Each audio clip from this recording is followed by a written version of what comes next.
Eric and Kouri Richins seem to be living the perfect little life. The attractive young couple had 3 young boys and were doing very well financially living in Utah. They traveled, had a beautiful home, and spent a lot of family time with the boys. But beneath the exterior, something else was happening. Family members say Eric suspected his wife of trying to poison him, giving him food and drinks laced with poison. Eric got so suspicious that he changed his life insurance and his will to give his money to his sister, who he trusted to take care of the kids. Now, prosecutors say Eric was right.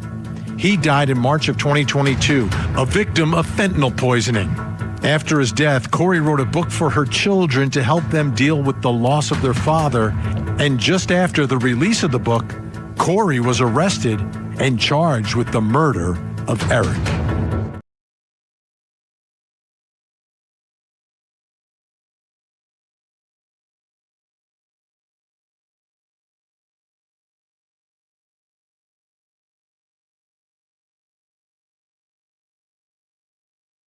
You're watching at Southern Sin, your home for true crime. Court will begin shortly. Don't go anywhere.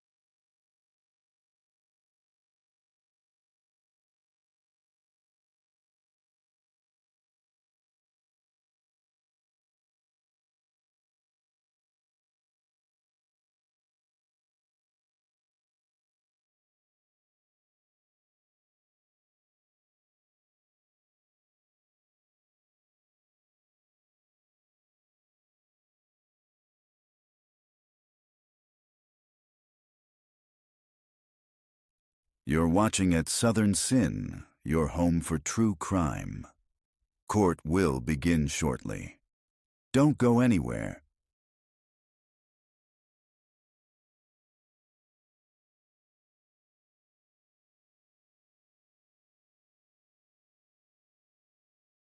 Welcome to all our new followers from our sister channel at Truth Talks Live.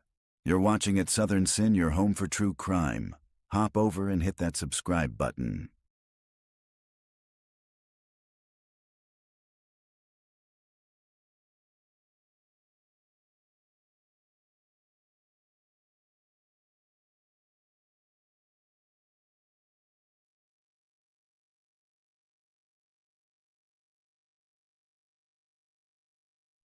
You're watching at Southern Sin, your home for true crime.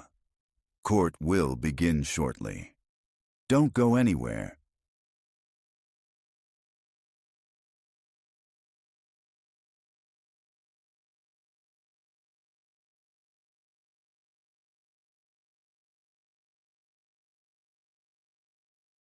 Welcome to all our new followers from our sister channel at Truth Talks Live. You're watching at Southern Sin, your home for true crime. Hop over and hit that subscribe button.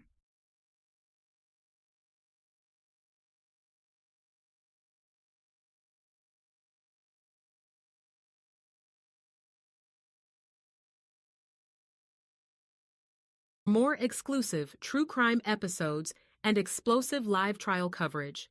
Subscribe to at Southern Sin and at Truth Talks. Join us every day at 9 a.m.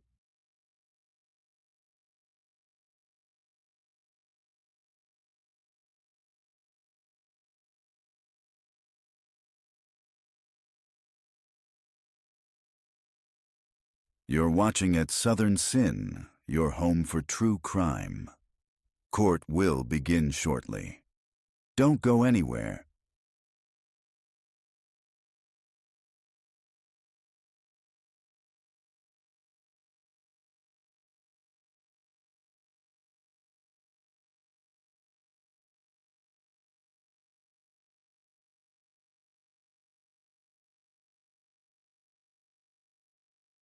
Thank you for subscribing to at Southern Sin. Keep our algorithm high by hitting the like button now and use hashtag Sinners in the chat to win a free membership.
Please have a seat as you come in. Thank you.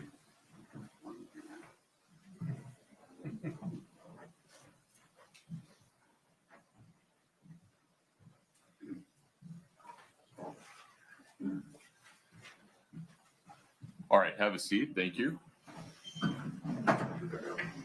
Ladies and gentlemen, thank you for your patience. We'll continue with additional questioning of Ms. Lauber. Ms. Lauber, please remember you are still under oath. Ms. Lewis. Good morning. Morning. I want to move on to the next interview, which took place on May 4th, 2023. So I don't know, in case we need the binder, do you want me to put you in the right spot or can you find it? Yeah, I think that's it. And it's dated May 4th. Yes. All right.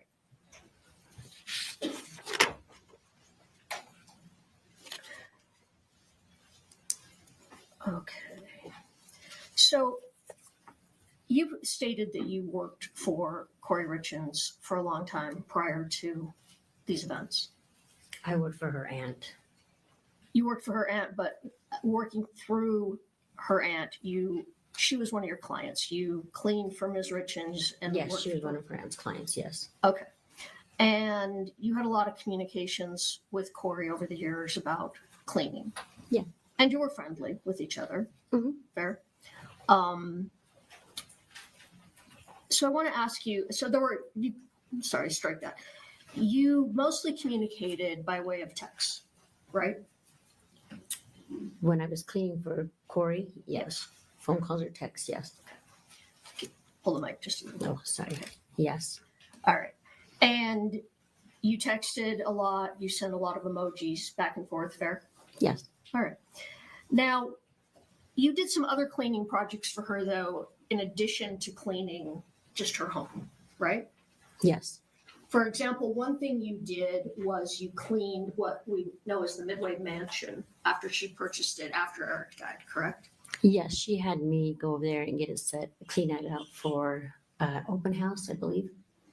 Well, yeah, I don't know. Maybe it was for open house, but the cleaning itself was you and 3 other people went in. Nick Bonsavage and yourself and 2 other. 2 others. Yeah. Okay, and you went in, and it was the purpose of it was to clean graffiti that was inside the house, right? We were going through and just sweeping up and cleaning up all the garbage. People were squatting there. Okay, that's fine. And she paid you for that, correct? She paid Nick through Venmo. She paid you for that, though, right? Yes. Okay. And I want to just turn to a minute to the check that you said you picked up on March 9th from Ms. Richins. Can you pull that up? I'm sorry, I don't have the exhibit number. Do you know it, Katie? You testified, while she's getting that up, that you stopped at the house on March 9th and you went inside and Kouri wrote a check for you, correct? Correct. Okay. And this has already been admitted, so can we publish this? Now, do you notice on that check, the check is dated March 6th? Yes. So she didn't write it then. She already had it prepared, correct? No, she wrote it that morning On March 9th. when I went to her house, yes. So you think she backdated it for some reason? I have no clue why she wrote the date, but the date I picked it up was the night that I deposited in my checking account. Oh, okay, I understand you picked it up on March 9th, but the check is dated March 6th, correct? Yes, that's what it says. All right. And you were paid how much a piece for cleaning the Midway Mansion? Nick and I got paid $25 an hour, and the other was $20. And it came to approximately between $300 and $400 a piece, correct? I'm not 100% sure on that, no. All right. And isn't it true that you cashed the check and paid the other workers? You paid them. She paid you and you paid them. Not at this, no. She sent Nick Venmo. What about the other 2? She sent the money to Nick, and then it got paid out through. You to the remember 3. that? We Yeah. can pause there for just a moment. My apologies. We need to hand out some glasses. Yes. Okay. Yeah. Forgive me. One of you needs a pair of reading glasses, right? Take a moment. Yeah, grab them. I'd be useless without mine.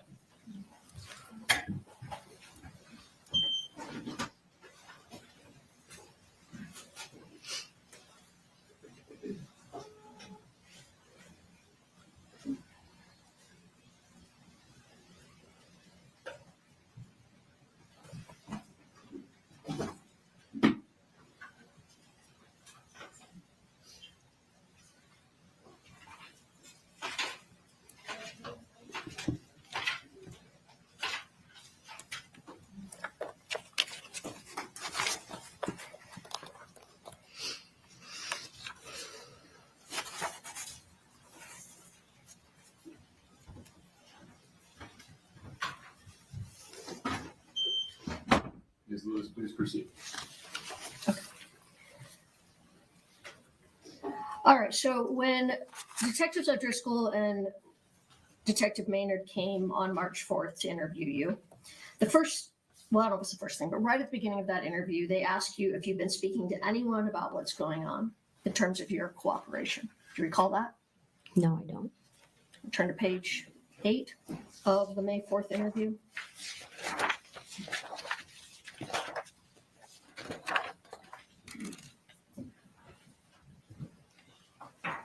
And it's towards the bottom of 8 and to the top of 9.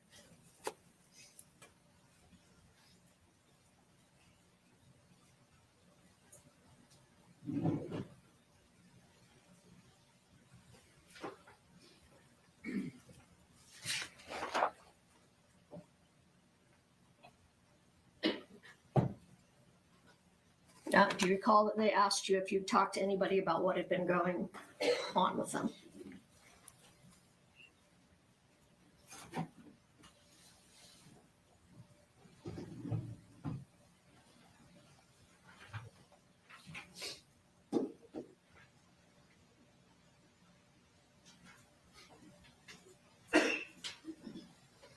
I don't see this on that page unless I'm on the wrong page. Let me see if I can help you out. See if we're in the right spot. Yeah. You're not on the right spot. Here we go. School here. You told me. May 4th. We're on May 4th now. All right. Let's.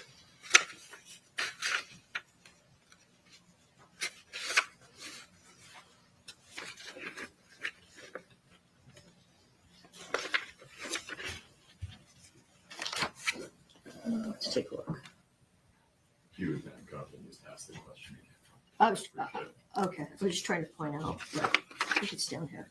And then over to here. Okay.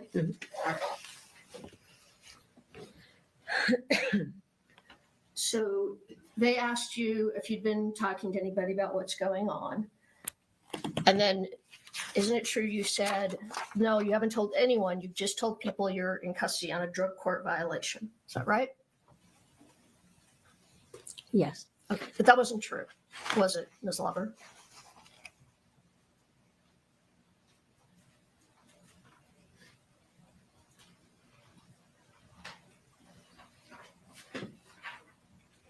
Ms. Lover? Yes. That wasn't a true statement to them, that you had only told people you were on a drug court violation, correct? Correct. Because you had been telling people in detail that you were cooperating with law enforcement. No, I didn't tell anybody. I don't recall. You told Nick Bond Savage, correct? I don't recall. Well, you said yesterday that you had talked to Nick Bond Savage. You don't recall what you said yesterday? I had talked to Nick a little bit here and there, but not that I was cooperating, I don't believe. All right. So you don't recall, all right, yesterday you told us you had talked to Nick about cooperating. Do you recall this? Do you recall a conversation with Nick on the phone, recorded conversation on the phone with Nick, telling him all about how you were going to go meet with federal, with the feds? Your Honor, objection foundation, just, when is this call? What call? While you were in, I need you to provide a little more detail. Okay. So while you were in jail, you would talk with family and friends on the phone, right? Correct.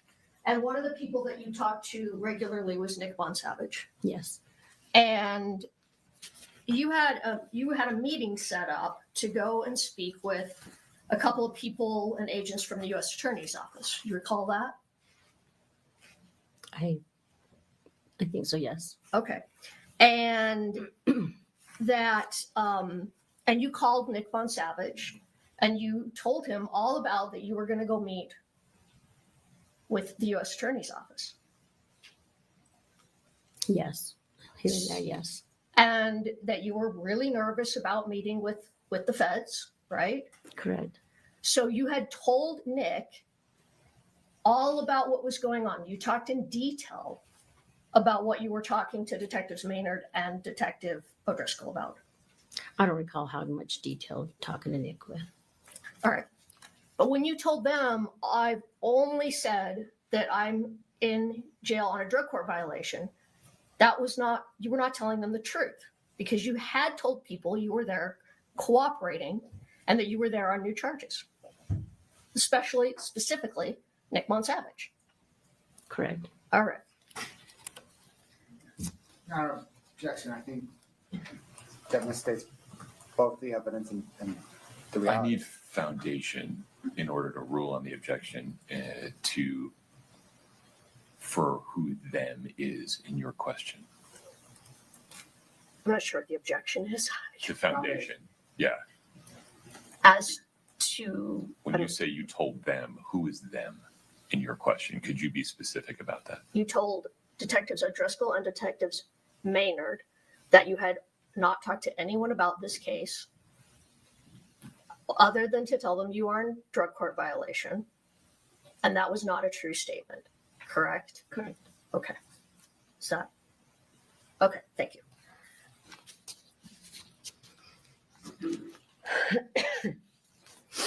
You also they give you a tablet when you're at the jail where you can text people, right? Is that right? Mm-hmm. And you were also texting your friend Nick Monsavage, right? Correct. And do you recall texting him about how you absolutely can't lose your drug court? Yes. Okay. Do you recall what you said to him? No, not exactly. Okay. I'm going to show you. Just a text with him. The highlighted part. I'm not introducing it. Just going to use it. Yeah.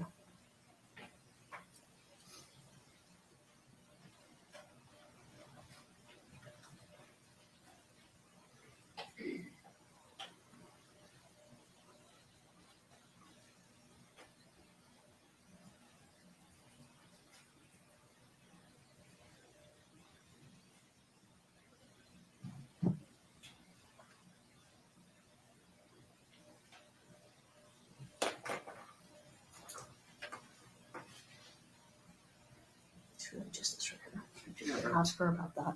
But don't- Okay. Can if you want. It's complete. This is- should be everything. Okay, that's fine. We can admit it. All right, I'm going to show you. This is marked as. Well, we might want to remark this. May I see it? It's marked as an impeachment document, but I guess we can admit it. Well, you can. Is that okay? It's marked how it's marked. You can That's still okay. admit it. All Yeah. right. All right. I'm going to show you this. It's marked as it's IMP CL1 on the bottom. Just take a look up here. Oh, you can look it on the screen. That's fine. Did you pull it up? Okay. Thank you. Sorry. Oh, that's fine. Thank you. Mhm. All right. So this is a text from you to Nick at the top, correct? Correct. And you tell him in that text, well, that Ms. Lewis. Hey, do you want to admit it? yes, we did. Okay. Any objection, Mr. Blood? Oh, yeah. All right. We'll publish this to the jury. They can read along with you if they want. Please proceed. All right. And you tell him midway through, I have my ups and downs. I fucking can't lose my drug court. I fucking worked so hard to finally get clear-minded and get on a good path and live a straight life and I have a supportive man, right? Correct. Okay. So you tell him that you absolutely cannot lose your drug court. Correct. Okay. I've said that multiple times. So, and then you talk to him about that you're going to meet with federal agents, and not in this text. We're going back. You recall that you talked to him about I have to meet with federal agents, and you were nervous about that. I don't recall. Well, I think you just said that was Well, correct I mean, a few I remember minutes telling him ago. I'd met with a couple people, but All right. But you remember that you were very nervous about meeting with the federal agents. yes. All right. So on May 10th, which that's the thin notebook, which we're going to be referring to now, the one that you've got sitting on the. get spilled. So May 10th of 2023, there are 3 people that come to the jail in Wasatch County to meet with you, to interview you, correct? Yeah, I guess so. Yeah, correct. Okay, so there were 2 assistant United States attorneys and an agent with the federal government. Correct. All right.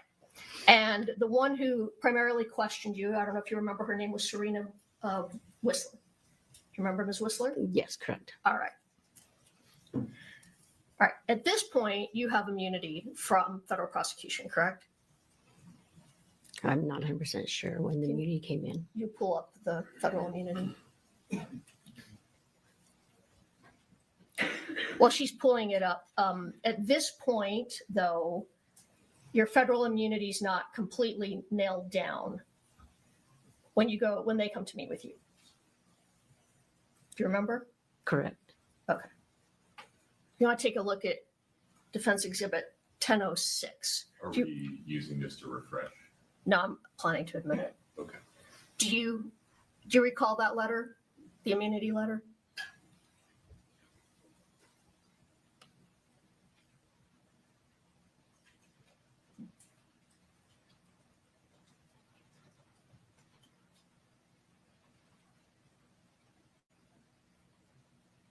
I don't recall seeing these letters. They might have went to my attorney.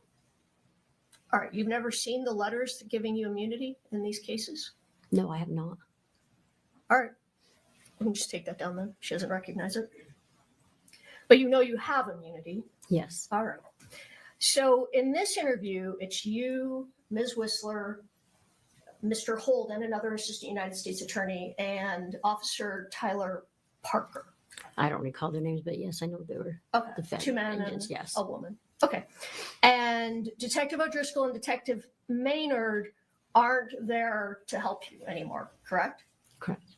And you have to give your statement by yourself. Correct. Nobody's there to lay it out for you, correct? Correct. All right.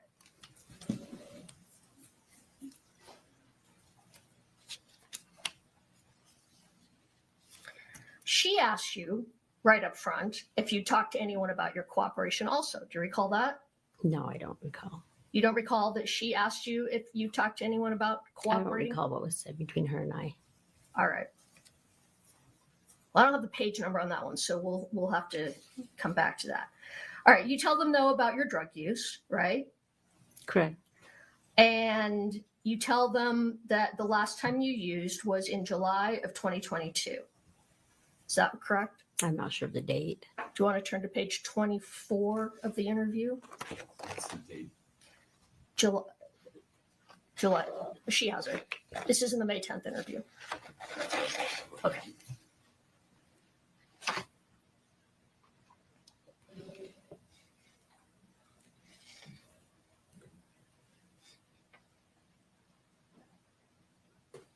Oh, correct. It's right here. Okay, so you told them July of 2022 is the last time you used. Correct. Okay, and was that a true statement? It's been so long, I'm not 100% sure. Okay, so you don't recall the last time you used? Back then, I'm not 100% sure. You have the dates. All right. Can you tell us sitting here today when the last time you used was? 4 years ago. I'm clean for a little over 4 years. So that would put us at, we're in, I can't even think of what day it is, February of 26. Mm-hmm. And so the last time you used, you're saying is February of 22? So hold on, I got to count back too. I mean, that's not correct. I'm not sure of the dates. Well, you told them it was July of 22. Like I said, it was a long time ago. I'm not sure on the dates Okay. or what was said. All right. So let me ask you, I know, what phase of drug court was it that you were using other people's urine to have drug testing done? I never used anybody else's urine. You never used anyone else's urine. No, I've never used anybody else's urine. You realize you're under oath. Yes. Okay.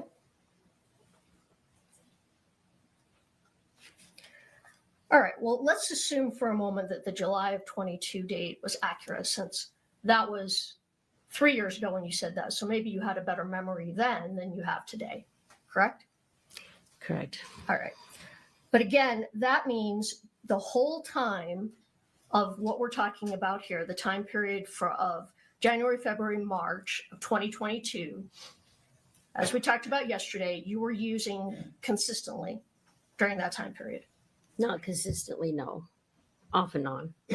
Well, we went over drug tests yesterday where you were having positive drug tests once or twice a week. In the beginning of drug court, yes. And all the way through March of 22. No, I was due to graduate probably 3 months when I got arrested. So it was not.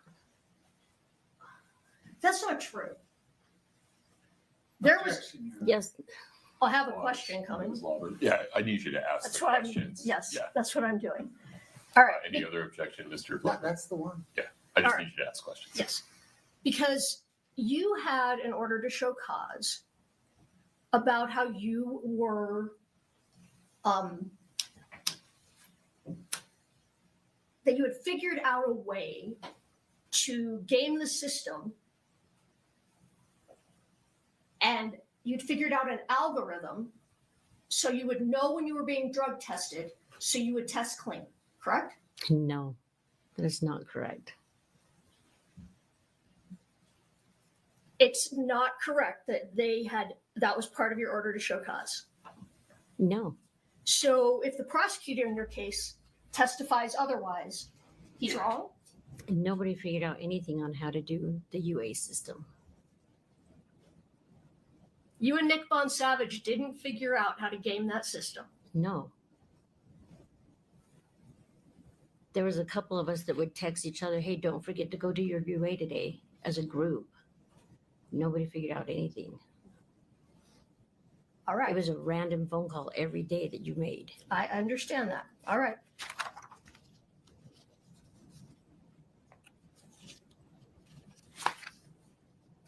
So during that time period, you were selling drugs to support your drug habit also, correct? In 2022? No. So when you were picking up pills from Robert Crozier, you were pulling some of them out to keep for yourself to either sell or use, correct? No, not correct.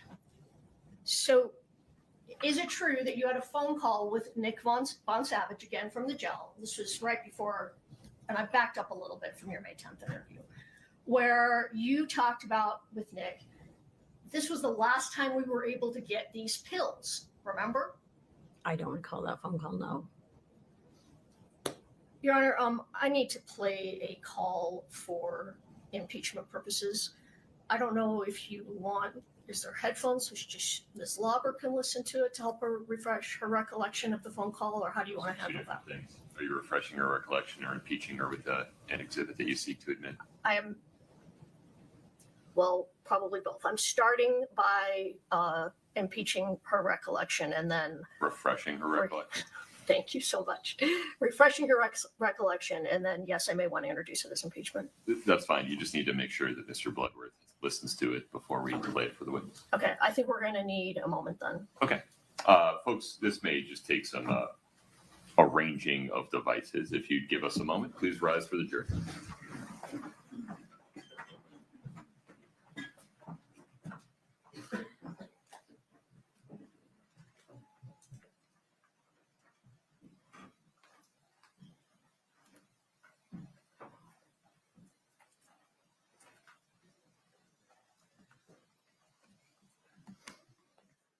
Katie, let's get calls with Nick, and I don't know, do I need to play both of them for Brad, or is it just the one? Have a seat. Thank you. Where Ms. she, Lauber, do you need a restroom break? where she talks about, that's the Yes. last time we were able All to right, get so- pills we tried to get. Please do not talk to anybody during the We don't restroom have break. to, All right, just affirmatively avoid people. know. Yes? Yeah. Okay, you can take a restroom break. That's fine. It's just, yeah.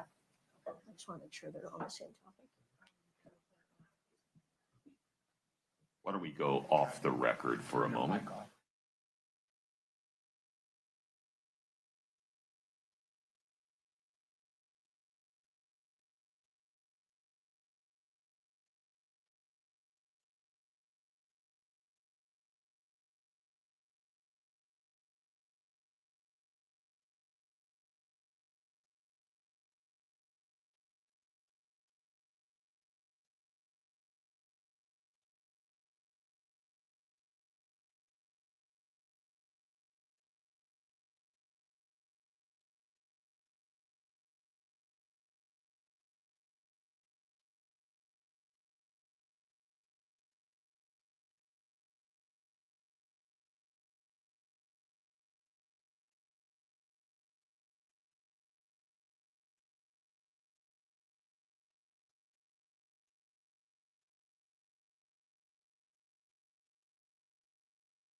You're watching at Southern Sin, your new home for true crime. Smash that like button now. We'll be right back. Thank you for subscribing to At Southern Sin. Keep our algorithm high by hitting the like button now and use hashtag Sinners in the chat to win a free membership.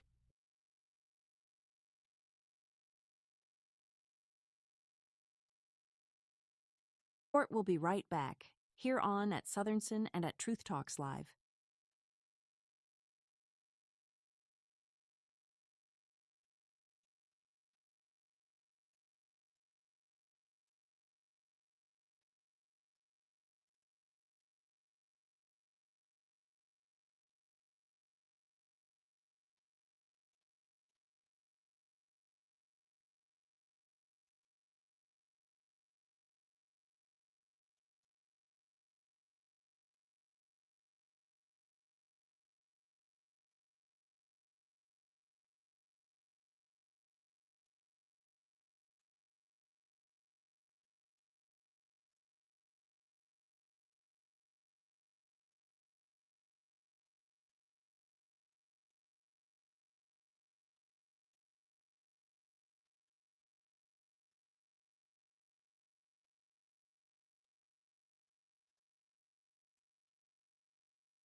Have a seat, folks. Thank you.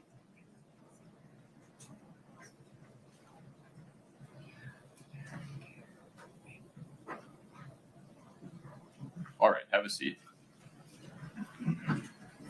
We're on the record. Ms. Lewis, I understand you'd like to refresh Ms. Lauber's recollection with a couple of audio recordings, correct? Yes. All right.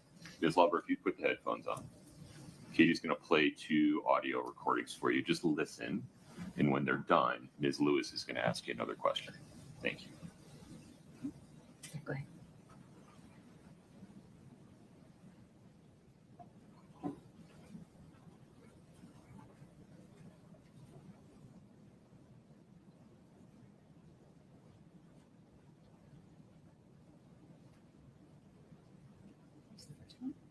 Oh, yeah. that was it. Okay, and then we're gonna do the second one.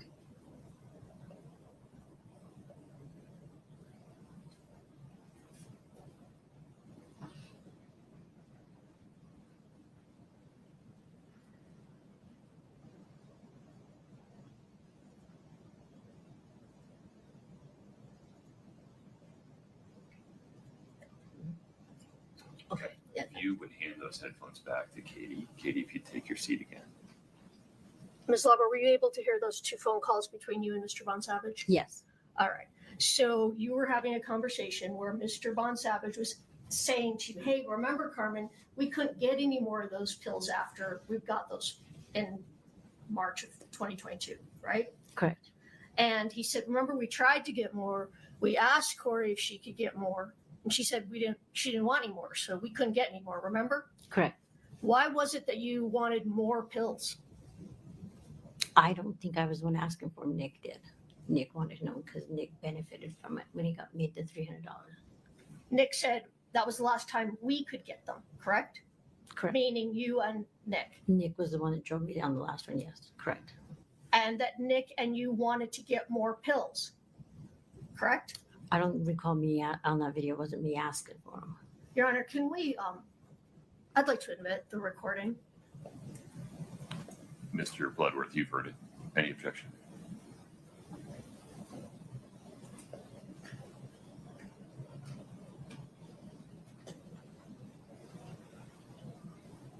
No. Okay. Pause for 1 moment. Katie, let me make sure you're connected. Let me know when you have them queued up. This should work.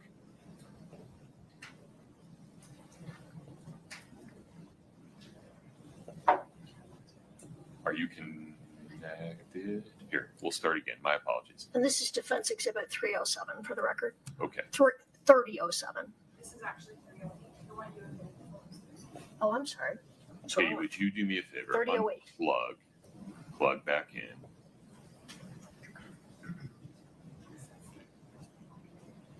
Okay. Let me know when you've plugged back in.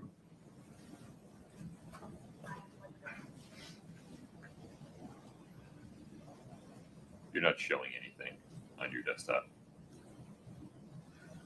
It's just the But forgive me, I'm not sure the audio player is connected. Can you drag it into? Well, because remember I kept asking like, hey, text Kouri, do we need any more? And that, so me and you was the last time we were able to get any because she didn't want any anymore. Because remember her guy was out of town or whatever? I don't know. Can we play the next part? I mean, I know that, like, I kept asking, like, hey, does her guy want more? Does her guy want more? So, and you were like, and she'd always say no. So, like, I know you and me was the last time, unless you cheated on me and went with somebody else, which I don't never think you would have. You. Yeah. All right. So Nick said he's the one that texted, but then he said that's the last time you and me could get any of those pills, correct? That was the last time Nick and I had gone to the Maverick. All right, we listened to the call. He said that's the last time you and me could get any of those pills. That's what the call says. That's the last time him and I went to the Maverick. Correct. All right. I'm going to try and ask the question again. Your Honor, objection. Asked and answered. It's in evidence. It says what it says. Sustained. Please ask your next question. Sure. All right, let's go back to the May 10th interview with Ms. Whistler and the others. maybe turn to page 26, and I'll ask you if you can remember this, and if you can't, you can look down at the page. Just wait one moment. Just going to ask you a question, Ms. Lauber. Oh, okay. So Okay, so Ms. Whistler asked you how often that when you were using drugs, how often you were using, and you told her hardly ever, like maybe once a month. You recall that? correct. Okay, but that wasn't true, correct? Correct. Because you were using a lot more than once a month during February and March of 2022. Correct. Okay. So you weren't honest with Ms. Whistler, correct? Correct. All right. So then she wants to talk to you about the first drug purchase, the one with Susan Kohler. And turn to page 34, just so you have it ready. But first I'll ask if you remember, and then if you don't remember, you can look at the interview, okay? All right. Now, you told Ms. Whistler that you couldn't remember when you sold pills to, or I'm not, excuse me, when you bought pills from Susan Kohler, but it was wintertime, correct? Correct. And then you tell Ms. Whistler the other guys, referring to Detective O'Driscoll and Maynard, they made it much easier because they drew it all out for me. Do you remember that? No, not. Okay, take a look at page 34.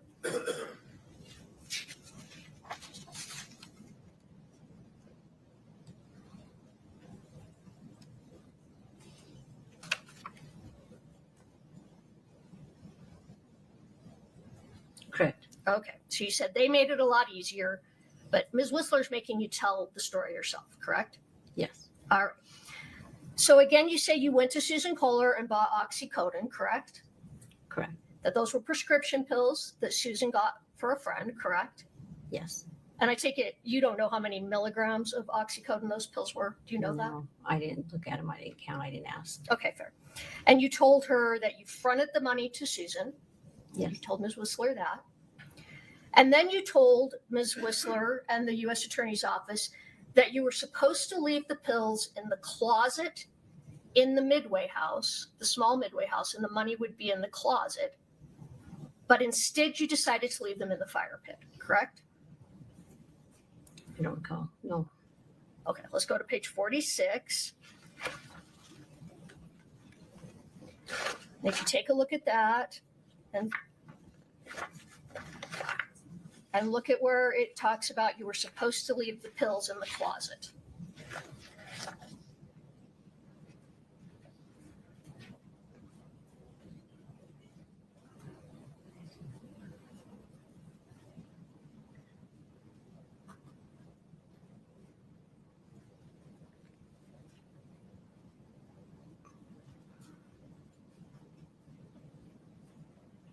And what was your question? Is that in fact what you said, that you were supposed to leave the pills in the closet and the money would be in the closet, correct? It doesn't say anything about the pills or what one it was. Can you take a look? Are you on page 46 of the May 10th interview? Yes, I'm on page 46. And that's not refreshing your recollection? It just says in the next day, I want to say it was brighter, and she said the money go inside the house and the money was in the closet. Okay, that's what I'm Doesn't say referring which to. day, That's what I'm Which- referring to. which purchase. That you were going to leave the pills in the closet and the money was going to be in the closet. That's what you told Ms. Whistler. Your Honor, just objection foundation, which purchase here are we discussing? I already said that. It was the first purchase with Susan Kohler. We talked about that. I think that clarification, we need to be much more careful about whether you are impeaching or refreshing. Okay, And I understand. I'm confused. I think the witness's responses will be tough to determine on a written record All right. what she's doing. Okay. So the question is, when talking about the first purchase with Ms. Kohler, that you told Ms. Whistler, originally you were supposed to leave those oxycodone pills in the closet and that the money was going to be in the closet, correct? I don't recall on that one. but you just read it, correct? It doesn't say Susan Cole or anything in there. It just says that the money doesn't refer to what purchase you're talking about in here. It does not say Susan Kohler's purchase, or it does not say Robbie's purchase. Okay. It just says, Your Honor, could we approach for just a moment?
Yes, thank you. mm-hmm.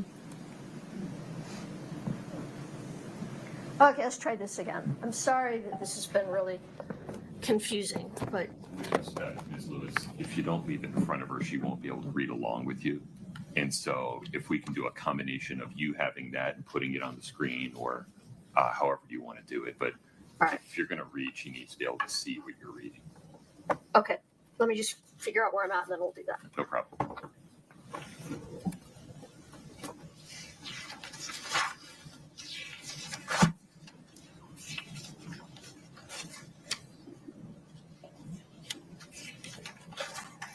All right, let me ask you this. The first thing you talk about with U.S. Attorney's Office is the first purchase with Susan Kohler. I'm not 100% sure.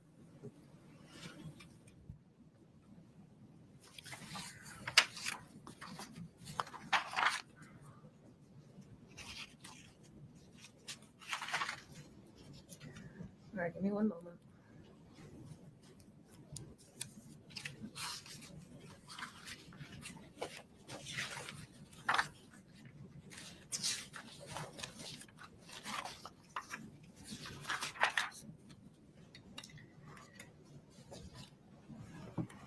Katie, can you pull up page 34 of the May 10th transcript?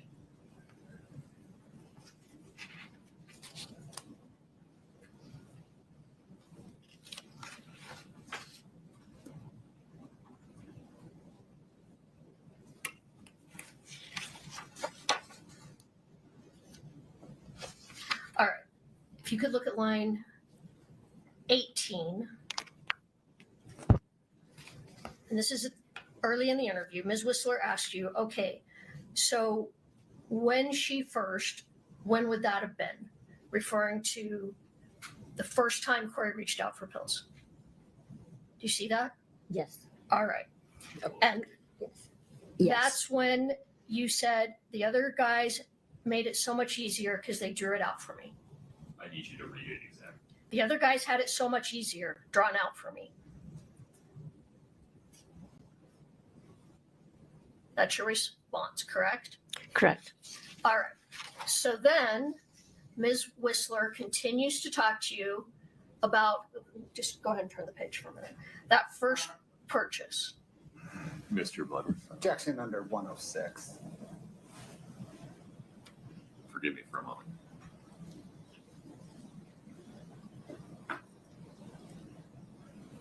Okay. Give me a series of line numbers or page and line numbers that you're concerned about. Your Honor, on page 34, the response spanned lines 20 through 23. I think that entire section needs to be read. Would you please read the That's rest of the fine. response? Okay, yes, that's fine. So the question from Ms. Whistler is, when would this have been, the first purchase? And you answer, the other guys had it so much easier drawn out for me. I want to say January or February. I don't know. You'd have to look at the phone records. Correct. Correct. And Ms. Whistler says of last year. Correct? You got to read her answer to the question. Well, I was asking her to acknowledge that was the question from Ms. Whistler, that Ms. Whistler asked you of last year, correct? Correct. And you said, I think so. Yeah. Correct? Correct. Okay. So now you go on and you're talking about the purchase from Ms. Kohler, correct? Correct. All right. And while you're still talking about that purchase,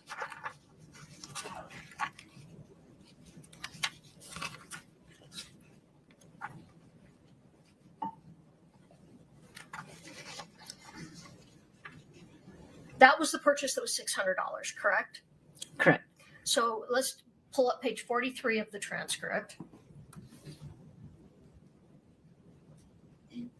And Ms. Whistler says that on line 10, so at your best recollection, it was $600, correct?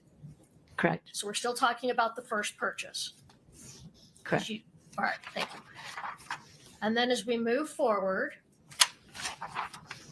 as we're still talking about it, on page 46,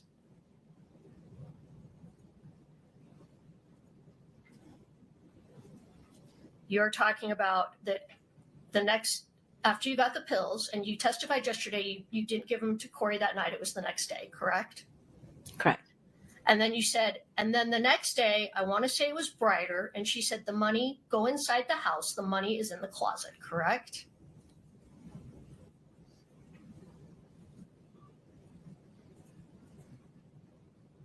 Correct. All right. And then Ms. Whistler asks you, 2 lines down, 3 lines down, you took the pills you had gotten from Susan to that address, correct? Correct. All right. And so as you're talking about that, You have to read her answer. The question is not evident today. well, now I forgot what the question was. So you're at line Oh, I'm sorry. 19. You took the pills you gotten from Susan to that address and you said yes, correct? Correct. All right. And she asked if you'd been to the house before and you said no, correct? Correct. All right.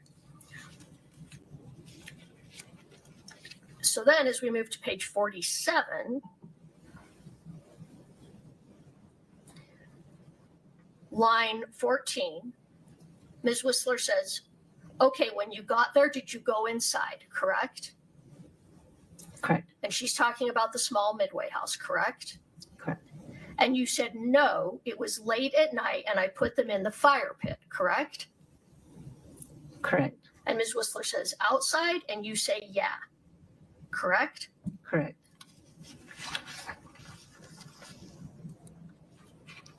Turn the page. Ms. Whistler asks on line 7, okay, so you dropped this envelope full of pills in a fire pit in a vacant house in Midway. Did you think this was odd? Correct? Correct.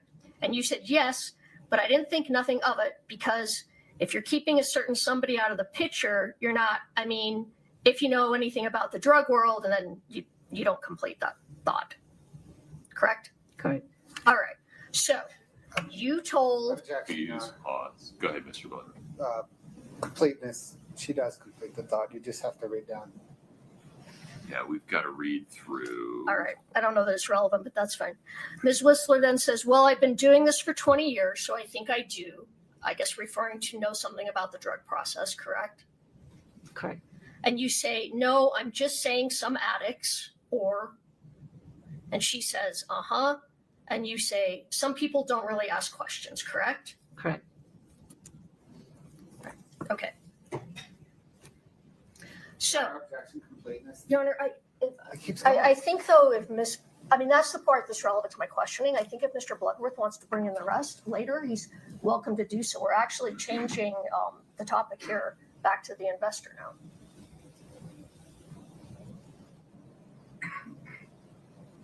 Why don't you just read through the sentence, the period on line 23? I understand your position, but I think her thought goes through before changing of a topic, the period on line 23.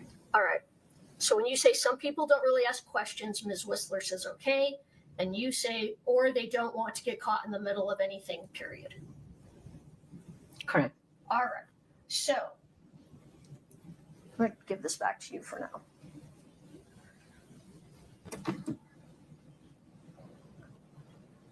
So back to my original question is, you told Ms. Whistler that the first pills you got from Susan Kohler, you left in the fire pit at the Midway house, correct? Correct. But that's not what you're saying today, correct? Correct. Now, is it fair to say when you were talking to the U.S. Attorney's Office, who could potentially charge you with a 20-year minimum mandatory crime, you were doing your best to tell them the truth? It was a lot to take in, so I probably had confused a little bit. Were you doing your best to tell them the truth? Yes. Is that fair? You Correct. were. Mm-hmm. And this conversation was approximately a year after these events took place. The conversation with Ms. Whistler took place about a year after these things happened, correct? I'm not sure on the dates. Well, they happened in March of 2022, March of 2022, and you're talking with Ms. Whistler in May of 2023, so a little more than a year, correct? I'm not sure on that. Well, the date is on the transcript. Do you need to look at I it? don't think it was a year apart, but I can be confused on the date. All right. If I represent to you that this interview was in 2023, are you comfortable with that? Yes. Okay. So it was about a year after. Okay. And fair to say, 1 year after the fact, your memory was probably better than it is here today, 4 years after the fact, correct? Correct. All right.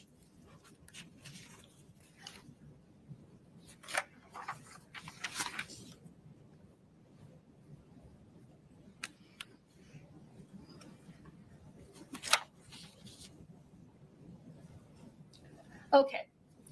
Now I want to move to the second buy. We're going to talk about the second purchase, which would have been the first purchase with Robert Crozier. Okay. Okay. All right. So you reached out because Kouri said she needed something stronger, like maybe the Michael Jackson stuff, correct? Correct. And you couldn't remember if this was by text or phone. You said you weren't 100% sure, correct? Yes. All right. Can you pull up page 50? You turn to page 57. I'm going to let you use the book. You put 57 on the screen for me of the May 10th interview.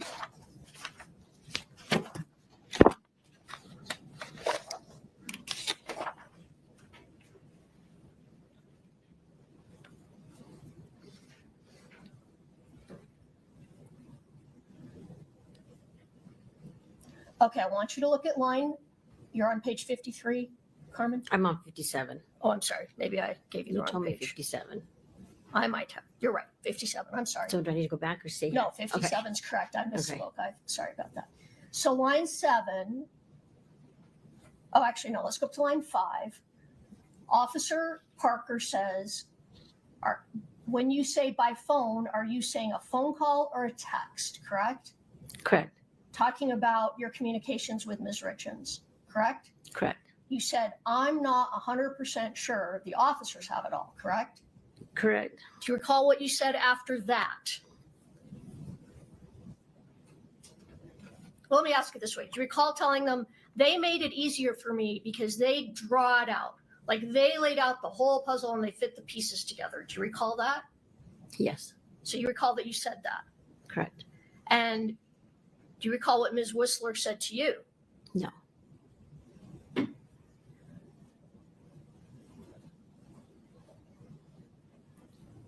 All right. Can we pull up Defense Exhibit 1033, the video? Do you recall that she, before you play do you recall that she said to you, well, we would rather you just tell what you remember? Correct. Okay, then maybe we don't need to play it. It's not her objection. That's not what the question says. But that's her memory. So here we go. There's nothing impeachable happening right now. Okay. So, again, Ms. Richins on the second time asked for the Michael Jackson drug, correct? Correct. And you told Ms. Whistler that you had to Google it, correct? Because you didn't know what it was. Correct. And that you discovered it was propofol, correct? I don't recall if that's what I remember, but Well, you said yesterday that you discovered it was propofol. okay, yes. All right. And you can't buy propofol in the streets, correct? I'm not sure. To your knowledge, can you buy it on the streets? No, I don't go around asking for it. No. Okay, that's Not fair. that I recall if you can That's or fair. not. And I want to go back to the pills, the first set of pills you got from Robert. Could you pull up page 59? Yeah, I'm really not going back. We're still on the first set of pills you got from Robert. Page 59. If you would just wait for the question. Oh, okay. I was just trying to get to the page. Yeah, Okay. it'll be less confusing if we do it. Okay. All right. Ms. Whistler asked you during this interview if you'd ever taken opioids. Do you recall that? No, I don't recall. All right. Can you look at page, you're on 59, right? Yes. Line 4.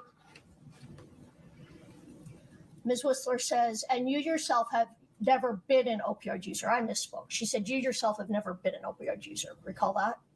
Correct. And you said, well, I was for my neck. Correct.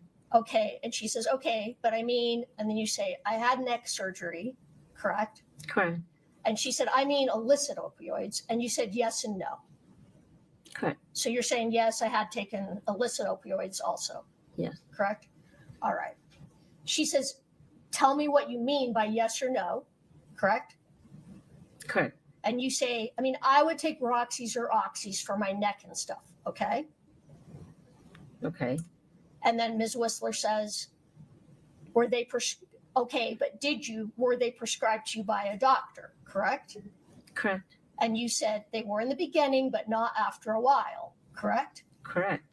So then she asked you roughly, when did you have neck surgery? Correct? Correct. And you said, I had neck surgery a year ago. Correct? Yes. All right. So your neck surgery was pretty close in time to when you were getting these pills from Mr. Crozier. Correct? No, my neck surgery was completed. I was out of my brace and everything.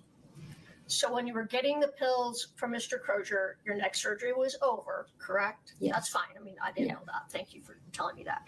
All right. So my question is, when you were getting oxycodone from Mr. Crozier, were you holding back any pills for yourself? No, I turned him in to my therapist. She kept track of them. When I had my prescription of my surgery, when I was done. Right, but you said you were getting some that were not prescription. You were getting illicit pills. I take it you didn't give those to your probation No. officer. All right. So were you holding back pills from Mr. Crozier to take for yourself? No, I was not.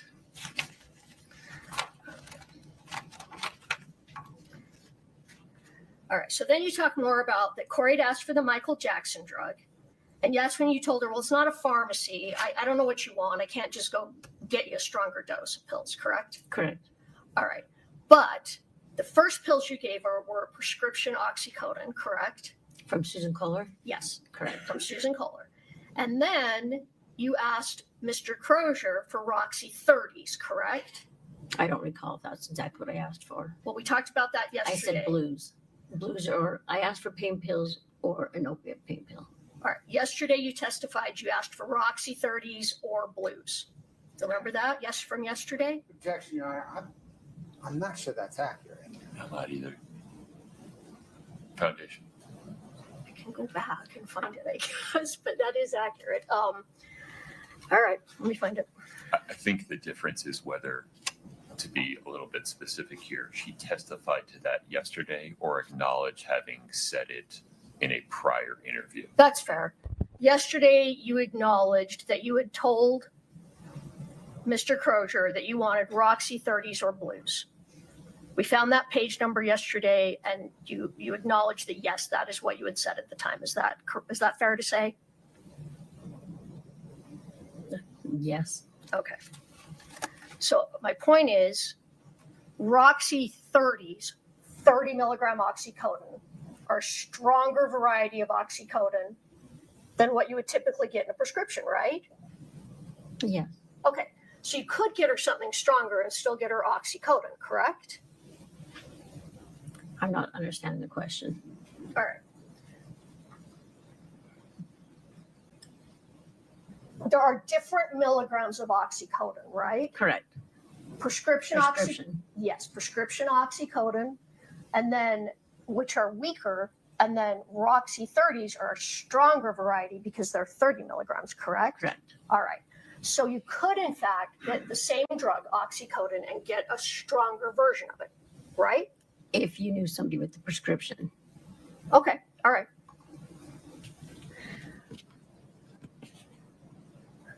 And this is when you reach out to Nicole Cummings, and she refers you to Robert Crozier to get the stronger pills. Correct. All right. But you never did ask Crozier, and we talked about this yesterday. You never asked him for fentanyl, correct? Correct. And you told Ms. Whistler, Kouri never asked you for fentanyl, correct? She never asked you for fentanyl. I'm not 100% sure. All right. Can we pull up Defense Exhibit 1035? Do you need to see this? It was provided in Discovery. Can you remind me? I don't. We'll put it on. I want to introduce this. So we'll preview it for Okay. council. What's it say? Can you put the transcript next to it so he can? Yeah, the transcript's more helpful. Can you scroll through, Katie? And why is it that Nope. Not yet. Just let him read the transcript of what is in the video. If you take the video down for a moment, Katie, let Mr. Bloodworth review the transcript.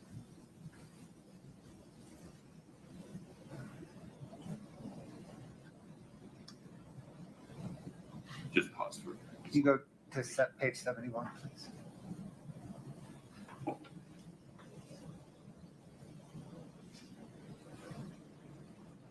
Right, through line 25. Yeah, so we only have that one page, so just 71. Whatever page you had up.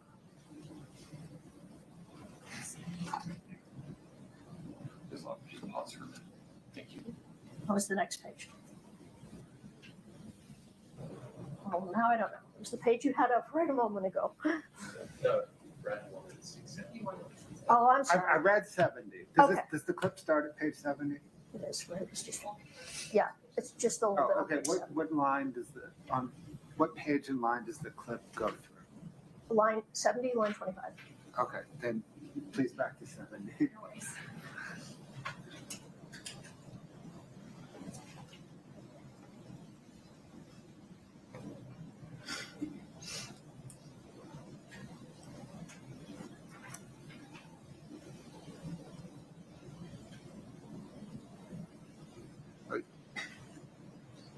Okay, the state objects under completeness. If you look at 71, page 71 of the transcript, it continues. Well, go ahead. Let me see page 71.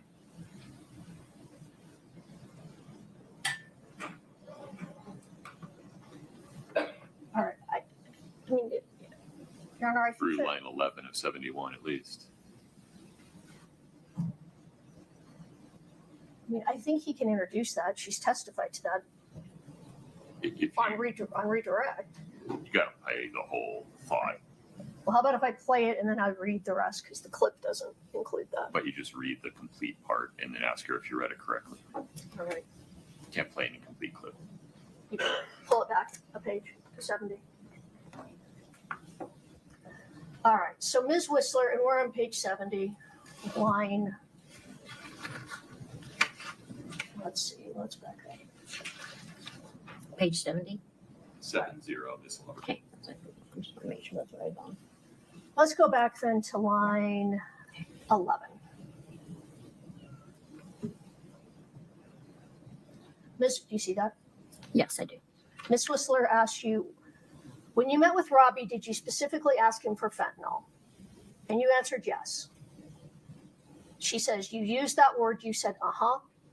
And she said, and if, and why is that you specifically asked for fentanyl? And you said, because that's what was asked for. I mean, that was the Michael Jackson drug, right? Or that was the Michael Jackson thing. So let's stop there for a minute. Is that what it says? Is that fair? Correct, yes. All right. But we already talked about you knew the Michael Jackson drug was not fentanyl, correct? Correct. Correct. Okay. All right. So then Ms. Whistler says, okay, so that's what Kouri had asked you to get. Is that fair? And your answer is, did she ever come out and ask for fentanyl? No. Correct? Correct. All right. Next page. Ms. Whistler says, okay. And you say, she asked me to get Michael Jackson stuff. Yes. Ms. Whistler says, okay, did you tell her what she was getting was fentanyl? And you said yes. And that's on the second transaction that took place in my driveway when she came to pick it up. Correct? Correct. Okay, but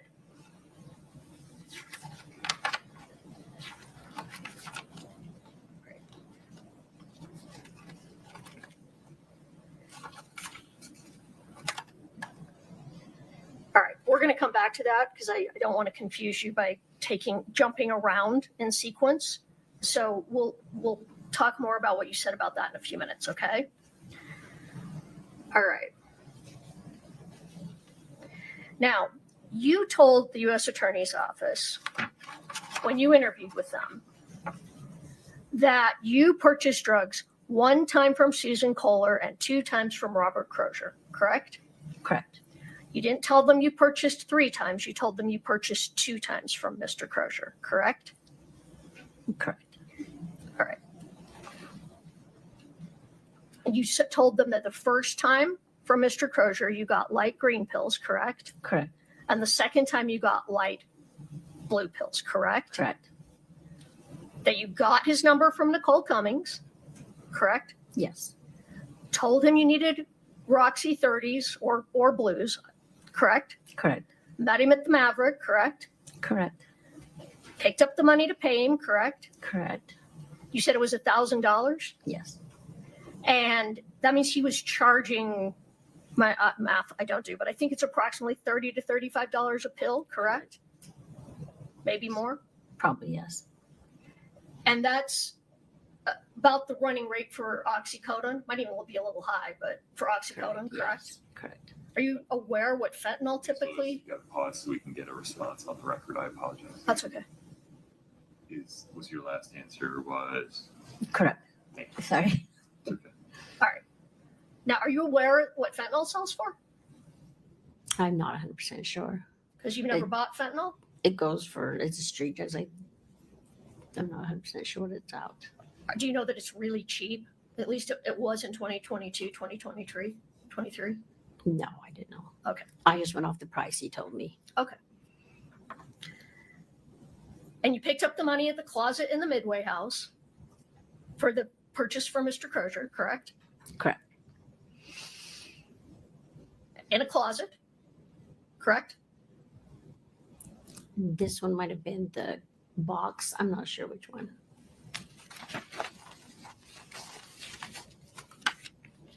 Wasn't the box in the closet? Yes. Okay. So in a closet in the Midway house. Correct. And you got approximately $1,000. Correct. And that same day you brought the pills, you bought the pills from Mr. Crozier. Correct? I'm not sure if it was the same day. Like I said, I'd reach out to him and he'd get back to me. Okay. Do you recall if you picked the money up the same day you bought the pills? I'm not 100% sure. So you might have picked the money up first and then taken it a day or two later. Maybe, yes, correct.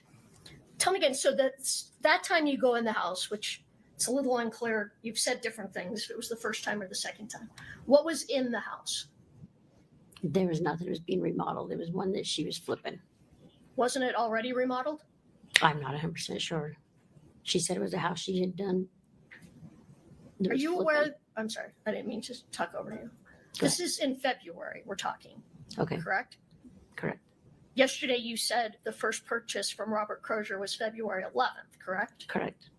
Which you also said was the first purchase from Susan Kohler, correct? I don't recall if that was the same time. Okay, you don't recall that that's what you said yesterday? I knew Susan's was in the beginning, yes. Okay. Not sure exact date. Are you aware that Ms. Richins didn't own the home in February of 2022? I knew it was a house she was flipping. Are you aware that she'd already sold it at the end of January of 2022? No. All right. So you meet Mr. Crozier at the Maverick, correct? Correct. Give him the money and he gets you the pills, correct? Correct. Well, he leaves. He has to go somewhere close by to get the pills, right? Yes. And then he brings them back to you, correct? Yes. And now you're saying, now you didn't say this before, but now you're saying Nancy Peterson was with you on that trip? Nancy Peterson drove me. Objection, no, she did say that before. Overall, let's She- keep moving. Well, you didn't say that to Ms. Whistler, correct? You didn't say anything about Nancy Peterson being with you, correct? I don't recall. All right. But, okay. You said she drove you? Ms. Peterson drove you? Yes. Can we pull up, it's already been admitted, States Exhibit, I think it's 3-7D, 3-7D3? Can we publish that, please?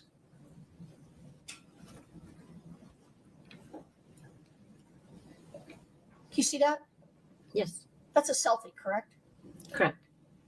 And if you look at the lettering on Nancy Peterson's hat, the lettering's reversed, right? It's backwards. Correct. So that picture's backwards, correct? I guess so. Correct. I guess. Okay. So if we pull up just for, well, no, let's pull up CL9 for the witness.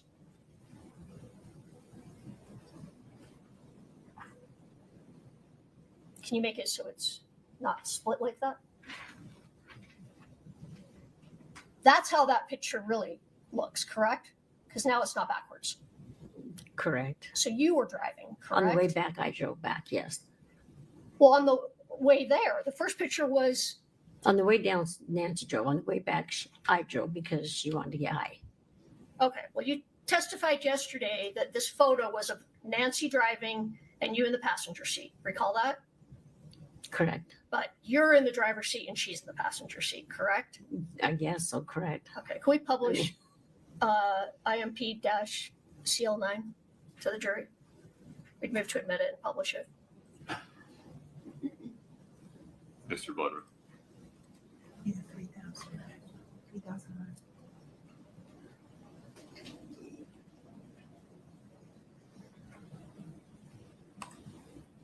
No objection. Okay, one moment. We're going to keep this number the way it is, right? Sure, that's fine. So you testified yesterday that, Hold on a second. Why are we renumbering them? It makes it harder on Brittany. All the 3,000s are impeachment documents that were not on the witness list, so to make it easier at the end. And we've been bringing the next day ones that have a new sticker on them and giving them to Brittany. Okay. Defense 3009 offered as IMP_CL9 is admitted. all right, so yesterday you testified that you had Nancy drive you because you didn't have a driver's license, correct? Correct. But in fact, you're driving, correct? Down the mountain, Either way, driving up. you're driving without a driver's license, correct? Yes, I always did. Okay.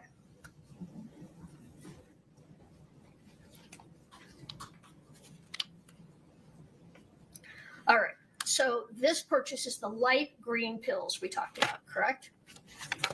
Correct.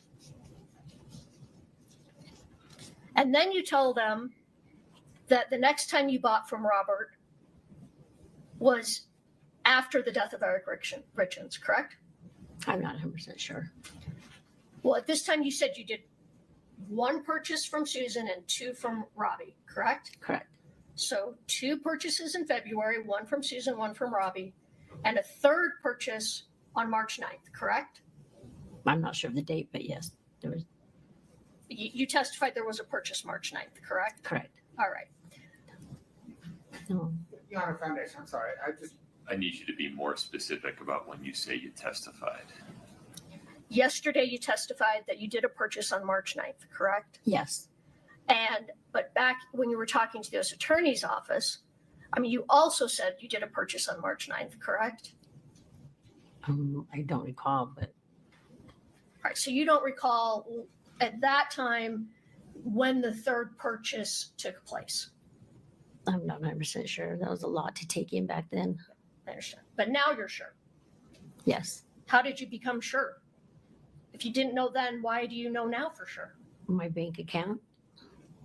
I'm the one that told those guys there was a check to check my bank account and tell them the exact dates of everything. Okay, well, in all fairness, you talked about that during these interviews. You decided and discovered there was a purchase March 9th, correct? Correct. All right.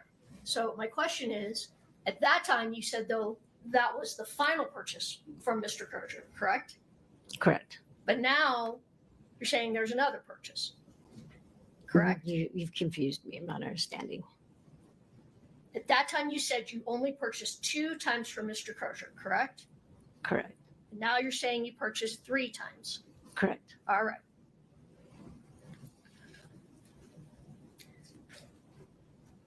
So now you go back and you're going to make your third purchase from Mr. Crozier, correct? Correct. And in that purchase, you didn't tell him you wanted something stronger, correct? In the last purchase, Yes. you've confused me. Well, it's kind of confusing because we You have a you bunch of bounce, statements you that bounce they're. back and forth. It's confusing. All right. We're going to talk about in May of 23 when you said there were only 2 purchases from Mr. Crozier. Okay. Okay. The first purchase you said was light green pills. Correct. And then the second purchase, you actually said, just give me the same thing, correct? I don't think those are my exact words. I think he just Okay, let's kept look at purchasing page. through him. I'm sorry. I just kept purchasing through him. Okay, let's look at page 86.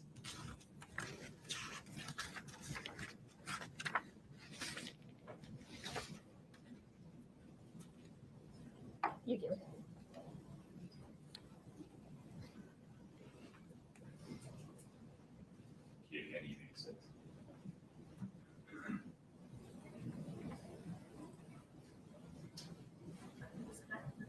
Sure. 1 second, Ms. Love.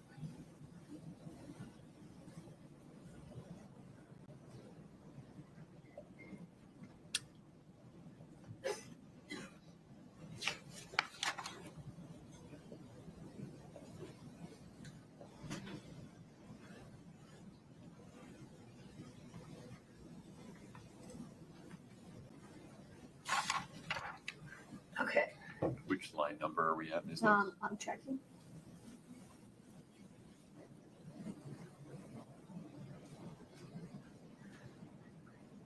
Store makes the most sense. Okay, line 8. Ms. Whistler says, did you contact Robbie a second time? And you say yes. Correct? Correct. She says same phone number that you used to contact, and you say, uh-huh. objection, Your Honor, I think we're refreshing at this point, not impeaching. Fair, sustained. If you would just give her a page number and line range to read and then ask your next question. All right. Can you just read that page, please?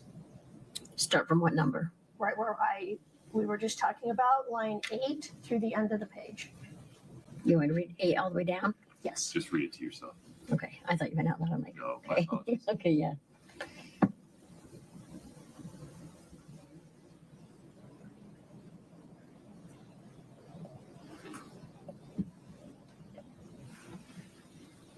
And then will you give me the next page up on the screen, please?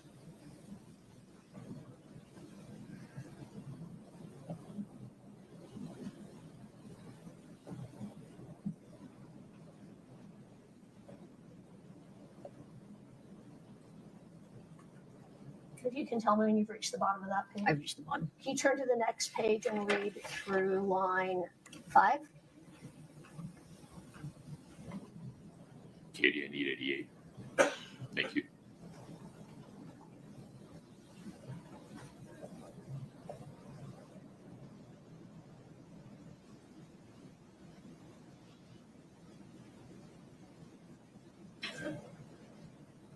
Did you read through line 5 of that next page? Yes. Oh, All right. Hold on. Okay. Okay. Can you see this? Yeah, I can, Your Honor. There's going to be a completeness problem if we get to a page here. Yeah. Well, can we just? Okay. That's fair. Ask your next question, Ms. Lewis. I don't have the right page up here. Can you? That's okay. It Okay. just has. I apologize for interrupting. Please ask your next question. All right. So the second time you went back to Mr. Crozier for pills, you did not ask him for something stronger, correct? Through Robbie? Yes. I'm confused on what purchase we're on. Okay, we just read it. Let's go back and read it again. You're confusing. Page 86. Okay.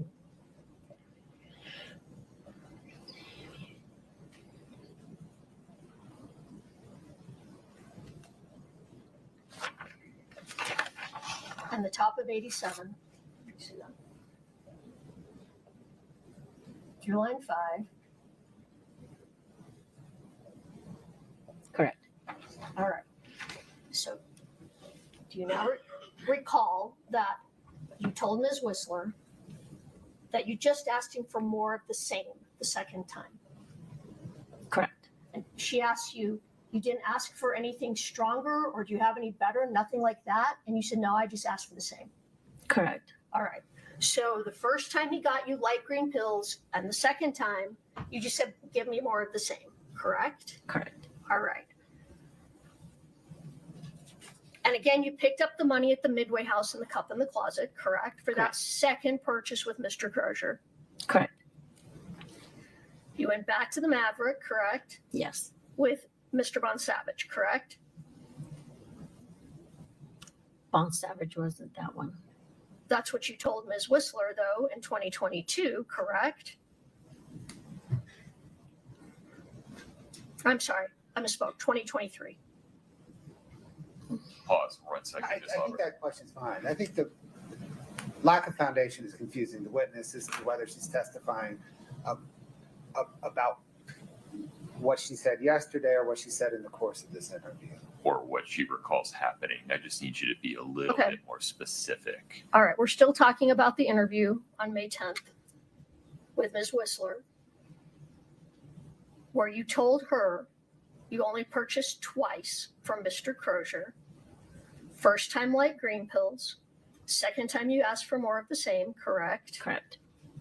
And that you picked the money up in the Midway House, correct? Correct. And at that time, you said there were only 2 purchases with Mr. Crozier, and it was the second purchase that Mr. Bon Savage went with you to pick up the pills, correct? Bon Savage was the last purchase.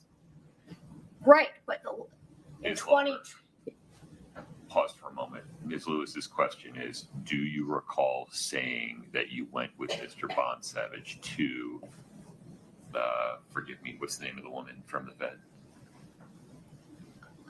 Ms. Whistler. yes, Ms. Whistler. To Ms. Whistler during that interview.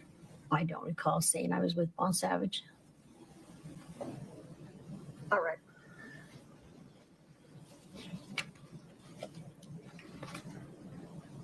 Carmen, you were really clear in the interviews in May. You said more than once that you did a total of 3 purchases for Kouri Richins, correct?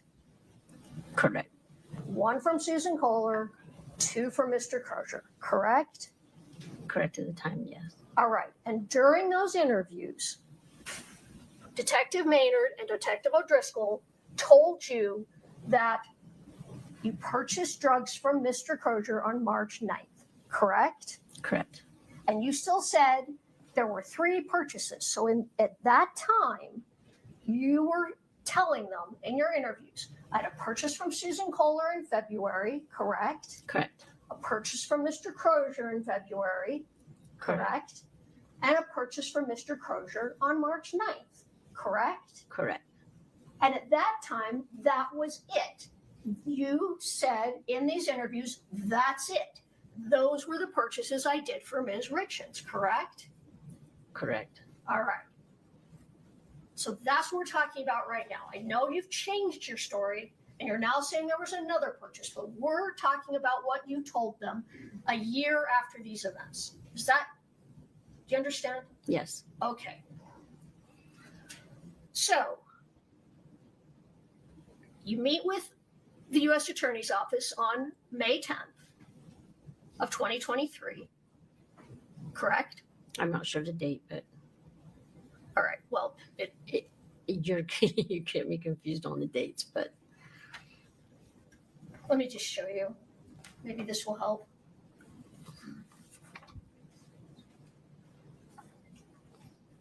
I'm in hand the witness, which is marked as impeachment CL8, but I'm using it to refresh. Can I All right. see a copy on the screen? Oh, I'm sorry. These are just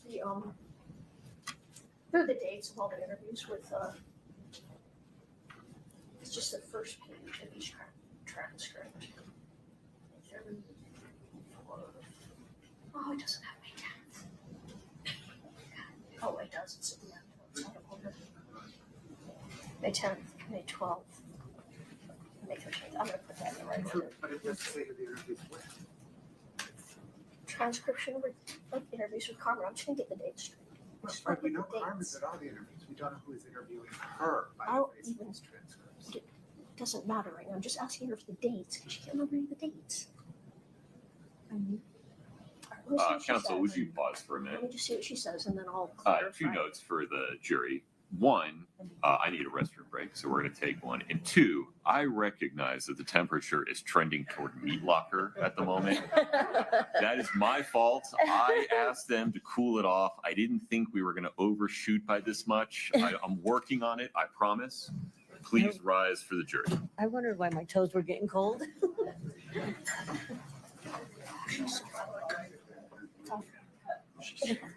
Everybody's cold. My toes were getting Ms. cold. Lauber, please pause for a moment.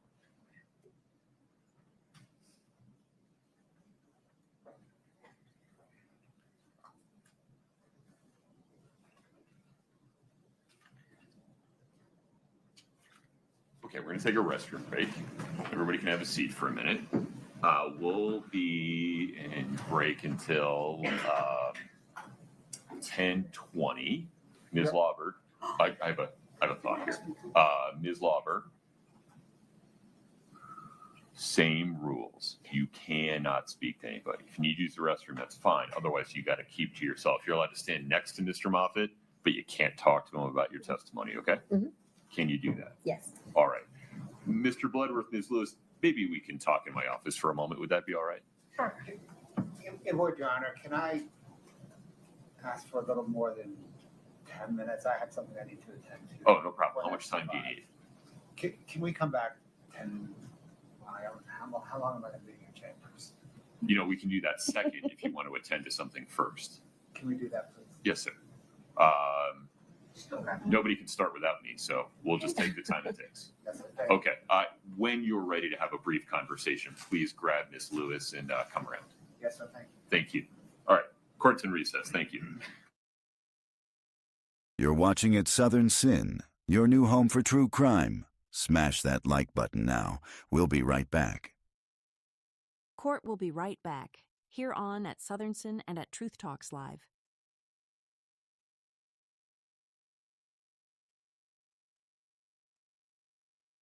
Thank you for subscribing to At Southern Sin. Keep our algorithm high by hitting the like button now and use hashtag Sinners in the chat to win a free membership. Eric and Kouri Richins seemed to be living the perfect little life. The attractive young couple had 3 young boys and were doing very well financially living in Utah. They traveled, had a beautiful home, and spent a lot of family time with the boys. But beneath the exterior, something else was happening. Family members say Eric suspected his wife of trying to poison him. giving him food and drinks laced with poison. Eric got so suspicious that he changed his life insurance and his will to give his money to his sister, who he trusted to take care of the kids. Now, prosecutors say Eric was right. He died in March of 2022, a victim of fentanyl poisoning. After his death, Kouri wrote a book for her children to help them deal with the loss of their father. And just after the release of the book, Kouri was arrested and charged with the murder of Eric.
I guess you know what comes across my mind. Murder.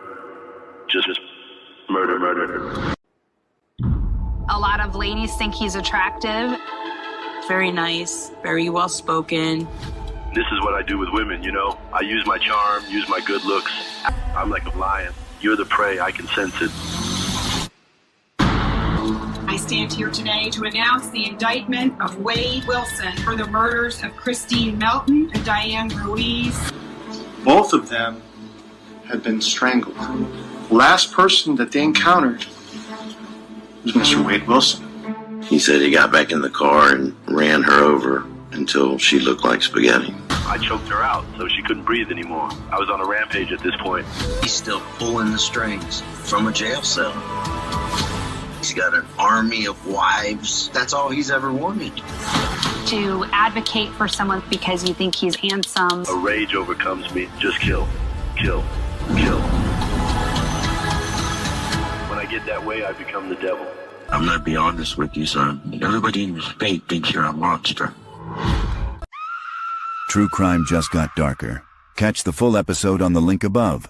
Subscribe to at Southern Sin today and hit the notification bell for more live original episodes Wednesdays at 8 p.m. You're watching at Southern Sin, your new home for true crime. Smash that like button now. We'll be right back. Court will be right back, here on at Southern Sin and at Truth Talks Live.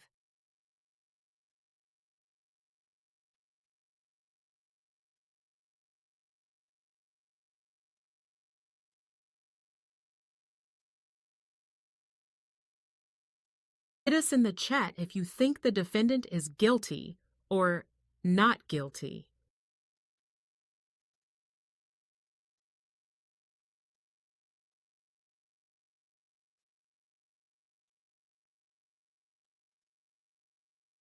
Welcome to all our new followers from our sister channel at Truth Talks Live.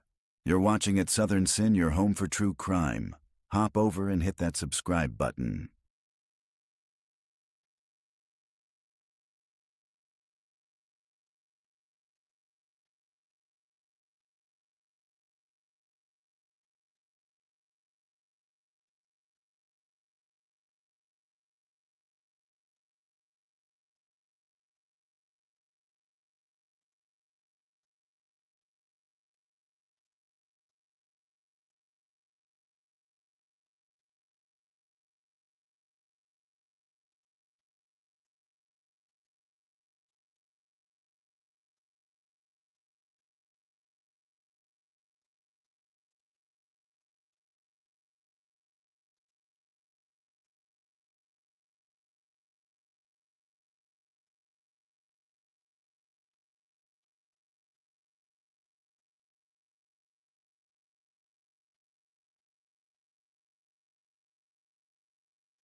Court will be right back, here on at Southern Sin and at Truth Talks Live.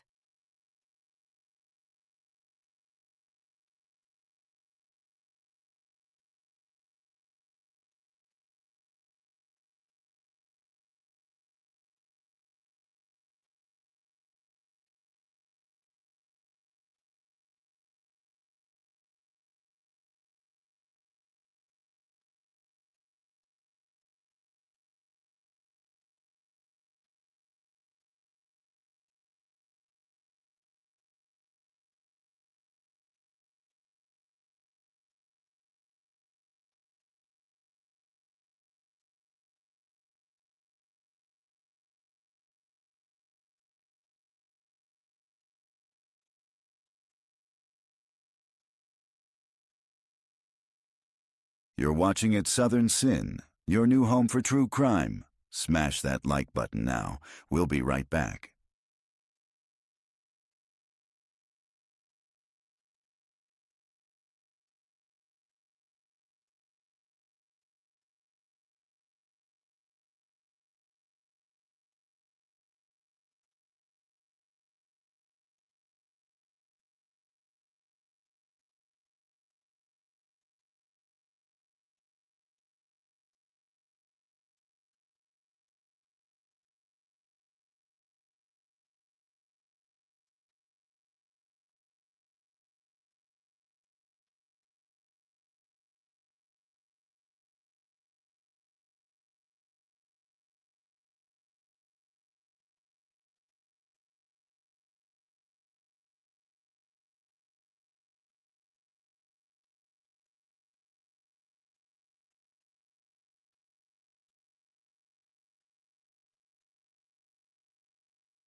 Thank you for subscribing to At Southern Sin. Keep our algorithm high by hitting the like button now and use hashtag Sinners in the chat to win a free membership.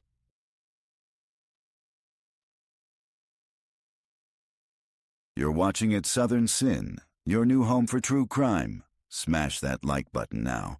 We'll be right back.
For more exclusive true crime episodes and explosive live trial coverage, subscribe to at Southern Sin and at Truth Talks. Join us every day at 9 a.m.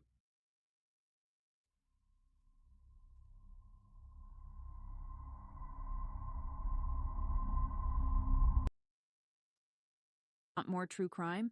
Catch featured episodes on its Southern Sin like Teenager Sarah Grace Patrick went public on social media after her mother and stepfather were shot and killed in their own home. But what happened next has everyone shocked. And it's chilling. Sarah was just 16 when tragedy struck.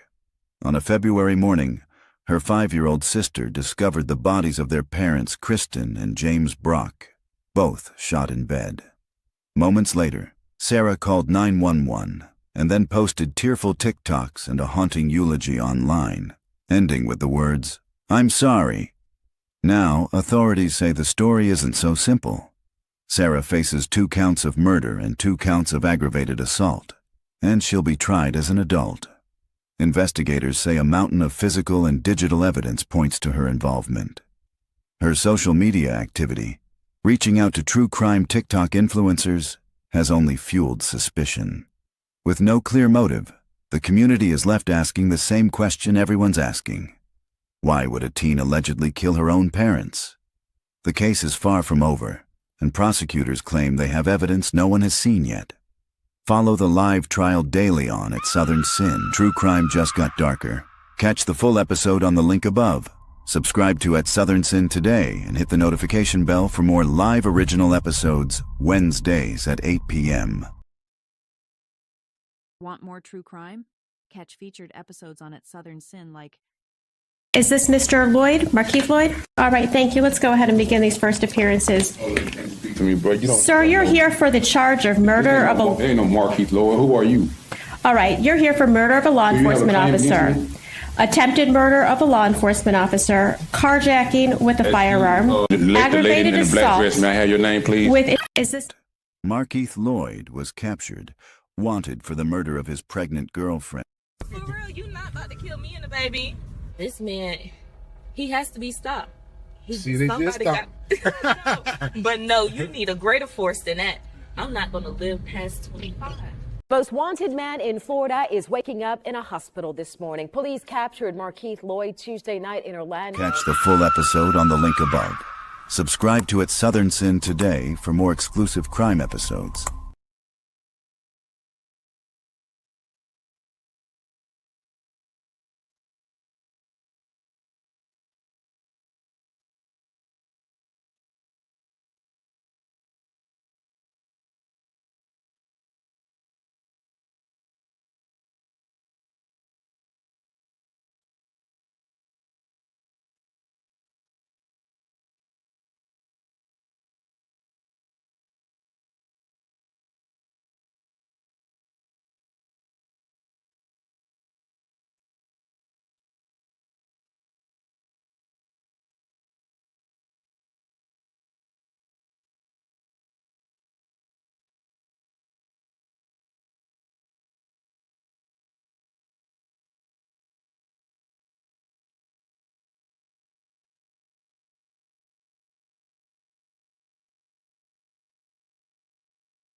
A summer night turned deadly when 17-year-old Alvin Foy unleashed chaos.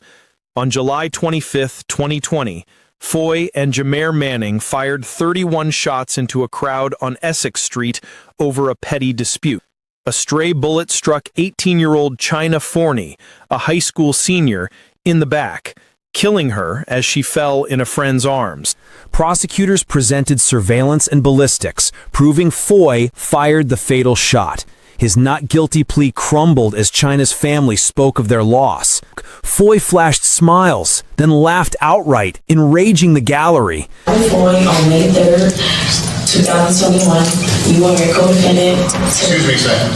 Let the record reflect that the defendant is laughing during the victim impact statement. Catch the full episode on the link above. Subscribe to At Southern Sin today for more exclusive crime episodes.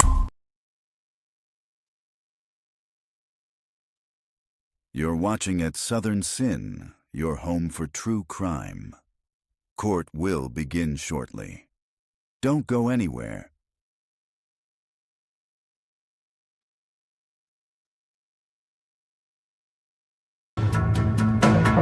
Eric and Kouri Richins seem to be living the perfect little life. The attractive young couple had 3 young boys and were doing very well financially living in Utah. They traveled, had a beautiful home, and spent a lot of family time with the boys. But beneath the exterior, something else was happening. Family members say Eric suspected his wife of trying to poison him, giving him food and drinks laced with poison. Eric got so suspicious that he changed his life insurance and his will to give his money to his sister, who he trusted to take care of the kids. Now, prosecutors say Eric was right. He died in March of 2022, a victim of fentanyl poisoning. After his death, Kouri wrote a book for her children to help them deal with the loss of their father. And just after the release of the book, Kouri was arrested and charged with the murder of Eric.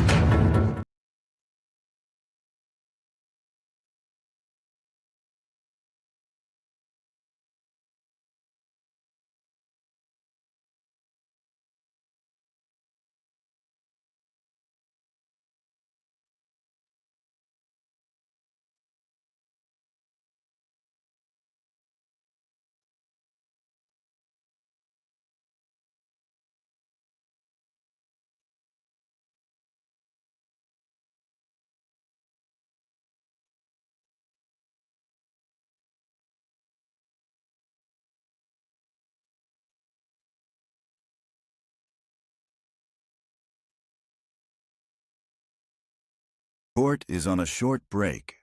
Don't go anywhere. The action will be right back on At Southern Sin.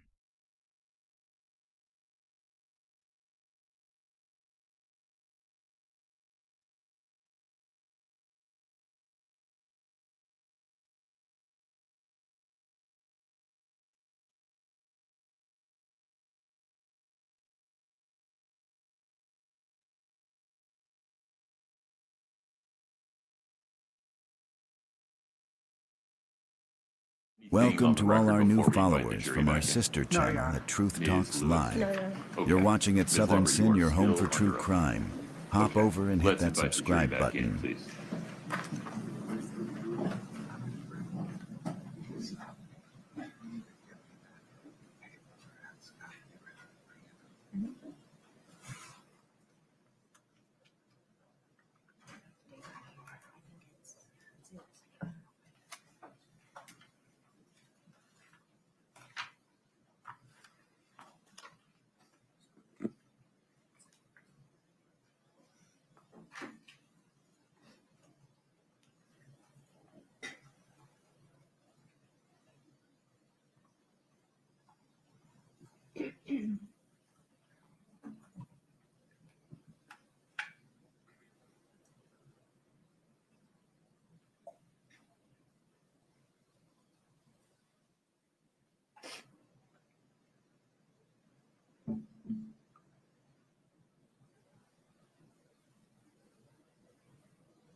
have a seat when you come in. Thank you.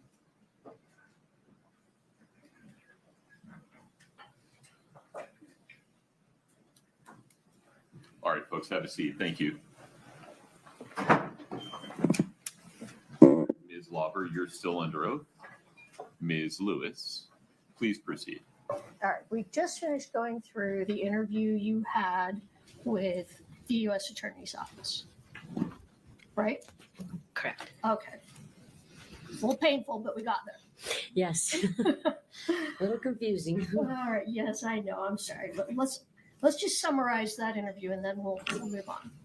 So in that interview, you told them that you bought pills from Susan Kohler one time, that you bought pills from Robert Crozier 2 times, and that you bought the same pills from Robert Crozier on each occasion, correct? Correct.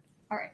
And in that interview, you said that the pills were left at the Midway house, either in the fireplace or in a cup in a closet, correct? Correct. All right. And you don't know who picked up the pills from the Midway house, correct? No, I do not. So you don't know if Kouri picked them up, correct? No, I do not. Or if Kouri Richins picked them up? No, I do not know. I do not know who picked him up. Okay. All right. Fair. So 2 days after the interview with the U.S. Attorney's Office, so we're now going to May 12th of 2023, you called Detective Maynard and asked him to come see you. Do you recall that? I don't recall calling him. I think they were just there. Well, it might have been a text. You either called him or texted him on your tablet. Do you recall that? I you don't needed recall. to see him. All right.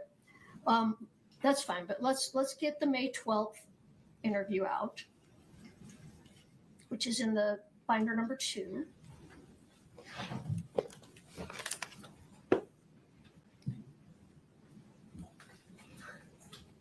Okay.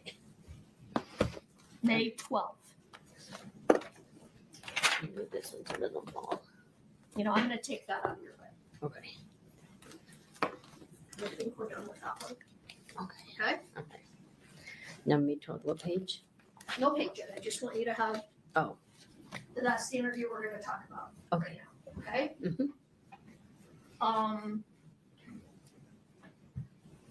You can look at the beginning. I'm not positive if it says at the beginning that you asked Detective Maynard to come see you, but maybe you can check that and see if it does say that.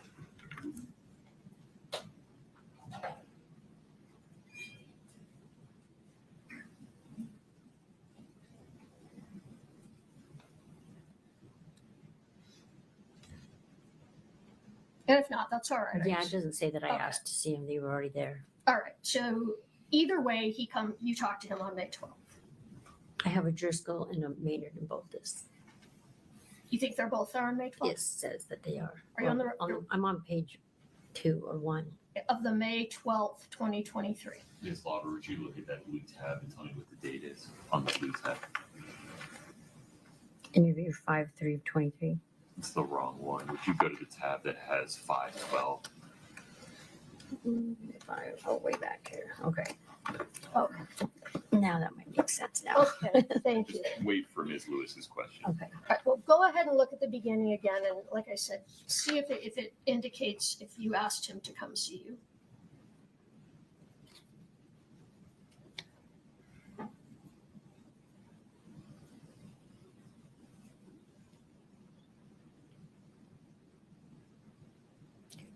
What page is that, Katie? Page 3.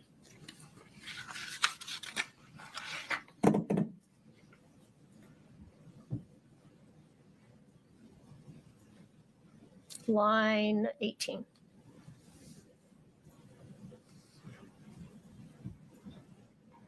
Okay, correct. All right, so you asked Detective Maynard to come and visit with you that day.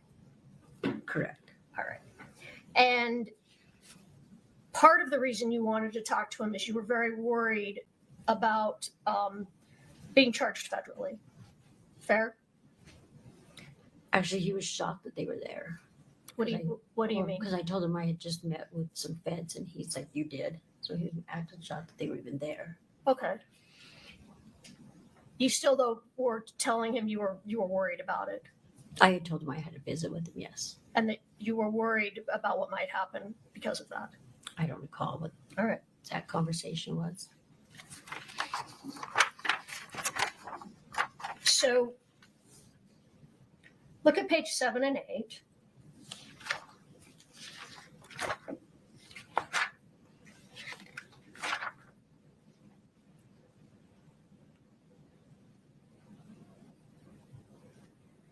Seven and 8. The bottom of 7. Okay. Oh, I can't see the top, Katie. Is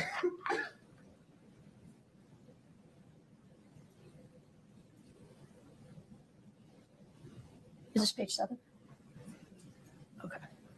This one says 8.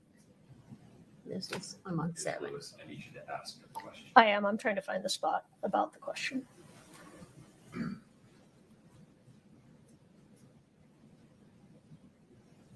All right.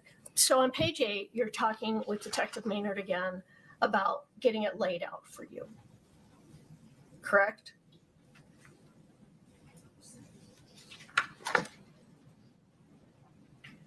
On page 7, it says that. Okay.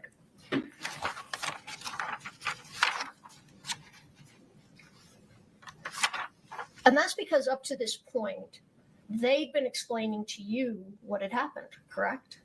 They were explaining more to me what happened. They've had the data from my cell and everything, correct? All right. Yeah, that's true. They did have your, not all of it though, because you'd lost some cell phones, correct? No, I've had that cell phone forever. Well, you told them you'd had a lot of cell phones, and some of the ones that you were using back in 2022 were broken, but they did have some cell phones. They did have right? to, yes. Okay. So initially, they were the ones that told you that Kouri asked for fentanyl, correct? I don't recall. That's what they said to me. Yesterday when you were testifying, we talked about this. They told me Eric had passed away from fentanyl overdose. And we talked about that it was the detectives that possibly put the word fentanyl in your head. Do you recall that? Correct, yes. Because they are the ones that told you about the fentanyl, correct? Correct. All right. And in this interview, you're telling them you're worried because of all these possible charges that you might get, correct? Correct. And Detective Maynard says that the goal is to convict Kouri for aggravated murder. These parallel drug investigations, those aren't a priority. Do you recall that? I don't recall. Can we look at page 12 of that same interview?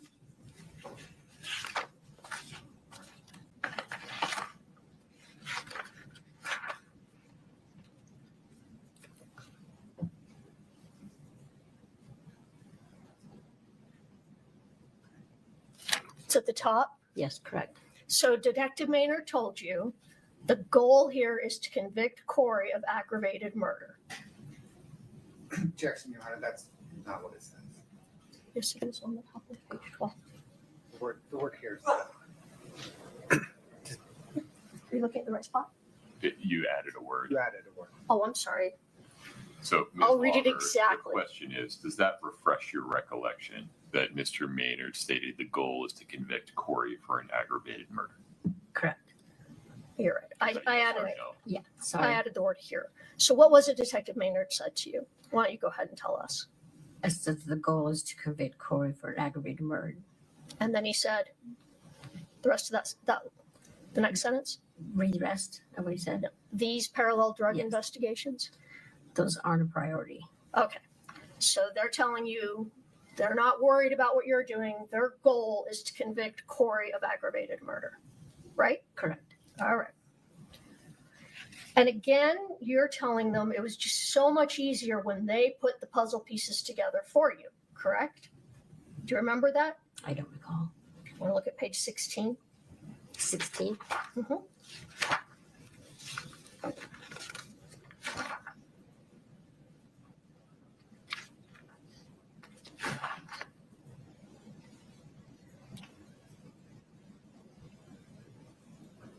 She at the top? Yes. Okay. Line 3? Yes. Does that So now do you remember you talked about them putting the puzzle pieces together? Correct. All right. And didn't you also tell them that you were talking to your daughter, Kelsey, and that your daughter asked what was happening, you didn't even know. You didn't know what had happened, is what you told her. Correct? I recall. So I'm not on a jail call or? Yes. Okay. No. Well, no, let me rephrase that. That you were telling Detective Maynard that you had been talking to your daughter and you were like telling her, I don't even know what happened. Correct? I don't recall. All right, let's look at page 16.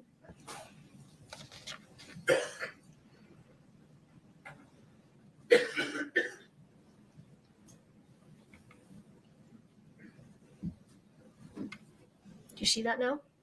At the very bottom, yes. Okay. So you said your daughter had asked you what happened and you're like, I don't even know.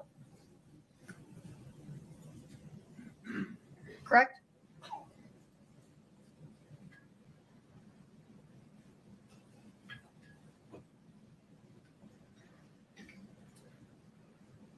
Your Honor, Foundation, I think at this point, counsel is using this portion of the transcript to refresh a witness's recollection. I think the next question should be, does this refresh your recollection? She's still reading, so I wasn't quite sure. But are you done reading that? The objection is sustained, and also we're having Cronin and Article trouble here. I'm really not sure what this is about. If you can be just specific and provide context in your question. So this is while you're still talking about, laying the pieces together and all of that. And You have to ask her if that's her memory.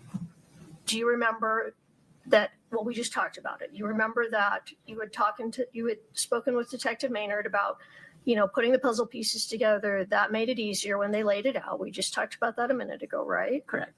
And then you told him, look at line 16. Ms. Lewis, I sincerely don't want to interrupt you. You have to ask her if she recalls. You cannot ask her. I thought she said yes, she did recall. Then there's no reason to go. Oh, well, I haven't asked her if she recalled the second part.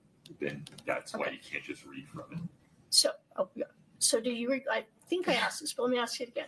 Do you recall telling your daughter, or not telling your daughter, do you recall telling Detective Maynard, yes, I talked to my daughter, she asked me what was going on, and I said, I don't even know, or something to that effect? I don't recall that. Okay, so if you look at line 16 through line 23. Read that to yourself, Ms. Lauber, and then wait for the next question. Okay.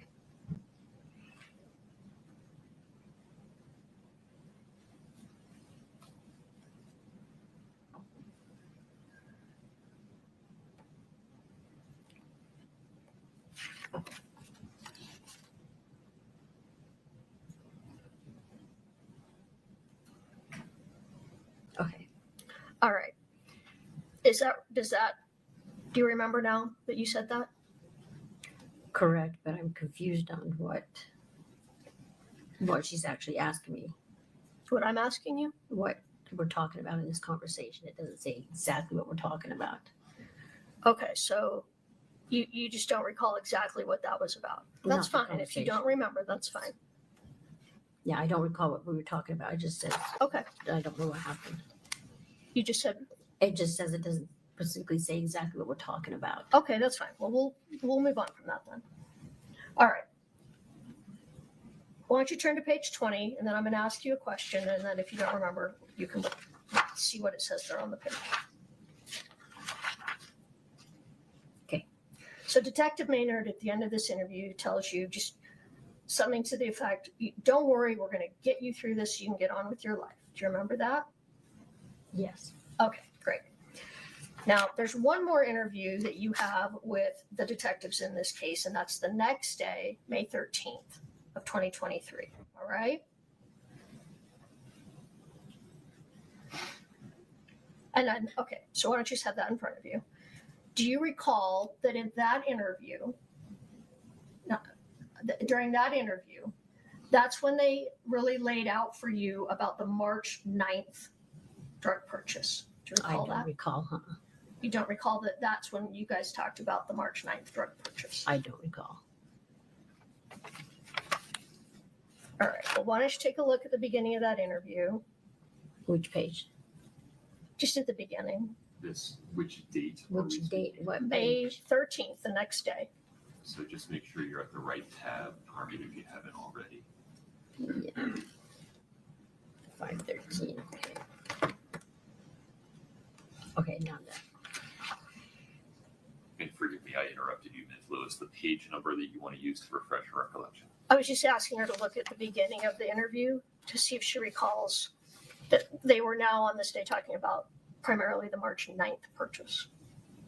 Is there a range? Page I need to be on? Yeah, look at the beginning, Katie. I think it's right at the beginning. Next one. Because you're just chatting at first. Next one.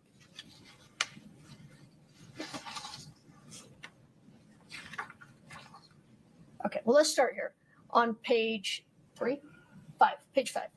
Okay. This is when they tell you that they've met with your friend Nick Bonsavage. Do you recall that? No, I don't recall them. Do you recall, let me ask it this way. Do you recall conversations with Detectives Maynard and Detectives O'Driscoll where you talked about they had talked to Nick Bonsavage about the last purchase that he went on with you? I don't recall them saying that they talked to Nick yet. All right, well then take a look at page 5, line 9, 10, 11. Does that, take a look at that?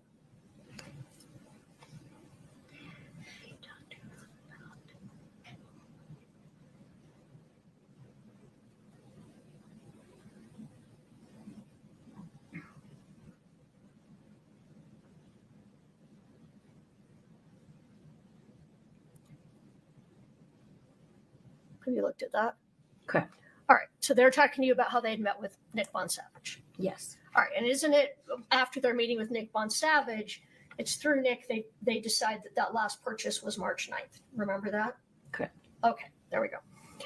And at that point, they ask you, is it possible you bought pills a total of 4 times? Once from Susan, 3 times from Crozier. Do you recall that? I don't recall that. Okay. Let's look at page 13.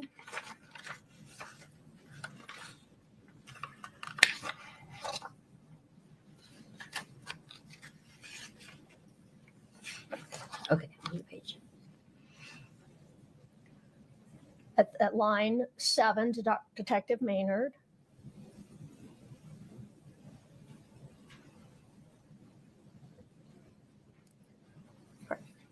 He asked you if there was a 4th trip, correct?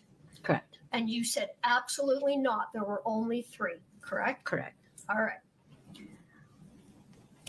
And then you told them again in that interview, I just know totally there were only 3 total purchases. Do you recall that? I don't recall. All right. Let's go to page 29.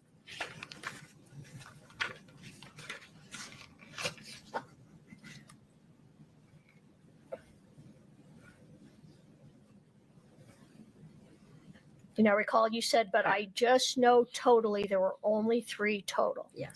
All right. So again, back on March 13th of 2023, I'm sorry, May 13th of 2023, you told the detectives more than once, not 4 purchases. I know total 3 purchases for Kouri. Correct. You told them that 2-3 times, correct? Yes. You told that to Ms. Whistler with U.S. Attorney's Office 2 days prior, correct? We talked about that. Yes. Yes, okay. But today you're saying there were 4 purchases. Correct. So even though you were totally sure in 2022 there were 3, your testimony now is that there were 4. Yes. Okay.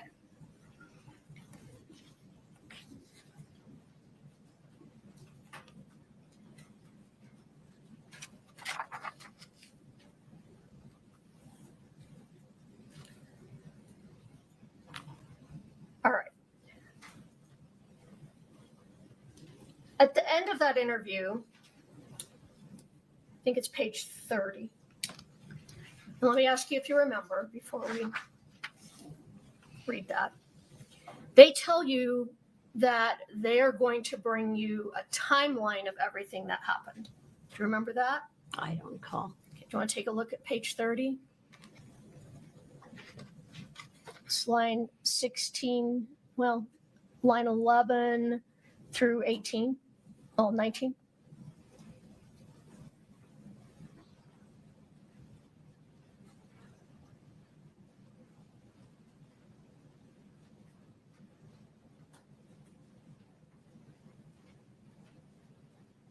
Okay. All right. So just like today, the timeline was confusing then too, right? Correct. And they said, well, we're going to bring you a timeline to help you figure this all out, something to that effect. They're going to bring you a timeline, correct? Correct. Did they ever bring you a timeline? Pause for one moment. Mr. Lever. Your Honor, just foundation, we're going to bring you a timeline or something to that effect. We can use the precise words. We have the precise words. Overruled on this one. Keep going, Ms. Lever. So they said they're going to bring you a timeline. Did they ever bring you a timeline? I don't recall. So you don't know if you ever got a timeline from the detectives? I don't recall if they ever brought it or not. So it's after this, I'm not sure if what day, and I don't know if you remember, but sometime after this interview, they released you from custody. Correct? I had to be on ankle monitor. It had to be approved through Judge Maybe to be on ankle monitor. I could not leave the jail without that being on my Okay. So they put an ankle monitor on you and they released you from custody, correct? And did you went back to see Judge Maybe, correct? No, I was not allowed in drug court at the time. Why weren't you allowed in drug court? Because I was suspended for a minute. It was on pause. Because you were a cooperating witness? Because what? Because you were a cooperating witness for the state? Yes. That's why you weren't allowed back in drug court? Yes. All right, but you did go see Judge Maybe, not in drug court, but you appeared in front of Judge Maybe to get conditions for your release, right? She already had approved the conditions before I was released. Oh, so you didn't have to go to court? I still had to go a couple of times. I mean, I still go every 3 months now. Okay. But let me just ask you, when you were very first released, you put an ankle monitor on, you're released from the jail. Did you have to go see Judge Maybe, or were you just released and you already knew the conditions? No, I think I had to go in front of her. Okay. So when you went back to Judge Maybe, she gave you some conditions of release, correct? Yes. And one thing they did is they transferred your probation from Wasatch County to Summit County, correct? I think so, yes. And your new probation officer became Detective Maynard, correct? Yes. All right. So he's now your probation officer. You testified yesterday that you only talked to him a few times after these interviews in May up until today. I text him every morning, so I still have to check in with him. Oh, all right. You didn't tell me that. So you text him every morning to check in with Detective Maynard? Correct. To tell him what? I just have to send him a text saying good morning, and he responds back, Lauber, that's it. Okay. Does he drug test you?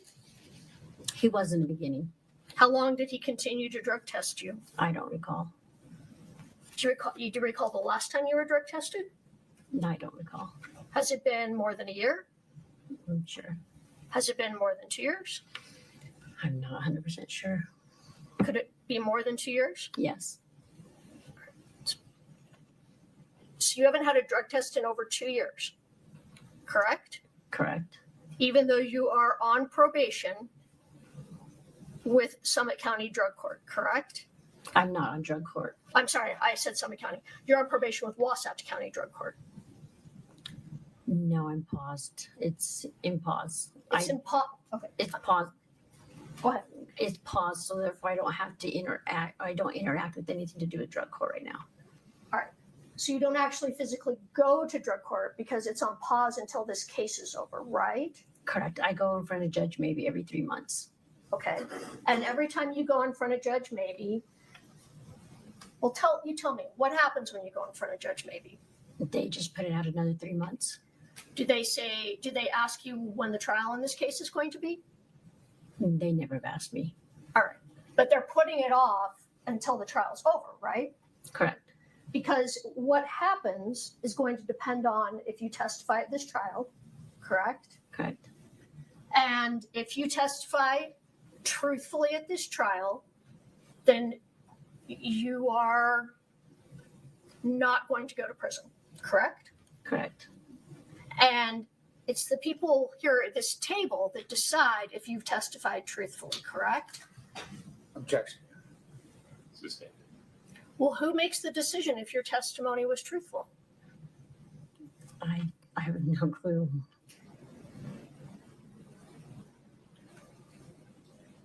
So if you got up here and testified today, I never bought pills from Robbie, I never gave pills to Carmen, would you? I'm Carmen. I'm sorry, I never gave pills to Kouri. Would you still be not charged in drug court? Everything would be fine, you'd just be done? I don't know. Okay. I don't know the answer to that one. All right. So one of the conditions of your release is that there were certain people that you were not to have any communication with, right? Correct. And one of those people was Nick Von Savage, correct? I'm not 100% sure. Well, let me show you.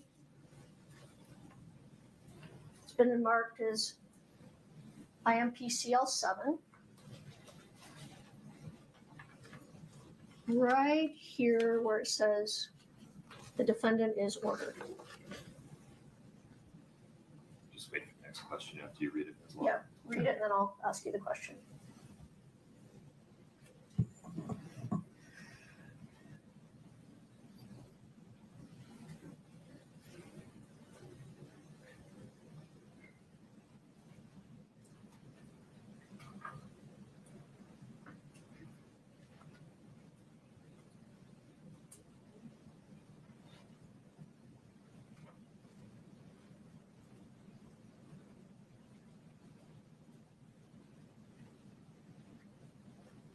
That is correct. So one of your conditions was that you were not to have any contact with Nick Von Savage. Correct. You weren't to talk to Nick Von Savage. Correct. But you did talk to Nick Von Savage. You've been talking to him for the last 3 years, correct? Correct. It was only until I had the ankle monitor on that I was not to have contact with my kids or Nick Von Savage. It says right there with the ankle monitor on. I have the ankle monitor on for a year. Okay, that's not what that says. And maybe I misread it. I think you misread it. So these were, But Ms. Lewis, we're asking her about her recollection, so if you'd follow up on that. all right. So your recollection is it was only when you had the ankle monitor on you couldn't have contact? Correct. All right. Because I had to go back and get permission to even talk to my daughters. Well, did you have permission to talk to your daughters, or it was just you weren't to see your daughters in person? I couldn't go down the canyon at all. Right. And later that changed and you were allowed to go see them in person? Yes. Correct. Okay. But take a look at this again. And then tell me, did the ankle monitor have anything to do with not talking to Nick Von Savage? Is to install a GPS ankle monitor on the defendant prior to her release. The defendant was ordered to have no contact with no color. Kouri Darden did the last County drug court. Yeah, I'm confused on that, but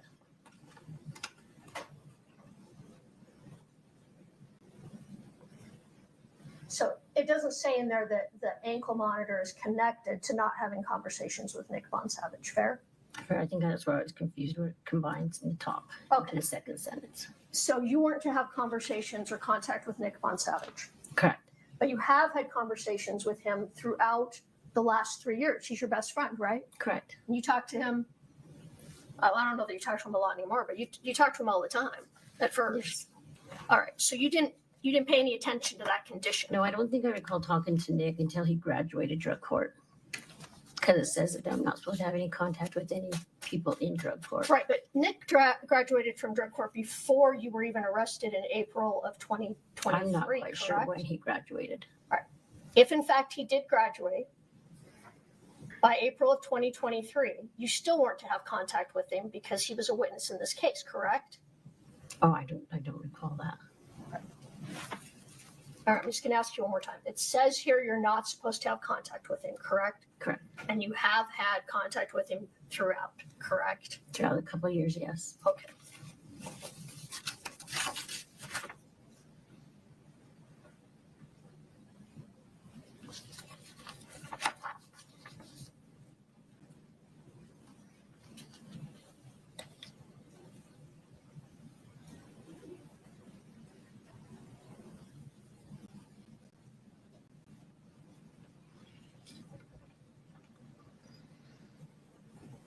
Oh, let me ask you, yesterday it came up that Kouri Richins wrote you a couple of letters saying you'd completed community service that you hadn't really completed, right? Yes. You asked Kouri to write those letters for you, correct? I asked Kouri if she could, yes. All right. So you asked her, even though I haven't done community service, will you write letters saying I did? Correct. All right. So that's how you got those letters. Yes. All right.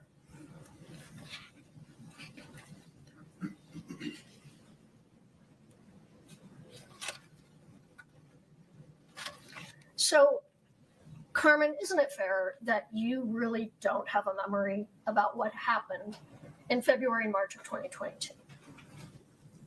What do you mean by that? Well, when you were interviewed in 2023, you didn't remember what had happened, correct? Correct. It's a lot to take in. It's a lot to take in. And you didn't remember it a year after the fact. So you really don't even remember now what happened in 2022 and 2022, correct?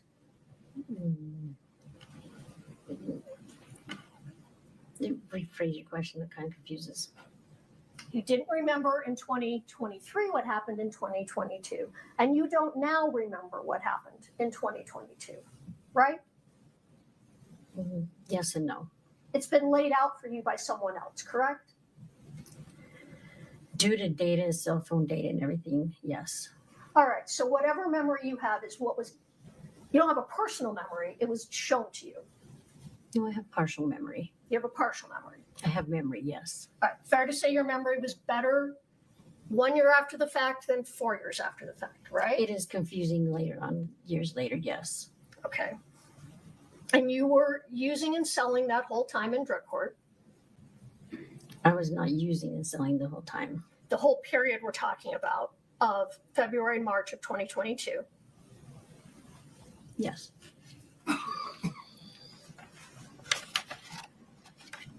Kouri never once asked you for fentanyl, correct? No, not correct. I mean, yes. Wait, you confused me. Can you answer the question again? Kouri never asked you for fentanyl, true? I had told her that that's what Robbie had, and she said, okay, go ahead and get it. All right. Let me ask the question again. Kouri never asked you for fentanyl, true? Yes. All right. And you bought prescription Oxycontin from Susan Kohler, correct? Correct. You got light green pills from Crozier sometime in February of 2022, correct? Correct. And then you went back and said, give me more of the same, correct? Correct.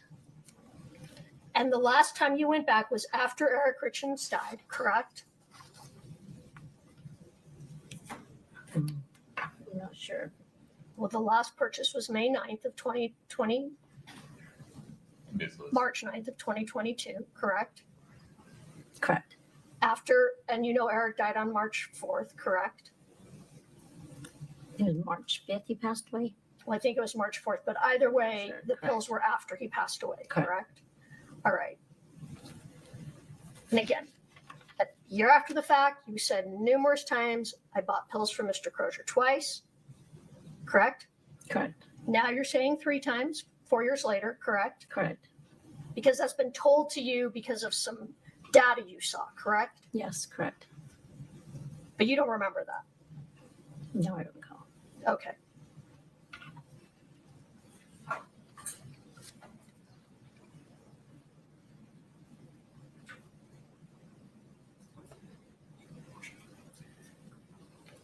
So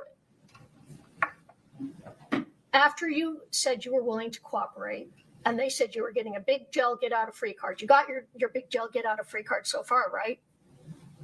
Correct. Because you have not been in jail for the past 3 years. Correct.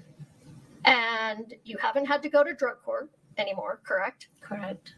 And all you do is wait to see how your testimony goes to find out what happens, correct? Correct. You're not being drug tested, correct? Correct. Even though you're on probation, correct? Correct. And your probation consists of, in the morning, you say hi to Detective Maynard and he says Lauber. We just text back and forth. If I'm leaving town, I tell him I'm leaving town. If I'm here, you know. Okay, so you tell him if you're leaving town. Are you I still keep tabs? He still keeps tabs on me no matter where I'm at. He has my work schedule. He has everything. He does have your work schedule. Yes. And you've been allowed to move to Las Vegas, correct? Yes. So because of your cooperation, you got out of going to drug court, correct? Correct. You got your probation transferred to Summit County with Detective Maynard, correct? Correct. You got to stop your drug testing, correct? Correct. You got to move to Vegas, correct? Correct, but I'm not living in Vegas. I'm living here. You're here right now. Judge maybe approved me to move to Vegas, but I'm still here in Utah. You haven't moved to Vegas yet? No. Okay.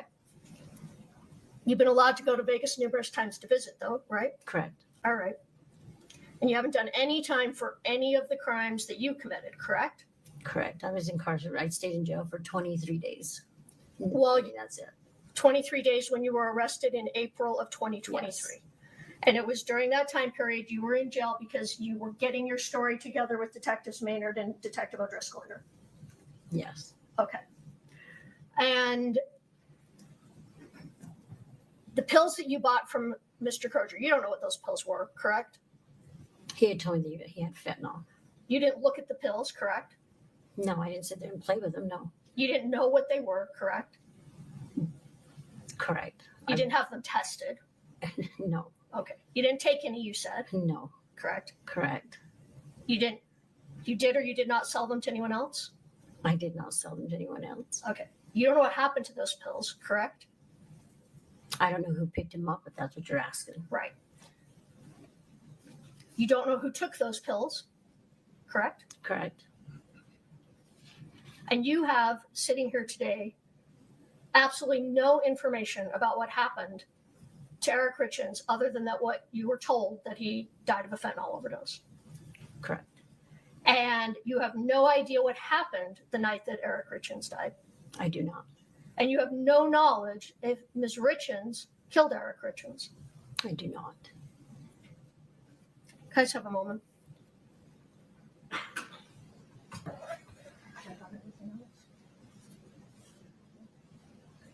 I have nothing further at this time. Mr. Bloodworth. Thank you.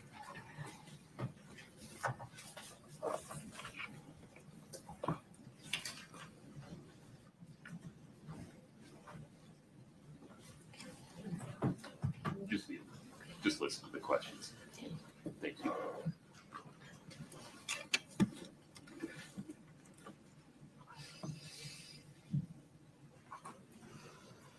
Scott, can you bring up Exhibit 8-11, please?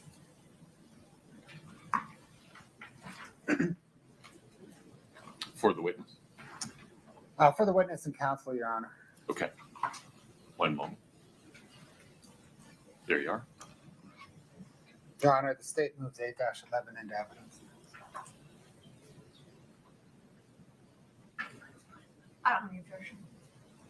8-11 is admitted and published. Ms. Lauber, can you see 8-11? Yes, I can. Do you recognize that? I know you said you didn't earlier, but has Mr. Moffitt shown you that exhibit? I don't recall seeing them yet, but I know they were given to me. They're given to him. And their dated, you see April the 19th, 2024. Do you think they were given to him? Or do you know what day they were given to him? I don't. Okay. Thank you. Mm-hmm.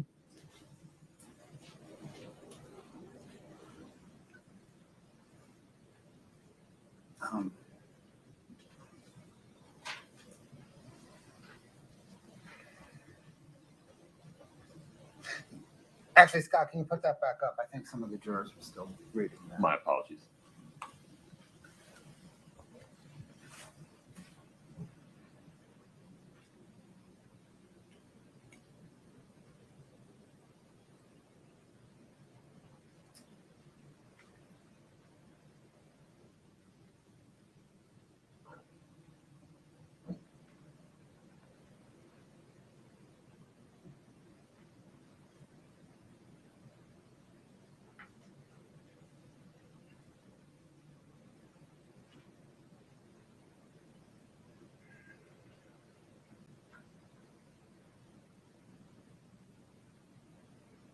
Okay, thank you.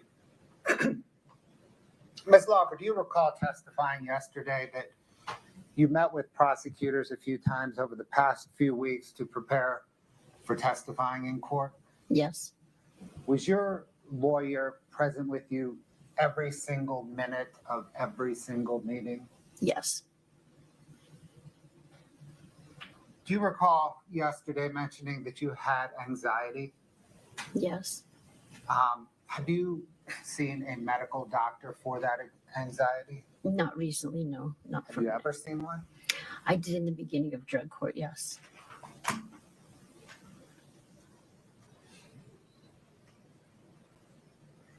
Did you receive a diagnosis of anxiety? Yes. And did you receive any treatment prescription? Yes, a non-narcotic, a boost bar. A boost bar? I can't remember exactly what it's called. Can you describe it? It's just a little white oval pill. Looks like a little bar. I have them in my purse out in the car. All good.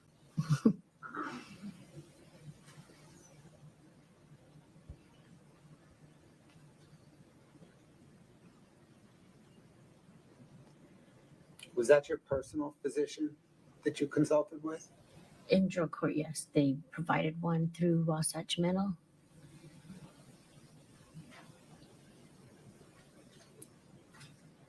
Anybody who needed meds through drug court, they provided her because they were non-narcotic kinds. Understood.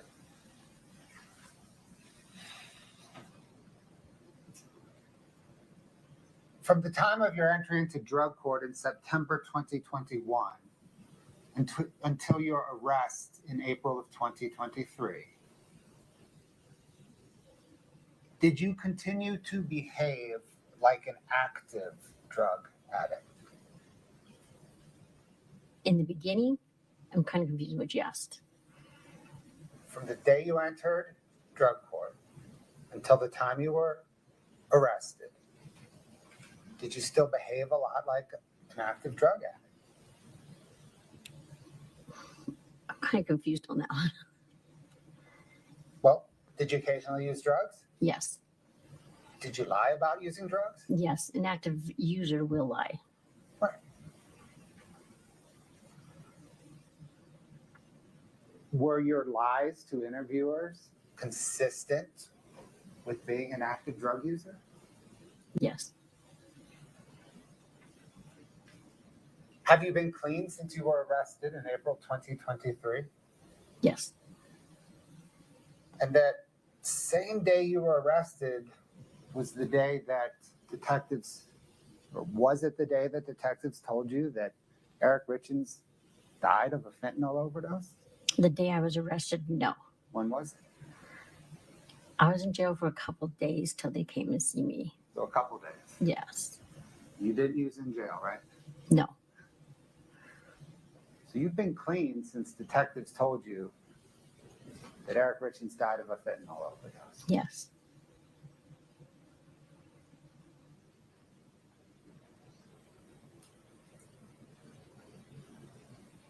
Has your memory become cleaner?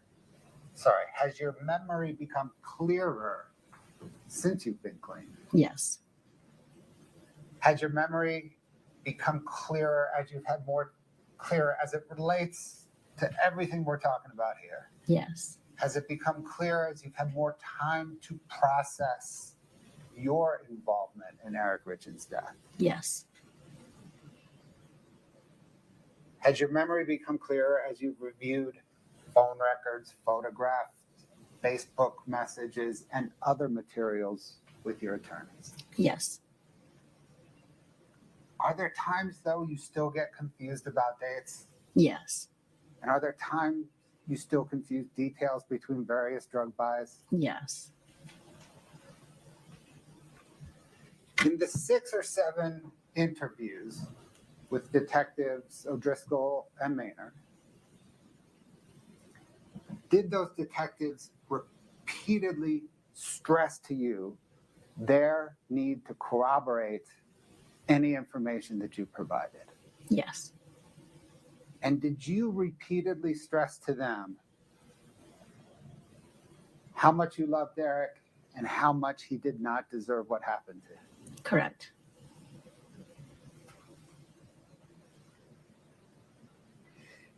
Do you recall testifying yesterday, and again today actually, where detectives said that you could get a big, giant get out of free jail card? Correct. Do you recall what you said to detectives immediately after that? I don't. If I were to show you a transcript of that interview, would that refresh your recollection on that point? Yes. Scott, can you please publish 8-59, page 113, lines 11 through 15? Ms. Lauber, if you could read that and then let me know once you've read that. Okay, I'm done. I'm done. Does that refresh your recollection? Yes. After detective said, do you realize you could get a big get out of jail free card? What did you tell them?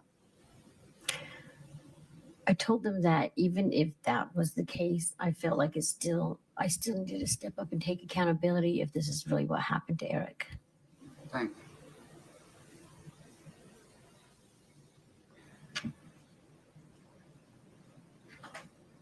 When considering the 6 or 7 interviews with detectives O'Driscoll and Maynard, in their full and fair context, do you think that did you think at the time, do you think now that detectives O'Driscoll and Maynard were trying to plant information into your memory? Your Honor, objection, speculation. Overruled. No, I do not.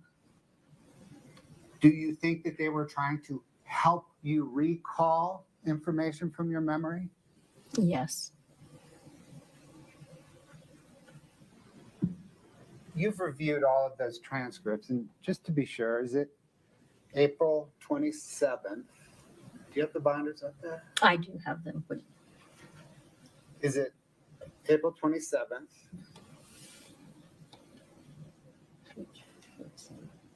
You may need to help her out. Well, that's okay. We've touched them all. We don't have to review. Yeah, that's the one. Were all of those transcripts accurate? Transcripts of your interviews with Detectives O'Driscoll, Maynard, and Miss Whistler? Yes. Your Honor, the state's marked the April 27th, 2023 interview as 8:57. The May 2nd, 2023 interview is 8:58. The May 3rd interview as 8:59. The May 4th is 8:60. The May 10th is 8:61. The May 12th is 8:62. The May 13th is 8:63.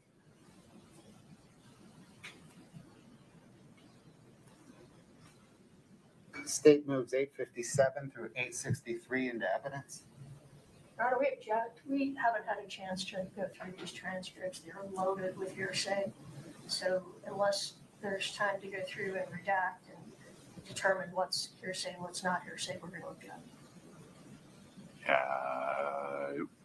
I'm going to not rule on that motion at this time. There are multiple rules of evidence we need to have a conversation about there. So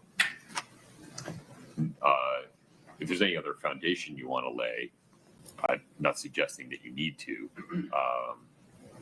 one way or the other, do that now, but we'll have that legal discussion at a later time. Understood, Your Honor. I don't need to lay any additional foundation. Understood.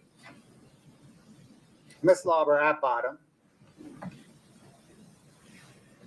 Let me back up half a step. Your Honor, can we have that legal discussion during the lunch break? Yes.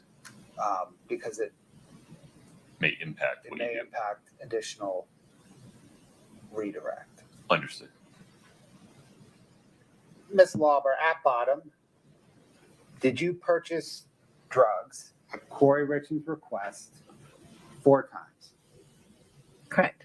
Did you deliver drugs either hand to hand or by placing them somewhere at Kouri Richins' request to Kouri Richins 4 times? Correct.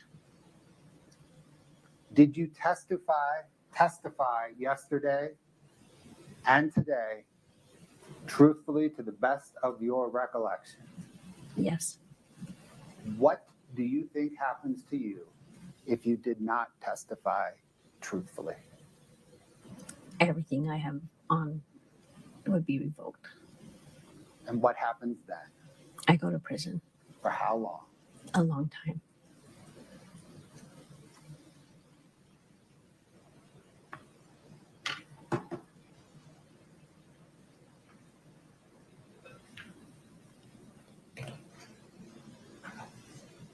Ms. Lewis, with the reservation that Mr. Bloodworth just made on the record about the potential for additional redirect depending on the court's ruling on the state's motion to admit the transcripts, anything further for Ms. Lauber at this time? Not at this time, no. Okay. Let's just have that discussion immediately, if you don't mind, Mr. Bloodworth. Folks, let's let you stretch your legs. We're not going to recess for lunch just yet. There may be a few more questions for Ms. Lauber. Thank you.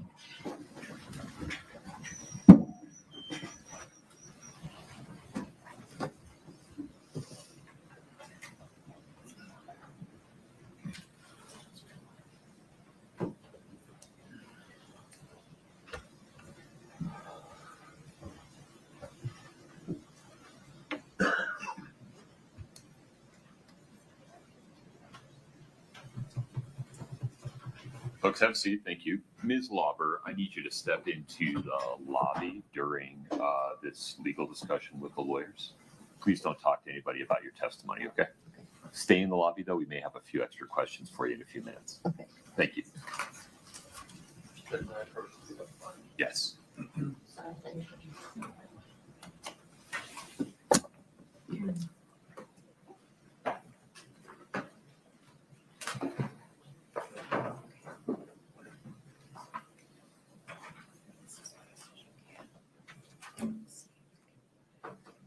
Okay. Current state of affairs. The state has moved to admit 857 through 863, which is a series of transcripts of interviews between of Ms. Lauber by other government officials. None of those were subject to cross-examination, right? No. They were all just interviews. At the time, no. Correct. At the time, they were not subject to cross. Okay. So they are categorically hearsay that will need an exception for or another rule that would allow them to be admitted, correct? Correct. Okay. The defendant objects to hearsay. If you would respond to that and then tell me which rule you think they come in under. Your Honor, the defense has cherry-picked certain statements that Carmen Lauber made to impeach her credibility, to rehabilitate her credibility. The state needs to enter all of the interviews because they show essentially an ongoing iterative discussion, which when you understand the full arc of, it is clear that she is being credible. While she may be confused, she is not untruthful. So the full scope of Miss Carmen Lauber's statements need to be admitted for rehabilitation purpose. Any other statements by, the questions essentially, right, by the various interviewers, that all goes to the effect on Miss Lauber. Everything you say is true, but I still have to contend with Utah rules of evidence. And so they are out of court statements. You could call the other half of those conversations, Detective Maynard, Detective O'Driscoll, presumably, maybe the federal official, and ask how this went. And if they didn't remember, you could refresh their recollection. All I need to contend with right now, and it is a genuine question, I don't think I have a basis to just admit them wholesale. There may be a basis for you to ask Ms. Lauber about other prior consistent statements that she's made to rebut the argument from the defense of a recent fabrication. And I'm not suggesting otherwise, but we can't do it through the wholesale. We can't do that through the wholesale admission of the transcripts.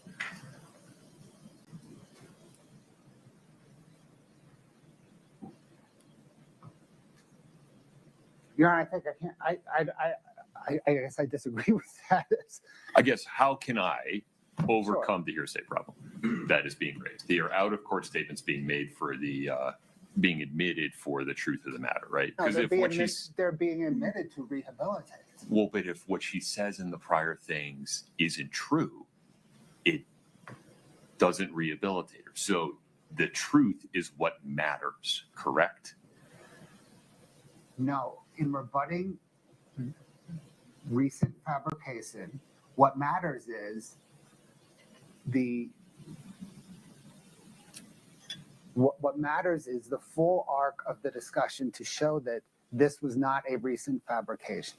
That if you understand Carmen Lauber's statements, not cherry-picked, but over the scope of a series of interviews over 2 weeks or whatever it is, you can understand that she is credible and not recently fabricated. I need you to tell me how this comes in over a hearsay objection or through some other rule regarding prior statements of a witness.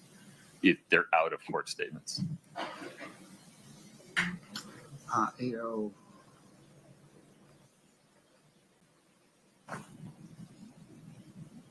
Yeah, I don't know. I start with hearsay. They are out of court statement. Yes, the state is not offering them for the truth of the matter asserted. In Carmen Lauber's statements, the state is offering them not to say what she's saying back then is true. We're saying the opposite, actually. We're saying that a lot of what she said back then, we're not offering for the truth. We're not offering Carmen Lauber's statements to show that she had 3 drug deals. We're offering Carmen Lauber's statements to show, regardless of whether they were true or not, this is the evolution of the detectives, of her providing information to the detectives, whether or not that information is true. Because the defense in impeaching Carmen Lauber has suggested that the investigators were planting information with Carmen Lauber. And you can call those people to testify subject to cross-examination to say that's not how it went at all. And the evolution of them was X, Y, and Z. And I think putting in the transcripts does the same thing, and there's no hearsay problem. The statements that are not hearsay, 801 D1A. Yeah, that's why I asked about the cross-examination problem, right?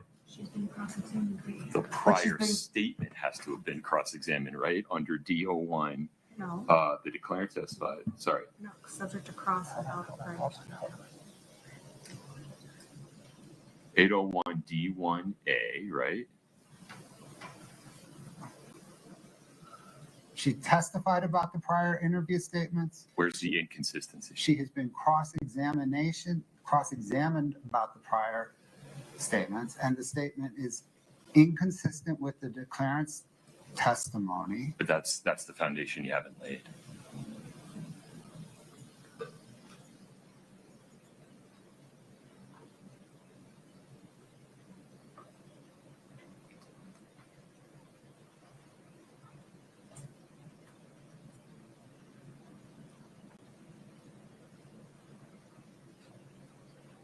The interviews are,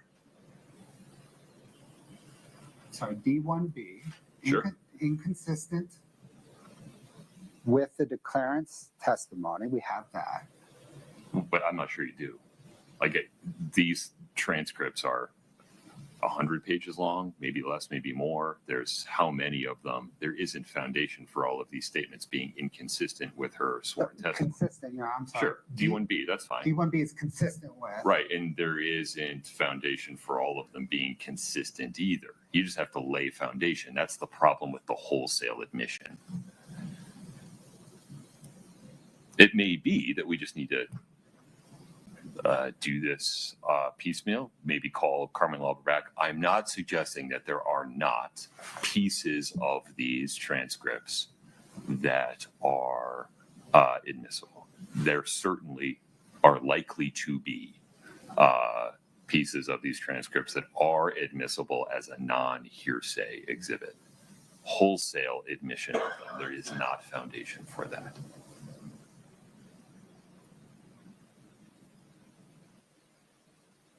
Yeah. Your Honor, I think the consistency comes in the arc of the statements. That's where the consistency rises. Sure, we have individual sentences. This is an ongoing interview, right? It might have taken place over the course of several days, but it is an ongoing interview.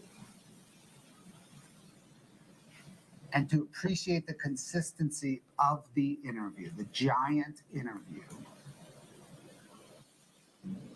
the jury, that is the consistent statement. That is consistent with her testimony. Her testimony being that this is generally what happened. I might be confused on days. I might be confused on details between various buys. But she is, in the greater arc of her interview, she is consistent.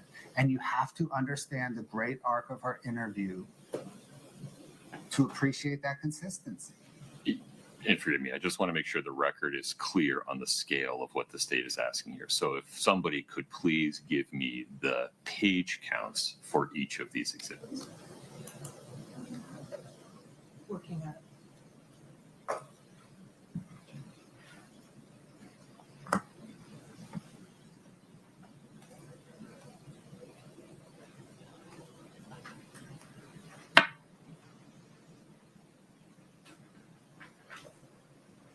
And I appreciate that. I guess it is somewhat voluminous, and the jury, it might go back to the jury room, and they're like, too much. We're not even touching it. That's not my concern.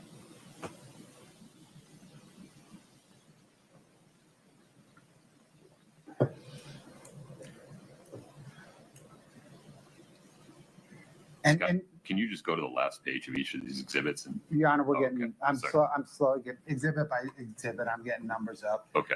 And Your Honor, maybe just to put a finer point on the rule 801 D1B, there is the recently fabricated piece, but really the defense's argument is acted from a recent improper influence or motive.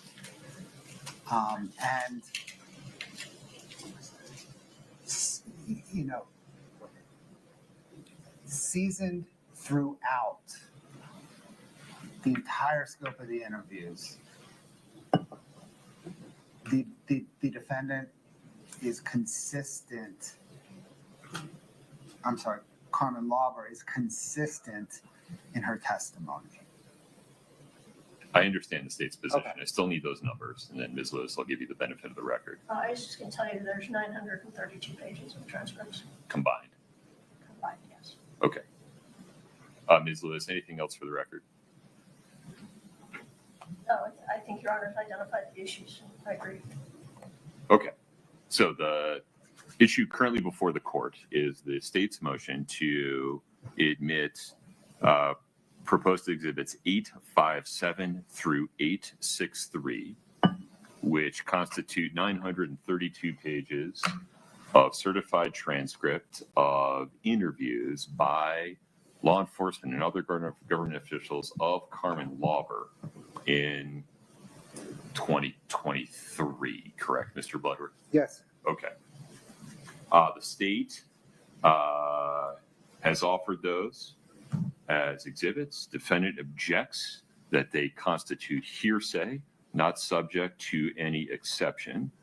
In response, the state points to the definition of hearsay under 801 and argues that these 932 pages are categorically not hearsay under 801D1B, which states that a declarant witness's prior statement is not hearsay when the declarant testifies and is subject to cross-examination about a prior statement. That occurred here on the record through Ms. Lewis's cross-examination of Ms. Lauber regarding these prior interviews, and the statement seeking to be admitted, the out-of-court statement under D1B, is consistent with the declarant's testimony and is offered to rebut an express or implied charge that the declarant recently fabricated it or acted from a recent improper influence or motive, and so testifying. The state makes a persuasive argument that admission of Ms. Lauber's consistent statements from the interview transcripts would be appropriate to rebut the implications by the defense that she has recently fabricated or acted from a recent improper influence or motive in testifying on the record in this trial. But the state simply hasn't laid foundation for a conclusion that all 932 pages constitute statements that are consistent with the declarant's testimony here.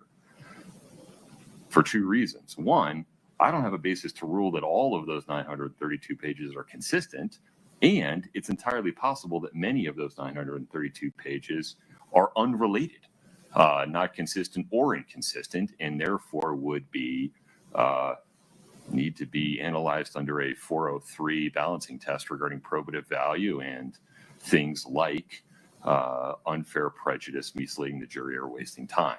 So based upon the foundation laid so far, the court simply doesn't have a basis to rule that all 932 pages being offered are not hearsay.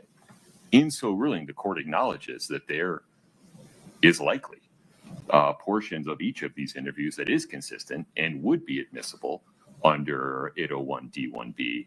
I just don't have that designation in front of me at the moment. Ms. Lewis, anything further? Okay. May not be the last time we have this conversation, Mr. Bloodworth. Yes, okay. Doubt it will. Understood.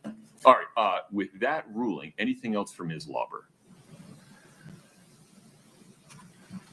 Your Honor, not today. Can I propose, though, that we keep her under subpoena? We will address the interview transcripts and then revisit this. Understood. I'll tell her that on the record. Okay. May we invite Ms. Lauber back in, please? Your Honor, can the court advise her that because she's being held, she still can't talk about her testimony? Yeah, I think that's fine.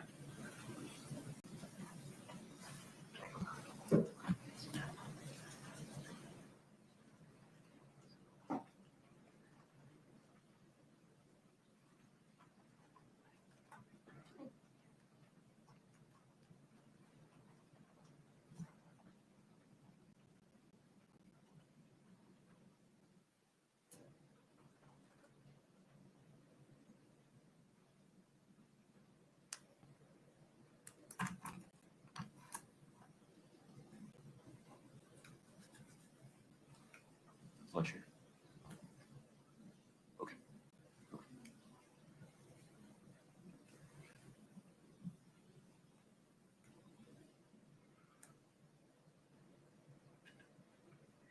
Ms. Lauber, if you'd take the stand for one moment, I just need to give you some instructions.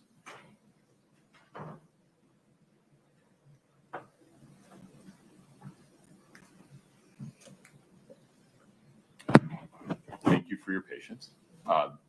The lawyers don't have any additional questions for you today. We may need to call you back at some point in the next 4 weeks. You'll get notice. You're still subject to subpoena, which means if you get notice that you need to come back, you have to do it. Okay. All right. Second, you cannot speak to anyone about your testimony between now and either being called back in or the trial being over. You have to affirmatively avoid talking to anybody about your testimony. Okay. So if anybody asks you about it or asks you about this case, you have to say, the judge told me I can't talk about it. Okay. Do you understand? Yes. Can you follow that instruction? Yes. All right. Mr. Bloodworth, anything further with Ms. Lauber today? No. Ms. Nestor?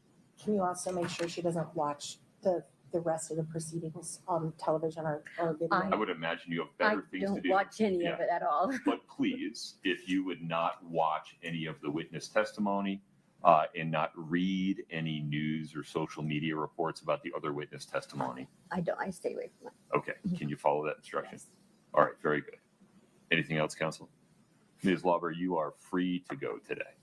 Okay. Thank you. Mm-hmm. Mr. Moffitt, thank you. Okay. Mr. Bloodworth, may I invite the jury in, tell them we're going to take a lunch break? That sounds right, Your Honor. Ms. Lewis? Fine. What time would you like to come back? 12:30? Sounds fine. Ms. Lewis, is that agreeable? That sounds fine. All right. Can we invite the jury back?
Ladies and gentlemen, stay standing. I promise this won't take long.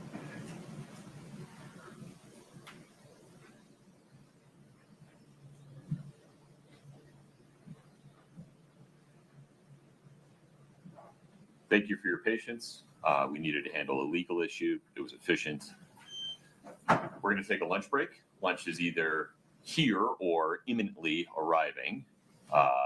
During the lunch break, please do not talk about the case. Please don't read, watch, or listen to anything about this case. Please don't do any internet searches or other research about the case. Please enjoy your lunch break. We'll be back on the record at 12:30. Thank you.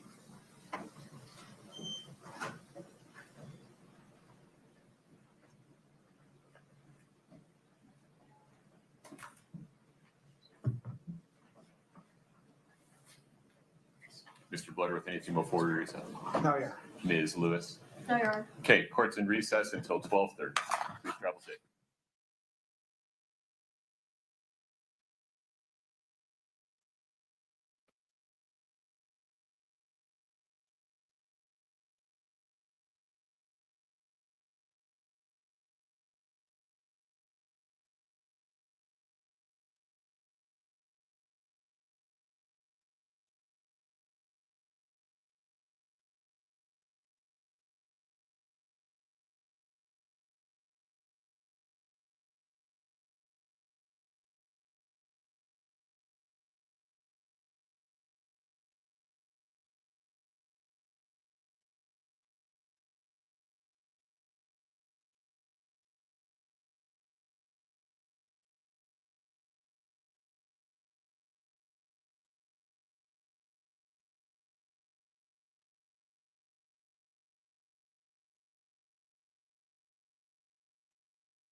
You're watching at Southern Sin, your home for true crime.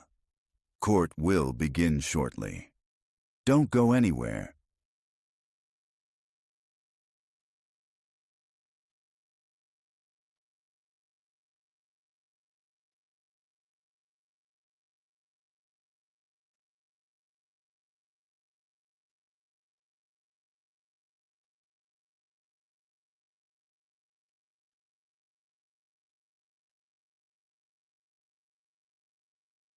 Want more true crime?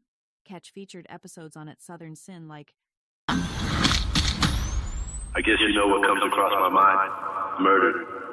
Just murder, murder. A lot of ladies think he's attractive. Very nice, very well spoken. This is what I do with women, you know? I use my charm, use my good looks. I'm like a lion. You're the prey, I can sense it.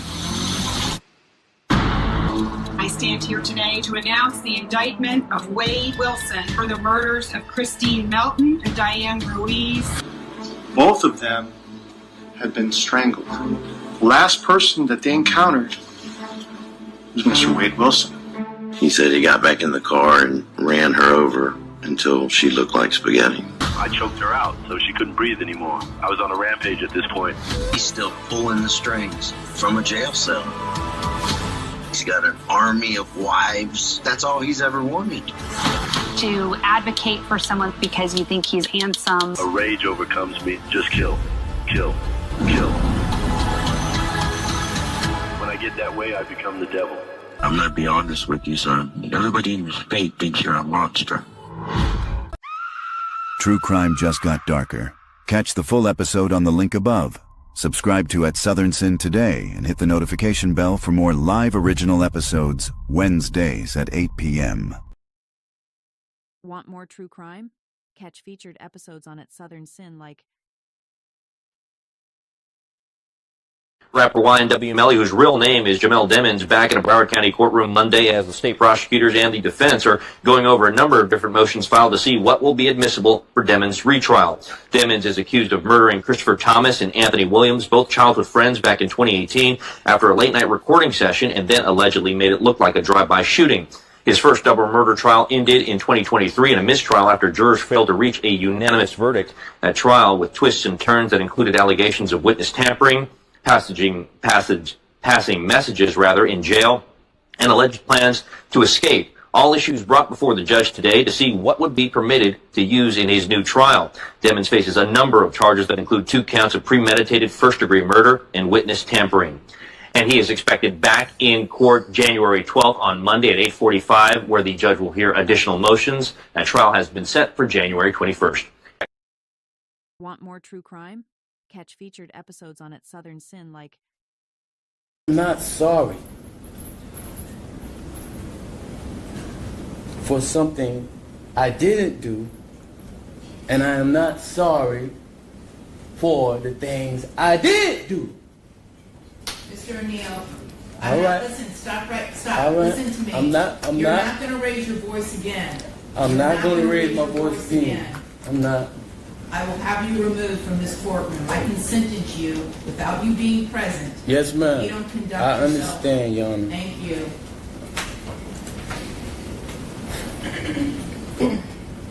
But I will say,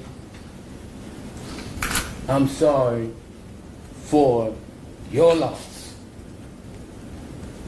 19 years I've been at this job. I've seen human beings killed at the hands of others in every way imaginable. You name it, I've seen it. Shootings, stabbings, drownings, suffocatings, blown apart by cars in DUI manslaughter cases. Horrible things. This is the worst case I have ever seen as far as the facts go.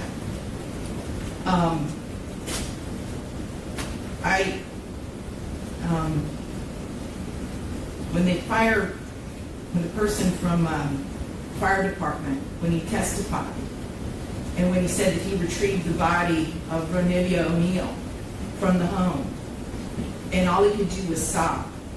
It took every ounce I had not to start sobbing too. Because there is no way any person with any feeling could have witnessed or seen the photos of what occurred that night and not be haunted for the rest of your life. I know I will be. For the rest of my life, I'll be haunted by what I saw as far as the evidence and just the abject cruelty of it all. The abject cruelty. And I was aware, because I reviewed a lot of the discovery ahead of time, as you well know, did a lot of in-camera inspection of a lot of documents. And I was aware there was some evidence, at least, that when you needed to recover from your gunshot wound, that neither your parents nor your Aisha, Ms. Robinson, would let you come recover at their home. I don't know if it's true or not. I'm not going to get into a dispute. I'm just mentioning there was some evidence referencing that in the records. And all I can think about, because I knew that Ms. Barron was not with you romantically at the time. And I knew that she, just out of the goodness of her heart, let you come stay with her. And it is beyond tragic that that critical decision ended in so much horror for her and for her children. It is unspeakably cruel what happened as a result of that one decision. The way that Ms. Barron died was horrific, and that 911 call, which captured truly all of it. You heard, and everyone who's heard that 911 call heard a death scream. If anybody ever wants to know what it sounds like before a human being dies, knowing that their death is imminent, that's exactly what it is. That was a death scream. We don't see if it's true. But what happened to little Ranivia and to little Ronnie, but I'm going to focus on Ranivia because she was special. And you could tell Miss Barron had done everything she could to create a beautiful home for her family. I noticed that the Ranivia's bedroom, before you set it on fire, you could tell she tried so hard to make her feel like a princess. Kenyatta did everything she could. And I noticed too in the kitchen on the refrigerator, she put up magnets that said faith, love, family, hope. And then you know what else happened to that refrigerator during that night? It got splattered with blood all over it due to what happened. Little Ranivia, she couldn't scream, she couldn't run away, and she witnessed what you did to her mother as far as shooting her mother in the arm with the gunshot. She knew. And the horror that that child suffered. And she already had a life where she was born with challenges regarding her physical and her mental disabilities. But the pain and suffering that she suffered that night at your hands, unspeakable, absolutely unspeakable. And at the moment, that first time you struck her with that hatchet, and little Ronnie testified that all he could see was tears coming out of his sister's face. At that moment, that child knew she was being betrayed in the cruelest, most tragic and sorrowful way that a child could ever be betrayed. She was being betrayed by her parent, the one person that should be there to protect their children and love them and keep them from harm. And that was the last thing that child felt before she passed on from this earth, was your utter, cruel betrayal to her. And I read somewhere, and I don't know if it's true or not, I have no idea, but I read somewhere that souls pick their lives and that they know exactly how difficult their lives are going to be before they enter into this world. True crime just got darker. Catch the full episode on the link above. Subscribe to At Southern Sin today and hit the notification bell for more live original episodes Wednesdays at 8 p.m.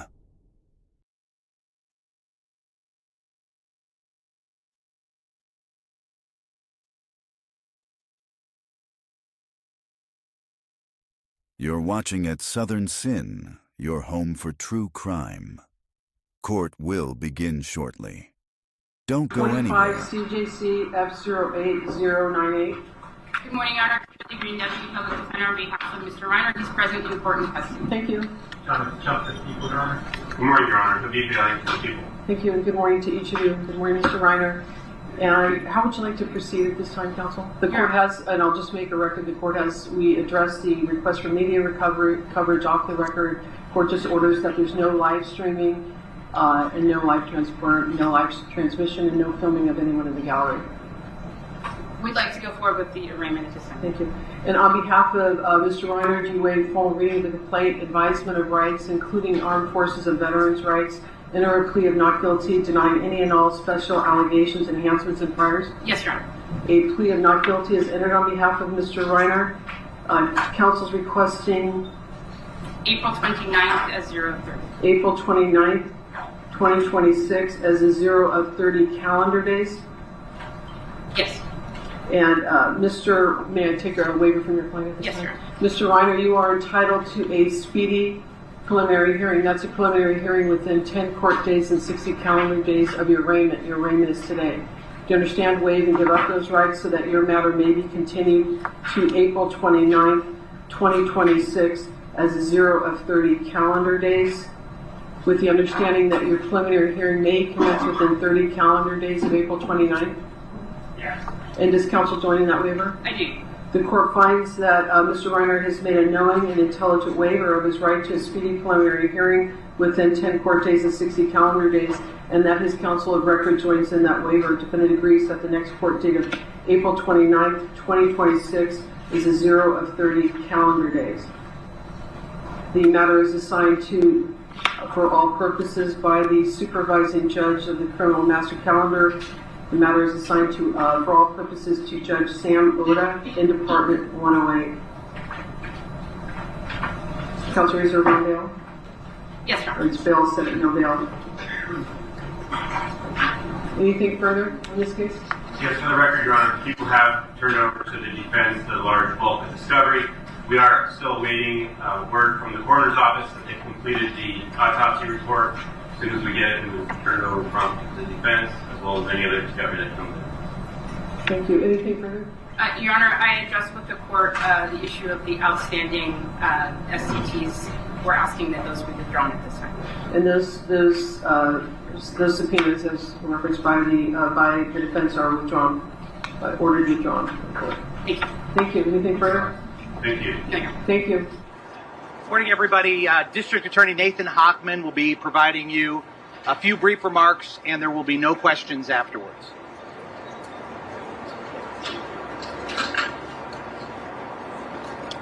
Good morning. My name is Nathan Hochman. I'm the District Attorney of Los Angeles County. Joining me here is the prosecutor for the case, Habib Balian. I'll give you a couple different update points. First, the case is on track. We have provided the bulk of discovery to defense counsel, and we are now waiting for the coroner's report. When that is provided to the district attorney's office, it will in turn be provided to defense counsel. The second point, this case is a death penalty eligible case. Along those lines, we take the process in which we determine whether or not the death penalty should be sought extremely seriously, and it goes through a very rigorous process. We will be looking at all aggravating and mitigating circumstances, and we have invited defense counsel to present to us both in writing and orally in a meeting any arguments that they would like to make in consideration for our going forward or not going forward with the death penalty. So that is an ongoing process. We will also, at that point, when we get all this information, it will be subject to not only a rigorous analysis, but many of the most experienced individuals in the DA's office with death penalty experience will be helping me evaluate that information. The third point with dates. Right now, the next date is April 29th for a preliminary hearing setting date. What will happen is that at that date, the judge has said it is 0 of 30 days. That translation, that means that within 30 days of that April 29th date, there will be a preliminary hearing unless additional time is sought by defense counsel, agreed to by the court, and the defendant agrees to also waive time. One can probably expect that there will be that additional time sought because of the volume of the discovery that will have to be gone through by defense counsel, by the fact that we're still waiting for the coroner's report, and by... True crime just got darker. Catch the full episode on the link above. Subscribe to At Southern Sin today and hit the notification bell for more live original episodes Wednesdays at 8 p.m.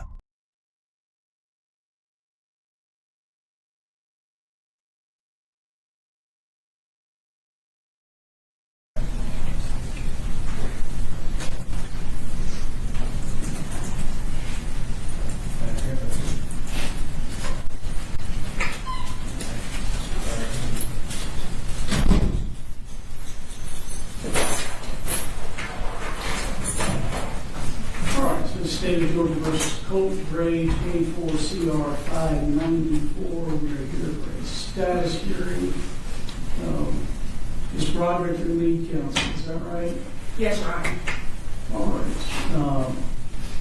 I guess one thing I'd like you to do for me is, the case hasn't progressed very quickly, and can you kind of shed some light for me on where we're at and why? Yes, Your Honor.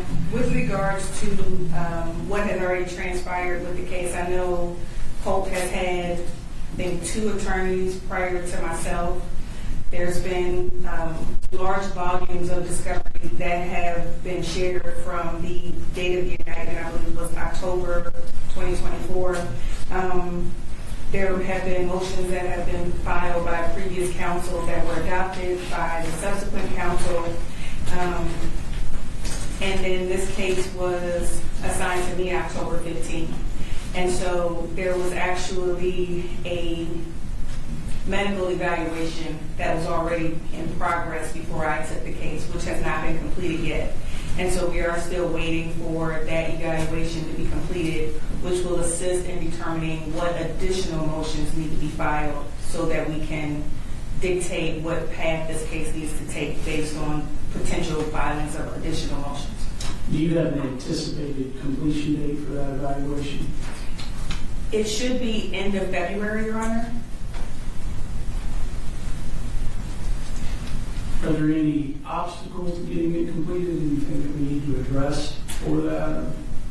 After having spoken with the medical professional, I don't foresee any obstacles. I do want to, so someone from DJJ dropped off records that I guess the defense had subpoenaed. It was a request for Mr. Berry's medical records from his initial confinement to today. I had those here, so the reason they just shouldn't be released to the defense. No, I'm going to say, Your Honor.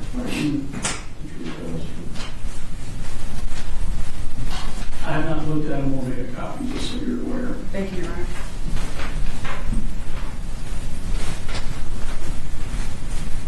Are there any outstanding discovery issues we need to address? Not that I'm aware of, Your Honor. We did have some difficulty with, I think, some of the audio, but I believe that has been corrected. Okay. Have the state and the defense discussed the scheduling order? Yes, Your Honor. We drafted one and sent it over to Ms. Broderick this morning. And so we had it for the court if you'd like to review it. All right. Yes, ma'am. Please.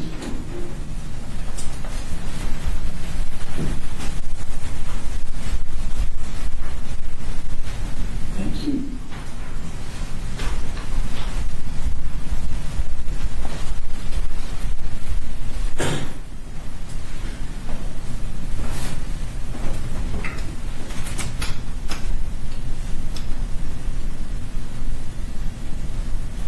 And Ms. Broderick, is the scheduling order acceptable to the defense? Yes, Your Honor. All right. I'll enter that order.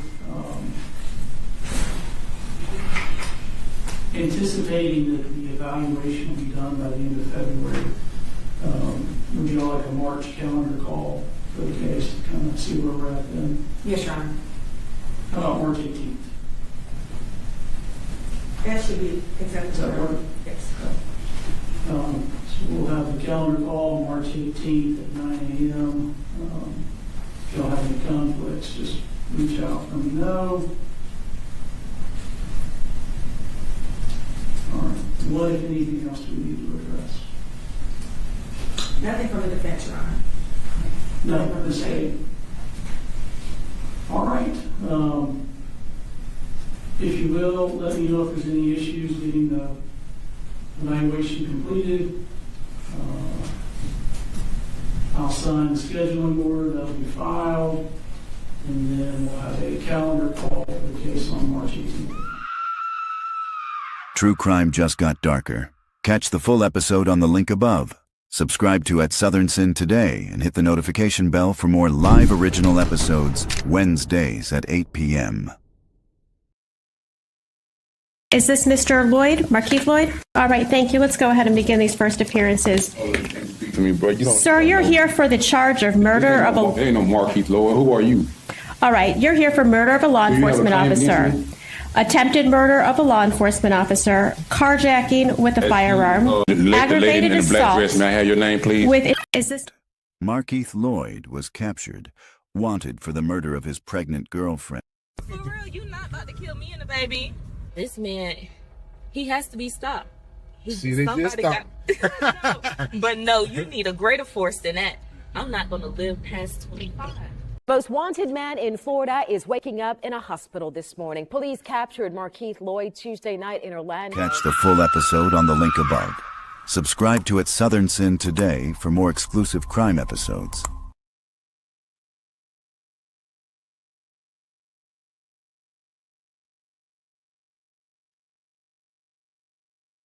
Want more true crime? Catch featured episodes on At Southern Sin like 14-year-old freshman Colt Gray opened fire, killing 4 and injuring 9 others. There was like 10 shots, about a 3-second or 4-second pause, and then like 7 more. According to investigators, Gray carried an AR-15 style rifle onto a school bus that morning, the barrel sticking out of his backpack wrapped in poster board. 4 people would lose their lives that day, 14-year-old students Mason Schermerhorn and Christian Angelou, 53-year-old math teacher Christina Arimi, and 39-year-old football coach Richard Ricky Aspinwall. Colt Gray has been indicted on 55 felony counts, including 25 counts of aggravated assault. He is not the only one facing charges in this tragedy. Colt's father, Colin Gray, faces charges of second-degree murder and involuntary manslaughter. Prosecutors say Colin admitted to buying the rifle that his son used in the mass shooting and did so knowing that the teen was a danger to himself and others. Deputies interviewed the Grays about a year before the shooting, based on FBI tips about alleged threats posted on the online platform Discord. I don't know anything about him saying like that, and I'm going to be mad as hell if he did. And then all the guns will go away, and they won't be accessible. His father, Colin, has been granted a change of venue in his case. If he's found guilty of murder, he could face up to 180 years in prison. True crime just got darker. Catch the full episode on the link above. Subscribe to At Southern Sin today and hit the notification bell for more live original episodes Wednesdays at 8 p.m. I just killed my mother. And what happened, sir? Earlier that evening, Champaign County dispatchers answered a 911 call from Shane's 14-year-old son. At first, it sounded like a routine emergency. But buried in the boy's trembling words was something far more chilling. An unsettling confession. The question wasn't just what happened inside that house, but who, exactly, was confessing to murder. I just killed my mother. And what happened, sir? I just killed my mother, and I need to go to the hospital. Captain Loney assures Shane his son is safe, tucked away in police custody. But behind the calm words, a darker truth lurks. As Shane's fear spirals, Loney tightens the net, asking pointed questions. Give me a little history on your son. And is his name, am I correct, is his name Donovan? Oh, God, yes, Donovan Asher Nicholas. What's his date of birth? Okay, I think he's 14 years old. Okay. But is it? I don't know. Okay. Has he been any behavior problem or anything to you? Never. The boy is soft-spoken. He's a genius. He's very, very smart. He's non-confrontational. Okay. He's never done anything. No, this is not man. Has he ever inflicted harm to any family member or anything like that? Never. No harm to anyone? Never. None. Does he have friends and things of that nature? No, he does not. True Crime Tuesdays just got darker. Southern Sin's all-new episodes drop at 9 p.m. Subscribe now for exclusive content. Want more true crime? Catch featured episodes on At Southern Sin like They left here around 7. Do they normally go for this long of walks?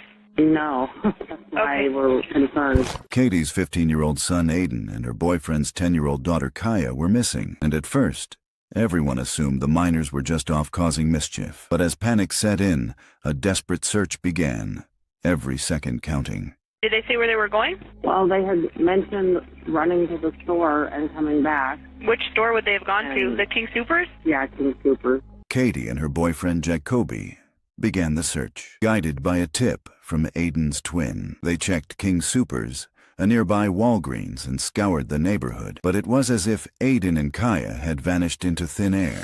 Then, during a police public update, Jacoby called with news that brought both dread and relief. He had found Aiden. True Crime Tuesdays just got darker. Southern Sin's all-new episodes drop at 9 p.m.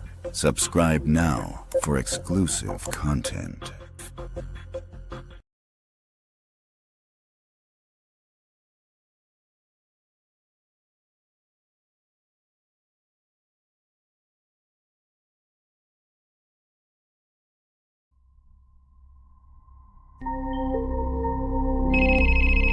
Hey Jody, Detective Steve Flores with Main Service on the Police Department. Oh, hey, how are you? Good. You needed to talk to me about something?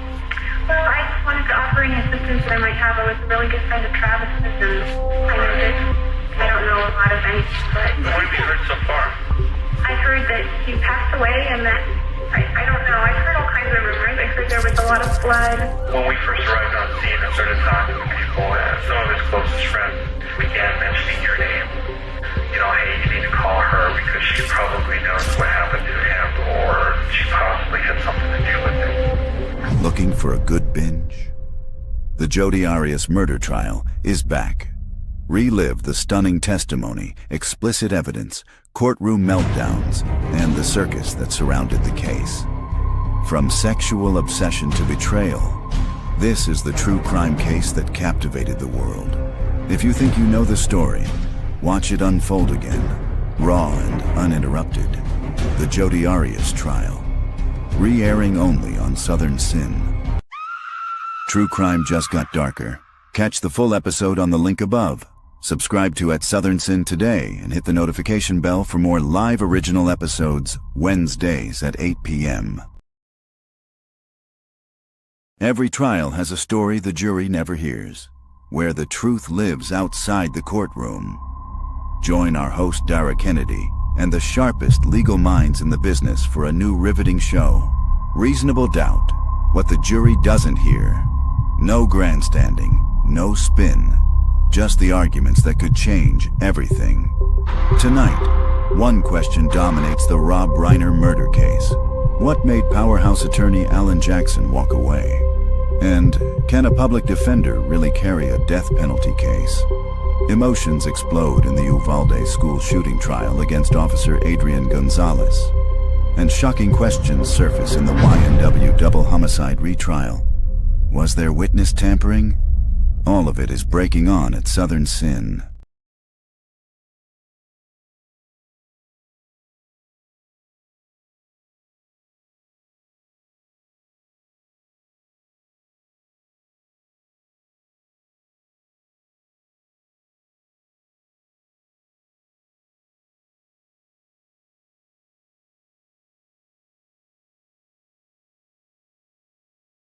Rapper YNW Melly, whose real name is Jamel Demons, back in a Broward County courtroom Monday as the state prosecutors and the defense are going over a number of different motions filed to see what will be admissible for Demons' retrial. Demons is accused of murdering Christopher Thomas and Anthony Williams, both childhood friends, back in 2018 after a late-night recording session, and then allegedly made it look like a drive-by shooting. His first double murder trial ended in 2023 in a mistrial after jurors failed to reach a unanimous verdict. That trial, with twists and turns that included allegations of witness tampering, passing messages in jail, and alleged plans to escape. All issues brought before the judge today to see what would be permitted to use in his new trial. Demons faces a number of charges that include 2 counts of premeditated first-degree murder and witness tampering. And he is expected back in court January 12th on Monday at 8:45, where the judge will hear additional motions. That trial has been set for January 21st.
You're watching at Southern Sin, your home for true crime. Court will begin shortly. Don't go anywhere. You're watching at Southern Sin, your new home for true crime. Smash that like button now. We'll be right back.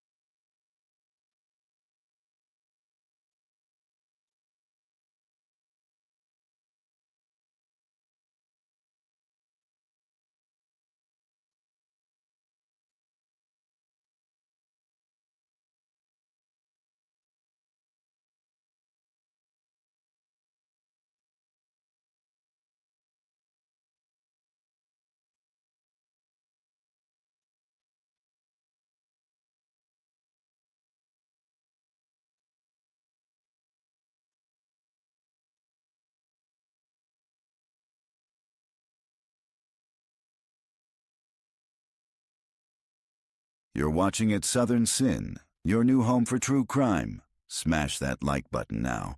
We'll be right back.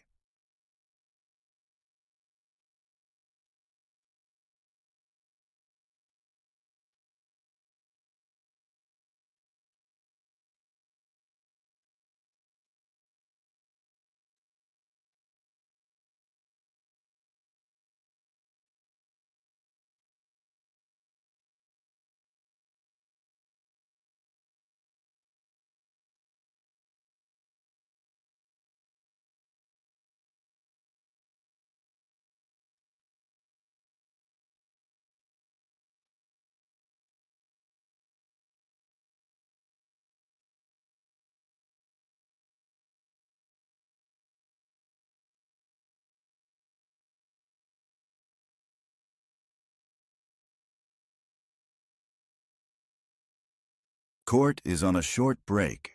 Don't go anywhere. The action will be right back on at Southern Sin.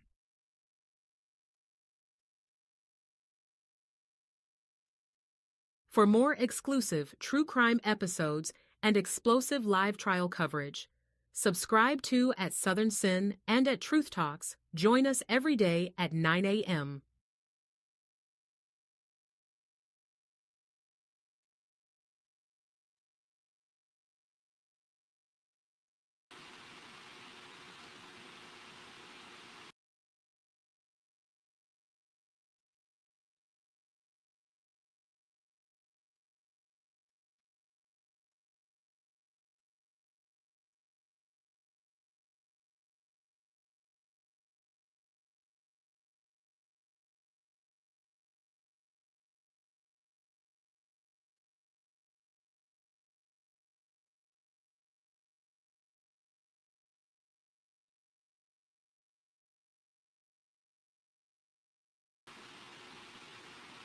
Hey everybody, hang in there. Court will be right back.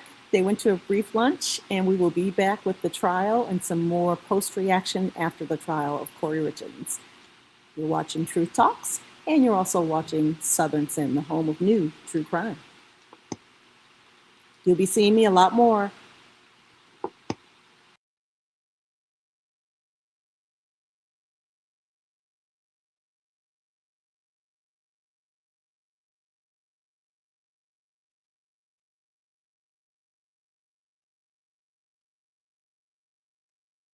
Want more true crime? Catch featured episodes on at Southern Sin like They left here around 7. Do they normally go for this long of walks? No. That's why we're concerned. Katie's 15-year-old son Aiden and her boyfriend's 10-year-old daughter Kaya were missing, and at first, everyone assumed the minors were just off causing mischief. But as panic set in, a desperate search began, every second counting. Did they say where they were going? Well, they had mentioned running to the store and coming back. Which store would they have gone to? The King Soopers? Yeah, King Soopers. Katie and her boyfriend Jacoby began the search. Guided by a tip from Aiden's twin, they checked King Soopers, a nearby Walgreens, and scoured the neighborhood, but it was as if Aiden and Kaya had vanished into thin air.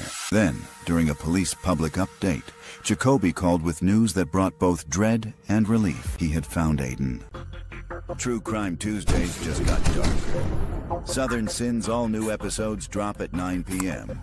Subscribe now for exclusive content.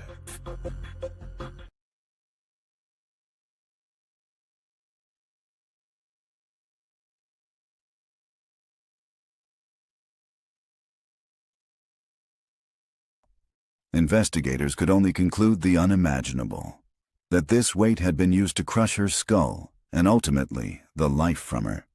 But the horror did not end there. Inside the master bedroom closet lay Gloria's teenage son, Caleb.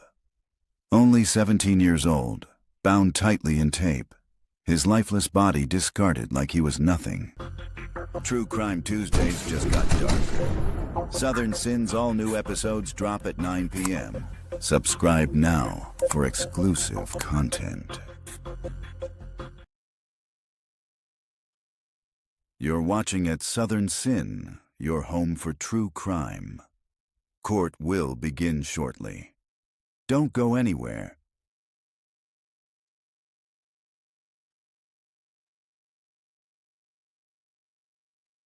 Court will be right back, here on at Southern Sin and at Truth Talks Live.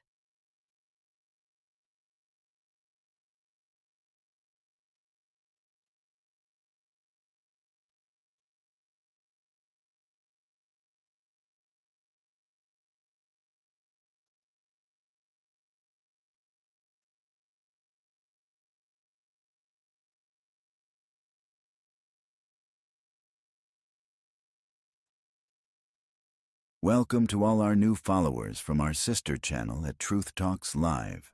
You're watching at Southern Sin, your home for true crime. Hop over and hit that subscribe button. Hit us in the chat if you think the defendant is guilty or not guilty.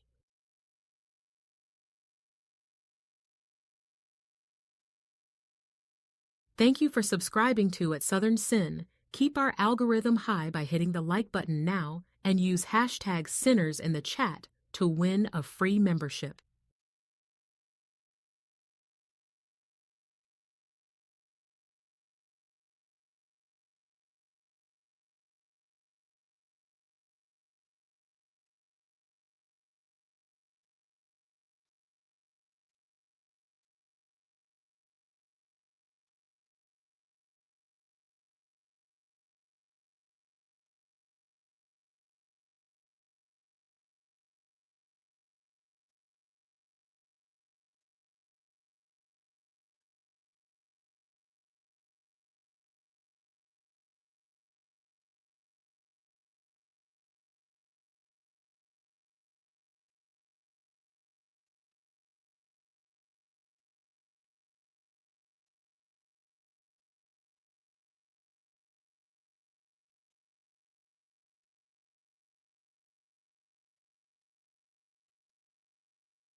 Anything before we invite the jury back in?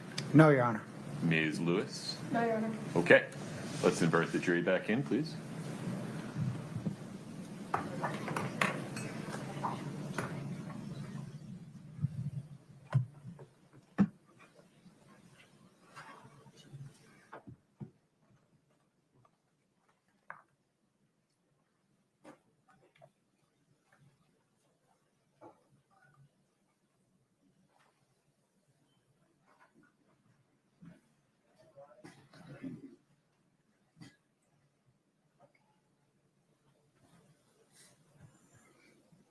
Folks, you can feel free to have a seat. Thank you.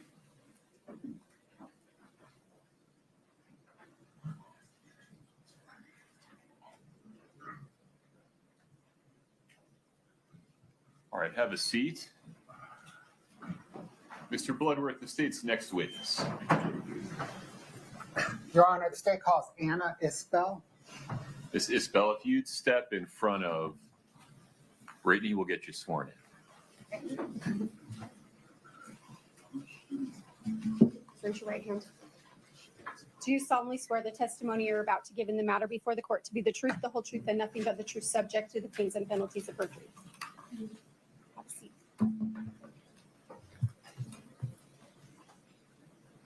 Thank you. Please proceed. Thank you, Your Honor. Good afternoon, ma'am.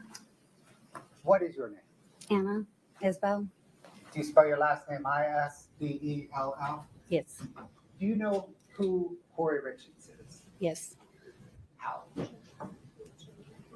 were from Ms. high school. Isbell, I apologize for interrupting. Turn that mic towards you a little bit. You can sit wherever you're comfortable. It's easier to move the mic. Take it up. We were from high school, just living in the same area. Do you know who Hayden Jeffs was?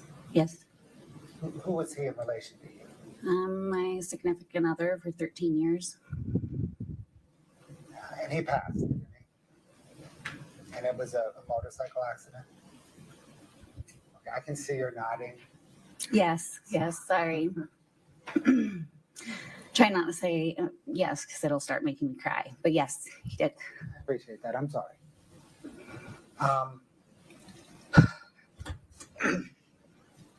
Do you know whether Hayden Jeffs knew Kouri Richins? Yes. Did they know each other? Yes. How did they know each other? He did handyman work for her.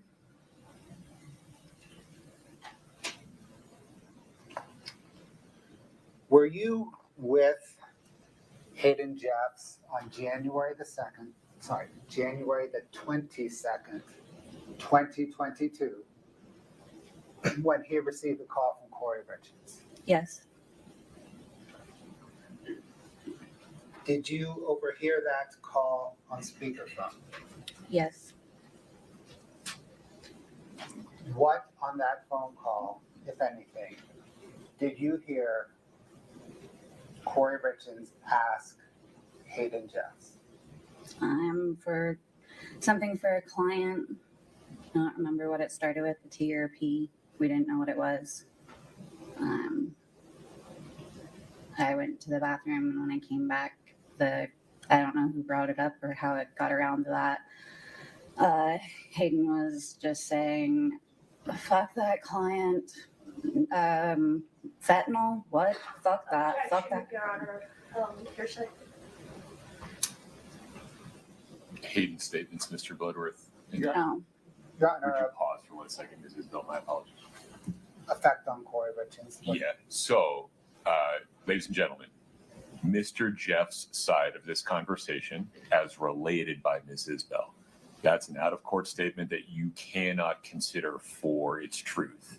The only reason you can consider it is for context for whatever Ms. Richins may have said in response after hearing it. Please proceed. Thank you, sir. I interrupted you. Did you want to say anything else about that? Okay, after Mr. Jeff said that, how did Ms. Richins respond? She said, okay, thank you. That's all. Was there a second call then? No. Did you hear any other of the discussions between Ms. Richins and Mr. Jeffs? No.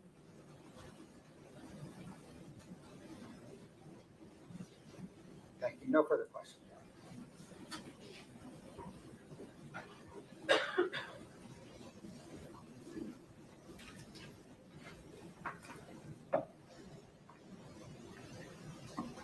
Good afternoon, Anna. Afternoon. Don't know about good, but afternoon. Afternoon. I'm Wendy Lewis. We've met, right? Yes. Okay. I just want to say, I start by saying I'm very sorry for your loss of Hayden. I know that's been very difficult for you. Now, you, of course, have been called as a witness for the state, right? Mm-hmm. And was there a time yes. And did they reach out to you a couple of months ago to try and get you to come in and meet with them? Yeah, I've tried multiple times. Multiple times. All right. I'm going to show you just for what's been marked as Defense Exhibit 1002.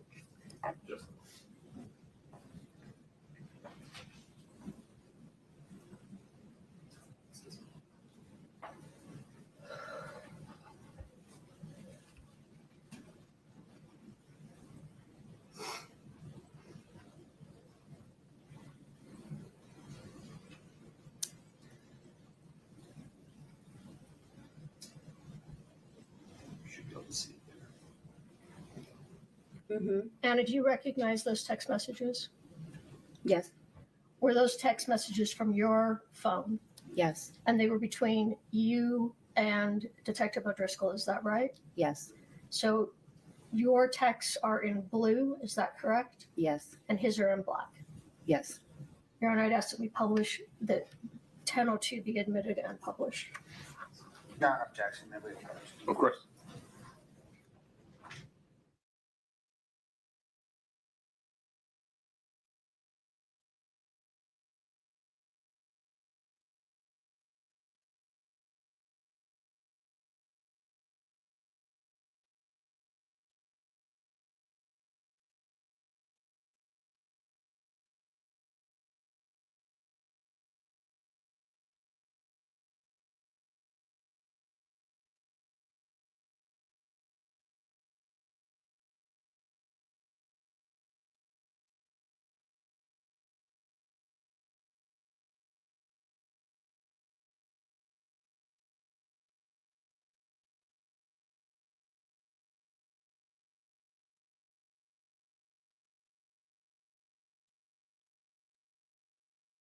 Back. Oh.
Thank you.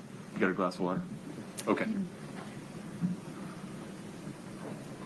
Katie, can you, or Your Honor, Oh, I can do it. whoever's controlling the screens? No problem. So that's the text exchange that's been offered by the defense. And it's just that one page. Yes. Oh. There we go. Mr. Bloodworth, no rush. Take a moment, make sure that's what the state regards as, is it 2 pages, Katie? 4. Okay. She sent it. Sure. Screenshots. Yeah. All right. I'm sorry, Katie, I don't read that fast. Can we start at the top, please?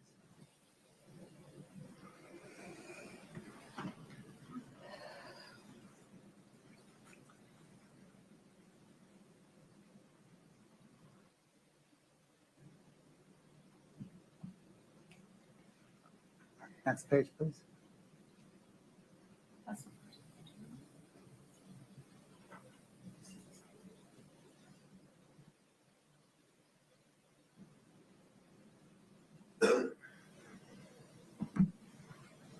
Next page, please.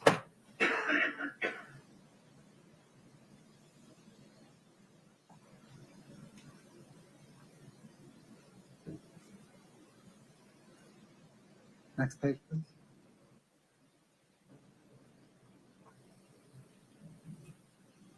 No.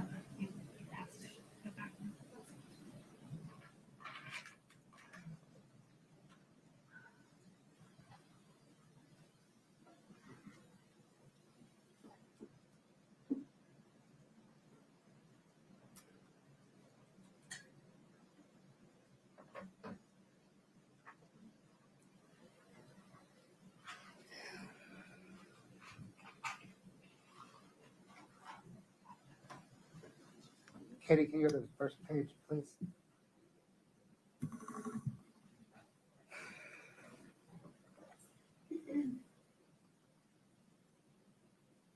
Are these out of order? Am I Yeah, reading? I can't figure out the order. They go, I can't tell if they go backwards in time. It might go backwards in time. Maybe. So, as far as I'm aware, the first page is a screenshot she sent, and then the following texts show what she screenshotted. Does that make sense? It doesn't, but We can just do the first page if you want. Let me see. Let me see. Oh, no.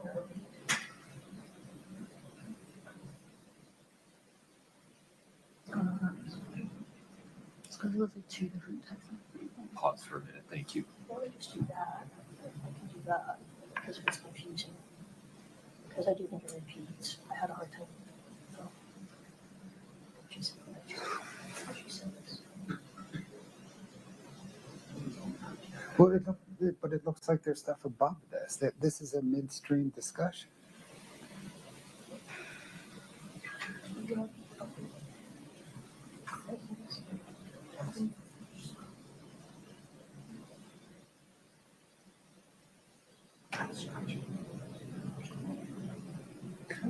I'm sorry, Katie, can you go to the second page, please?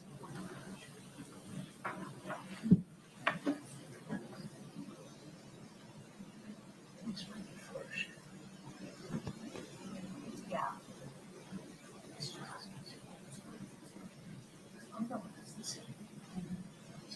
Go back one more page, please.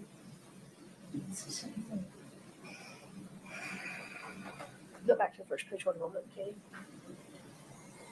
Wendy, I think the fourth page is the first. It just has a text message before. I think the fourth page goes forward 1, 2, 3. Counsel, I'm not persuaded that the first page of this proposed exhibit is in a form that would exist on an iPhone.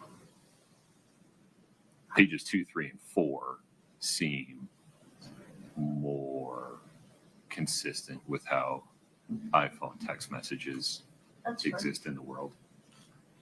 That's fine. All right, let's go 2, 3, and 4. We see 2, 3, and 4.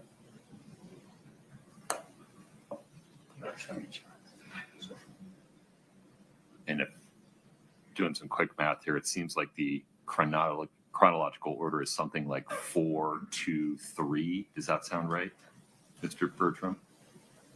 Yeah. And just the way that I'm looking at it, Your Honor, it appears that 4 should be 1. Right. Then it should go to 2. Right. And then 3 and 4. And 1 is just kind of another screenshot off of. We're going to get rid of 1. Yeah. So, Okay, that's fine. Katie, can you take a moment, carve it up, and reorder it? And then we'll have you take a look at it, counsel. In the meantime, temperature a little better? Yes? Very good. Okay.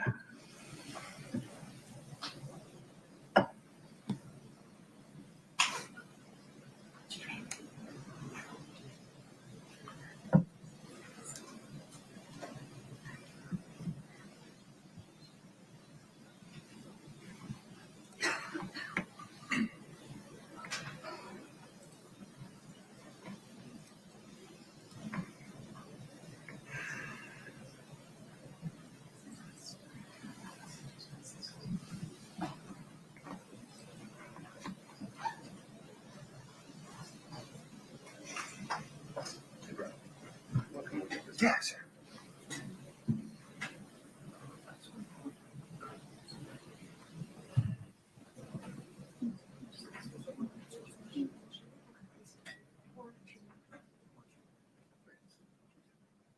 Welcome to all our new followers from our sister channel at Truth Talks Live.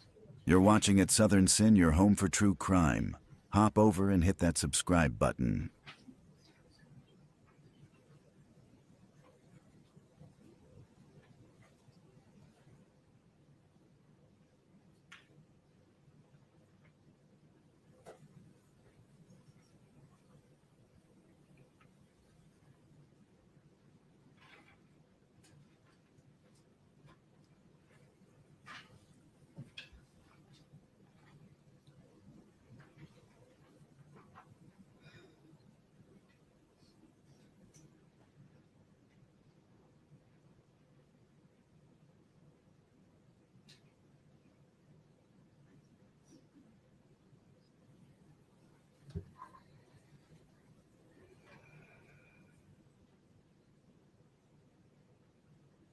For more exclusive true crime episodes and explosive live trial coverage, subscribe to at Southern Sin and at Truth Talks. Join us every day at 9 a.m.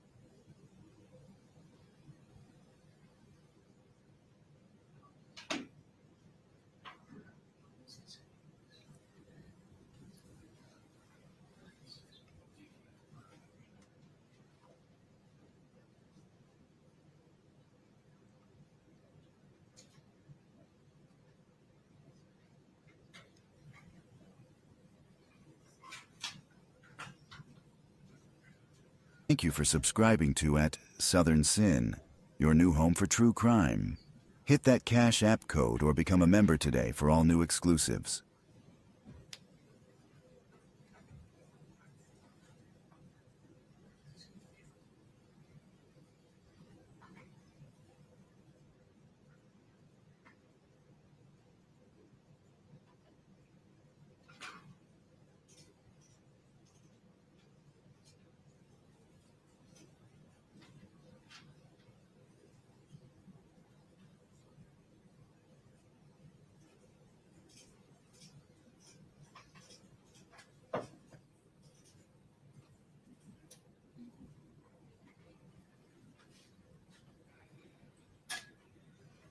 All right, Your Honor, I think it is sorted. No objection to the current version of the text messages. Katie, if you'd show it to me.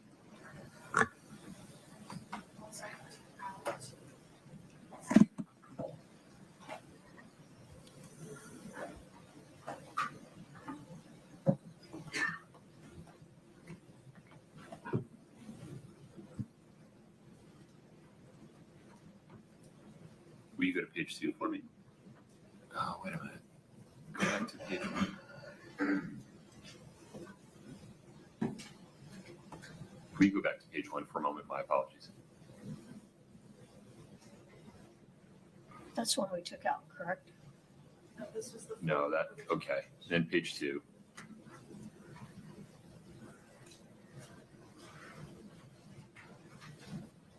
Then page 3, please.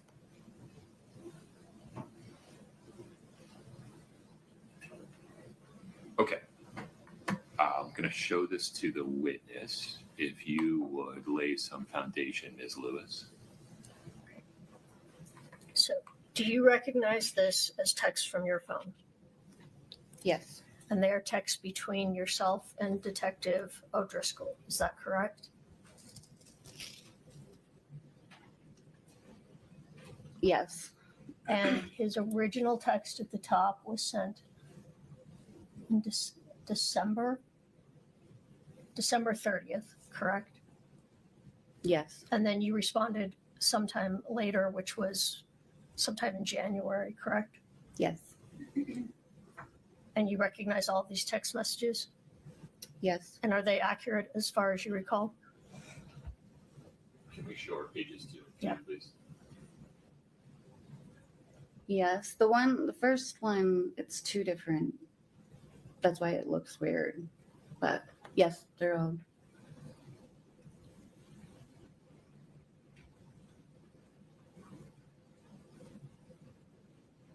Yes. Okay. We now move to admit defense exhibit. I'm sorry. Your Honor, just foundation. There's two different phone numbers that appear. I think we just need foundation on whose phone number is who. One's Detective O'Driscoll's and the other one's Travis. I didn't understand that answer, Ms. Lewis. Could you lay some more foundation? Yeah, I wasn't sure. So the first page, the 14353213618, that's Detective O'Driscoll. I don't know his phone number off the top of my head, but do you recognize the text as being from him? I think that the first one is Travis. Because I believe the first one is Travis. I don't know his number off the top of my head. All right, let me see where there's I didn't say by their other numbers. Can we move to the next page, Katie? Is that a different phone number? It's the same phone number, correct? It is not. Oh, I see. Okay. So that one would be Travis. That So- one would be O'Driscoll.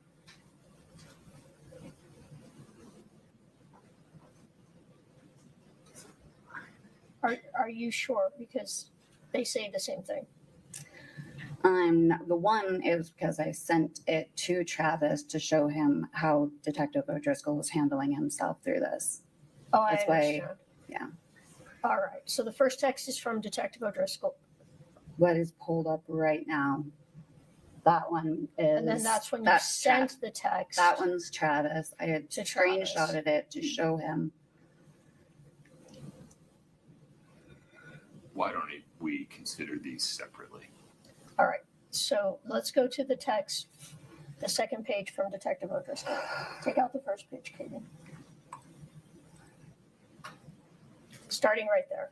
So if we could introduce, is that 3 pages now? Or 2? 2. All right. If we could introduce the 2 pages of text between Ms. Isbell and Detective O'Driscoll. Would you mind confirming with this witness what these 2 pages are? And these 2 pages are text between you and Detective O'Driscoll, correct? Yes.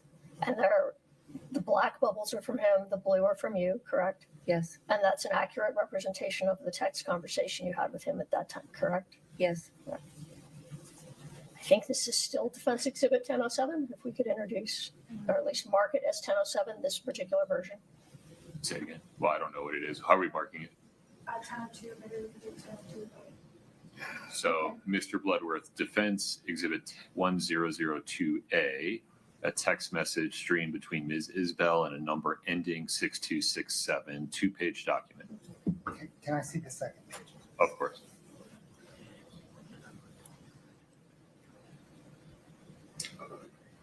Your Honor, No objection to the admission. We're going to need, though, before publishing to anybody, to redact the phone number except for the last 4 pages. No problem. I think that's the only place it appears, right?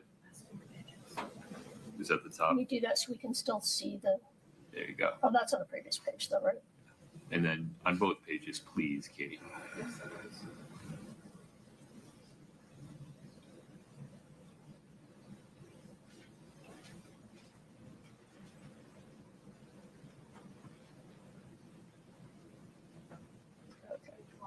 Okay. We just show me page 2 again.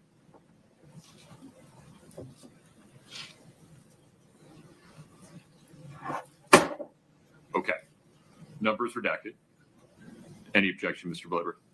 Oh, yeah. Okay. Defense 1002A, a 2-page text stream involving phone number ending 6267 is admitted. Let me publish. Ms. Lewis, take it from there. Thank you. All right, now as we just talked about, this was a text between you and Detective Anderson. Yes. He sent you a text that said, so you can make our life easier and answer our calls, we can prep you on what you're going to be asked. Next time I knock on your door, I'll have a warrant and a catch pole for your dog, correct? Yes. Now, he was talking about that they reached out and asked you to come in to be prepped for your testimony. Overall. Overall, okay. Pause, Ms. Lewis, for a moment. Your Honor, she misread the text. I know it's up there and the jury can read it for themselves. If they can. I mean, it's small. Yeah. Can we zoom in, Katie?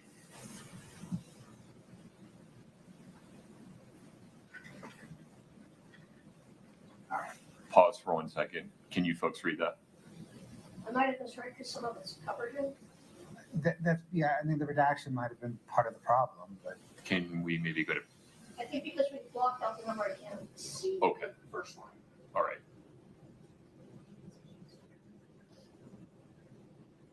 We'll just let the jury read it for a moment.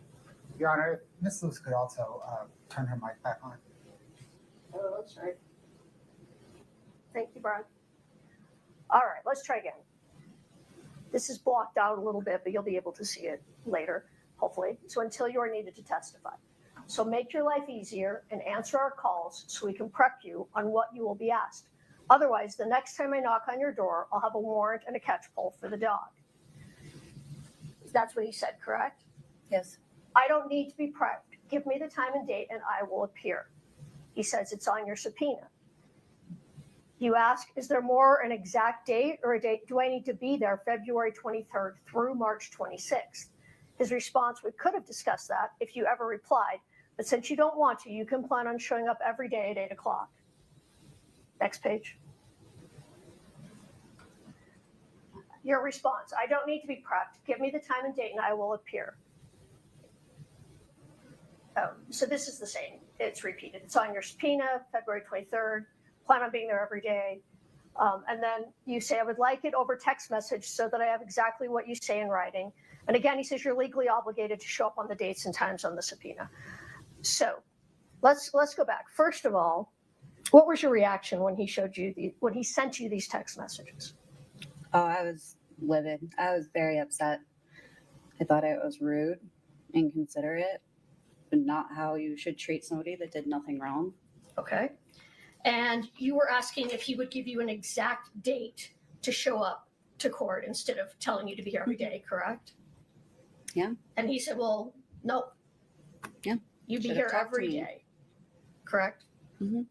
And that's because you didn't want to come in and be prepped, correct? I didn't want to speak to them at all. All right. But you never refused to come in and testify because you were legally obligated to do so. Is that fair? I never refused. All right. Now, he said that next time I knock on your door, I'll be there with a warrant and a pole for the dog. Mm-hmm. So he threatened to arrest you if he had to come back to try and talk to you. Yes. And he said the next time. He'd been to your home before? Yeah. Did your dog attempt to attack O'Driscoll when he was at your home before? No. Is your dog a vicious dog? He's a big dog. He's very protective, especially after Hayden's passed. He's behind a fence that you aren't supposed to open unless somebody that knows him is there. Did he attempt to bite Detective O'Driscoll? Absolutely not. Did he touch Detective O'Driscoll? I don't think he's ever seen my dog. Maybe through the fence. Through the fence. So you didn't sick your dog on Detective O'Driscoll? Never. All right. Okay, thank you. Now let's go back. Sorry that took so long. You recently completed rehab, right, Anna? Yeah. Fairly recently. I mean, it wasn't like last week, but fairly recently. And your drug of choice was alcohol. Is that fair to say? Yes. You're doing well. No. Yeah. Congratulations on that. Thank you. How were you doing in 2022?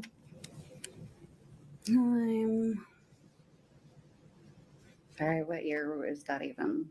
I base my years off was Hayden dead or not at that time. 2022.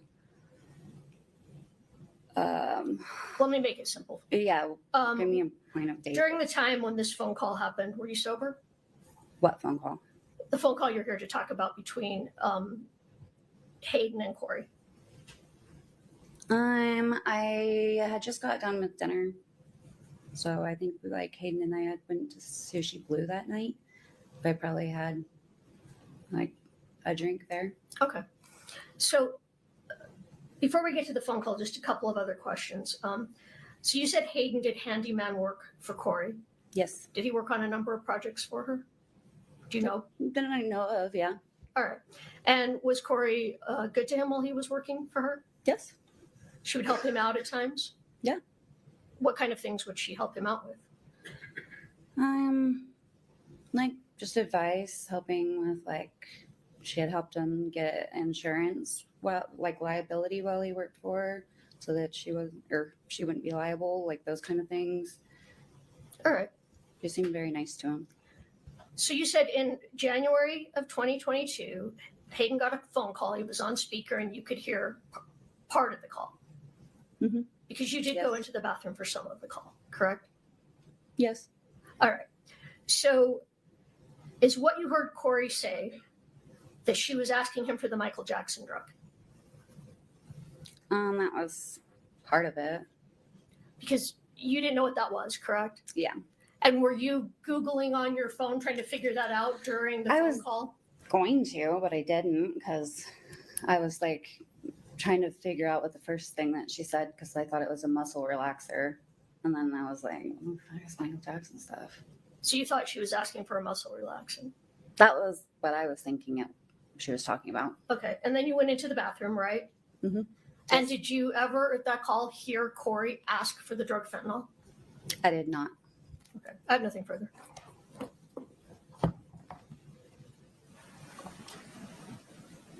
Mr. Bloodworth. No, sir. May we release this witness? We may. Ms. Lewis, Yes, Your Honor. you are released from the subpoena. Awesome. You're free to go. Thank you. Take care. You mind taking that glass of water with you? Thanks.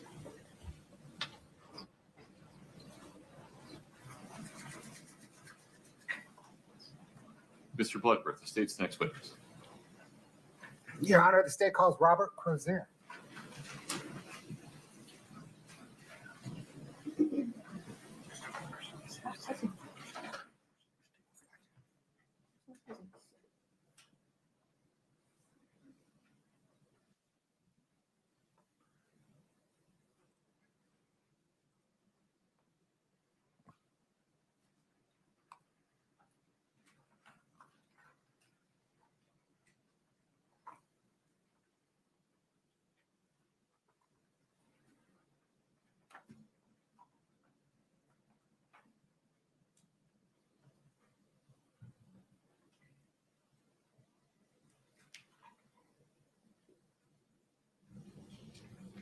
Sir, if you would step in front of Brittany, we'll get you sworn in. Step up here. In front of Brittany. You'll please raise your right hand. Do you solemnly swear the testimony you're about to give in the matter before the court to be the truth, the whole truth, and nothing but the truth, subject to the pains and penalties of perjury?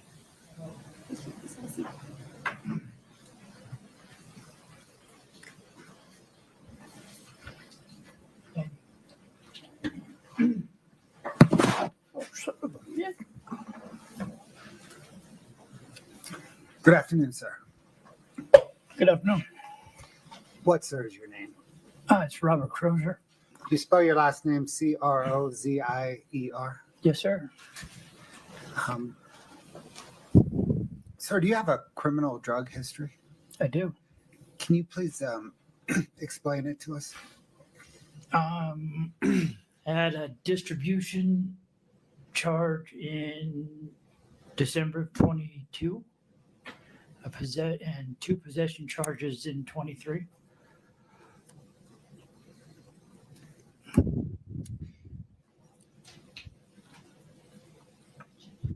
Were you dealing drugs in December of 2022? Yes. When did you begin dealing drugs?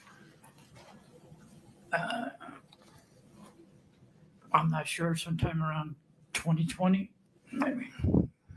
And were you dealing drugs throughout early 2022?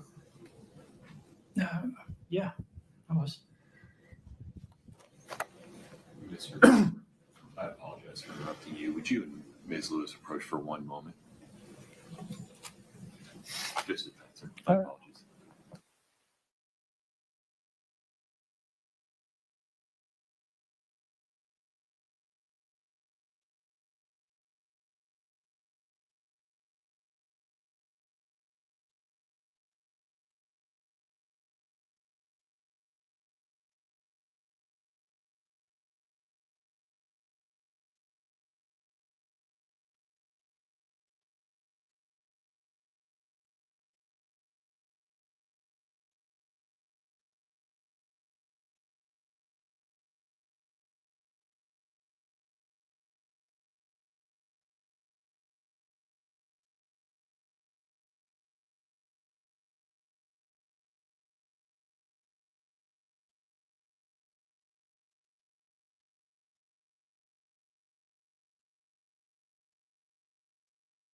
Should you take a quick restroom break while I handle a quick issue? Please rise for the jury.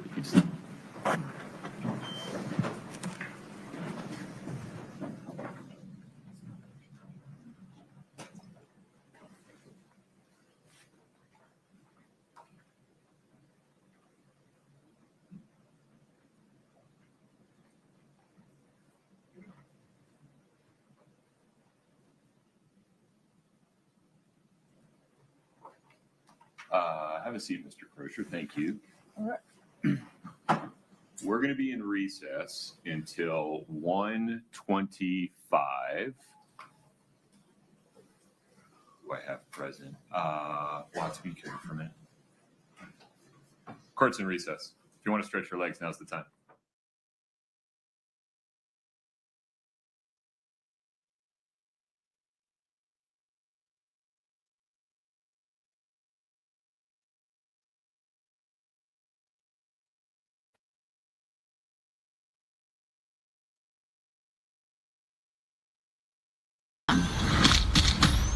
I guess you know what comes across my mind.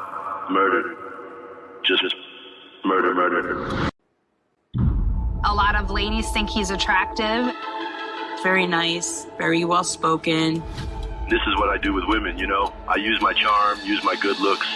I'm like a lion. You're the prey, I can sense it. I stand here today to announce the indictment of Wade Wilson for the murders of Christine Melton and Diane Ruiz. Both of them had been strangled. The last person that they encountered was Mr. Wade Wilson. He said he got back in the car and ran her over until she looked like spaghetti. I choked her out so she couldn't breathe anymore. I was on a rampage at this point. He's still pulling the strings from a jail cell. He's got an army of wives. That's all he's ever wanted. To advocate for someone because you think he's handsome. A rage overcomes me. Just kill, kill, kill. When I get that way, I become the devil. I'm gonna be honest with you, son. Everybody in the state thinks you're a monster. True crime just got darker. Catch the full episode on the link above. Subscribe to At Southern Sin today and hit the notification bell for more live original episodes Wednesdays at 8 p.m.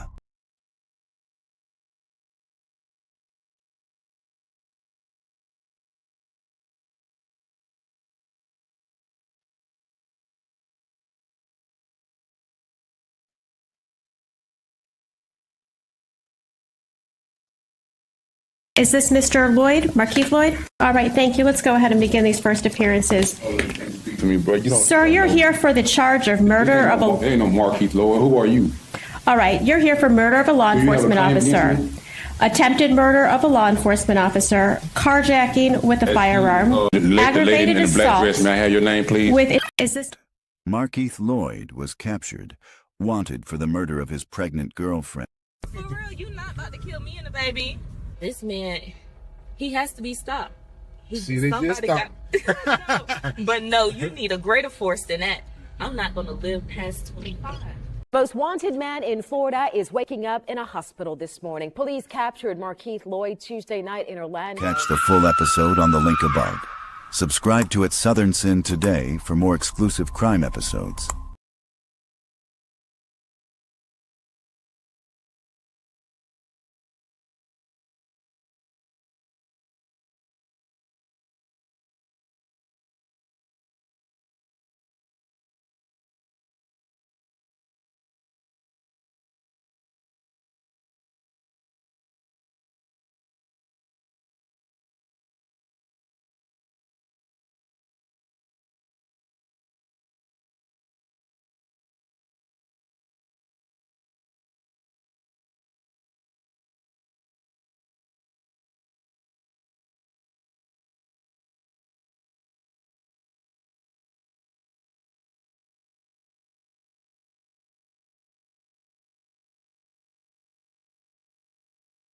I just killed my mother. And What happened, sir? Earlier that evening, Champaign County dispatchers answered a 911 call from Shane's 14-year-old son. At first, it sounded like a routine emergency. But buried in the boy's trembling words was something far more chilling, an unsettling confession. The question wasn't just what happened inside that house, but who, exactly, was confessing to murder. I just killed my mother. And What happened, sir? I just killed my mother, and I need to go to the hospital. Captain Loney assures Shane his son is safe, tucked away in police custody. But behind the calm words, a darker truth lurks. As Shane's fear spirals, Loney tightens the net, asking pointed questions. Give me a little history on your son.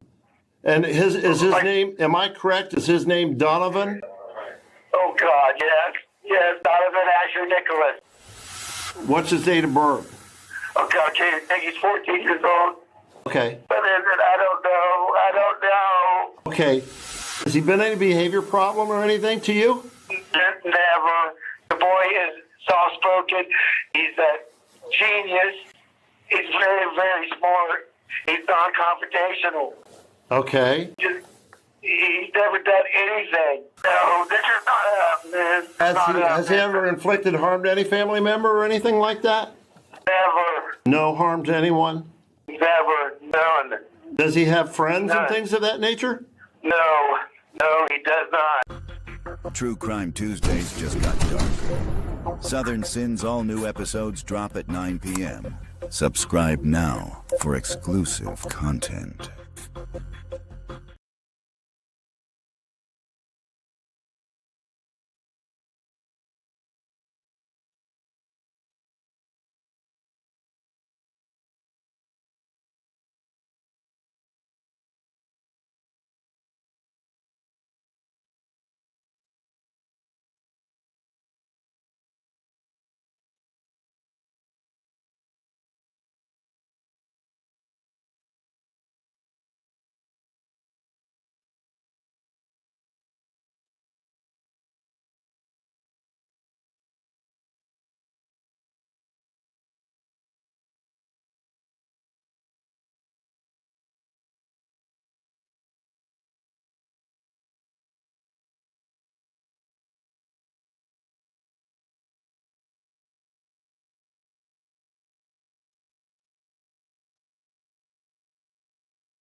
Investigators could only conclude the unimaginable, that this weight had been used to crush her skull and ultimately the life from her.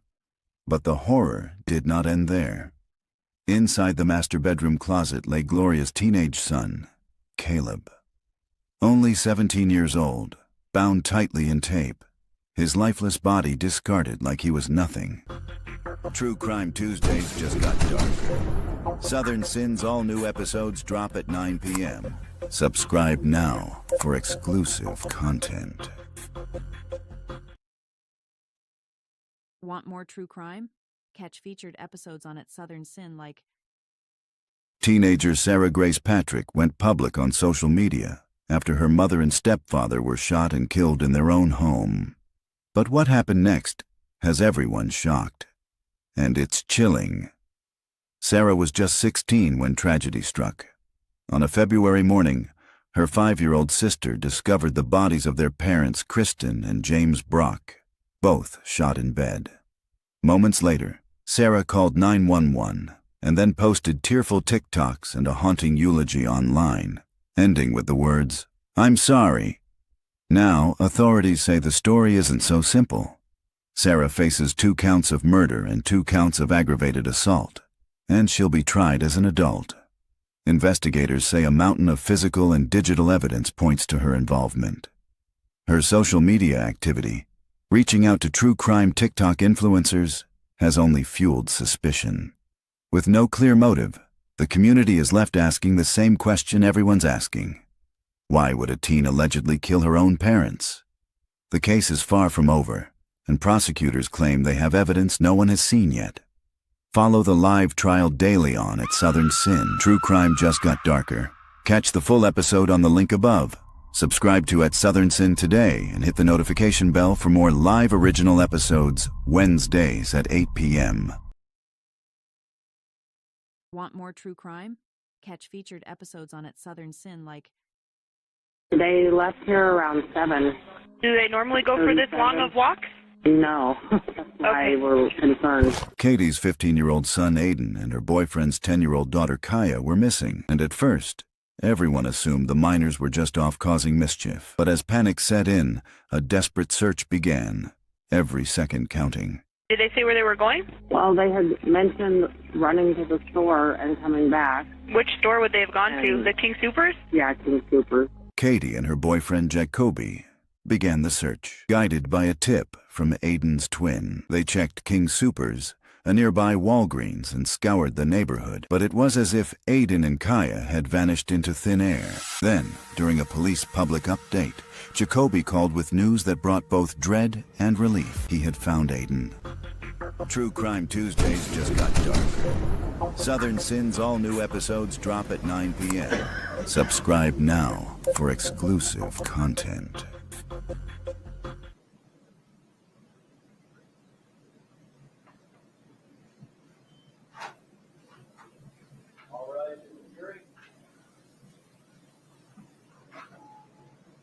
Please have a seat as you come in.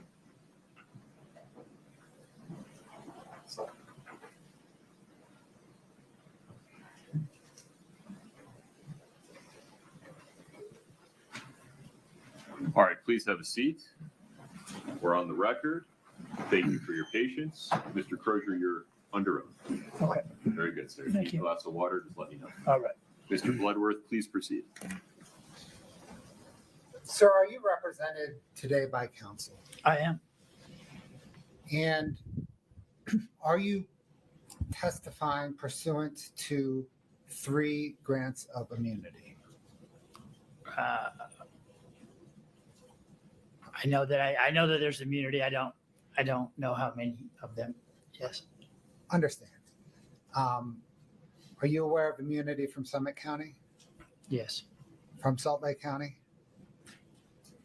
Yes. And from the federal government? Yes. Did your attorney assist you in getting those grants of immunity? Yes. As far as I know, yeah. Okay. What is your understanding of those grants of immunity? That need to be honest, or they're void, I guess. Okay.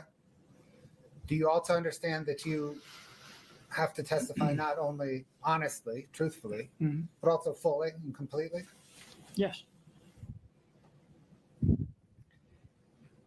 And did your lawyer advise you regarding your obligations under the grants of immunity? I don't understand what you mean.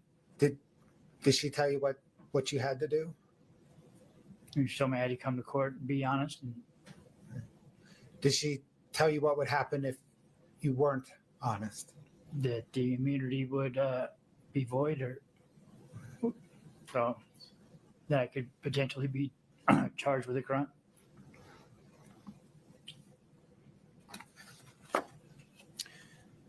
Sir, do you know who Nicole Cummings is? I do. Who is she? Excuse me.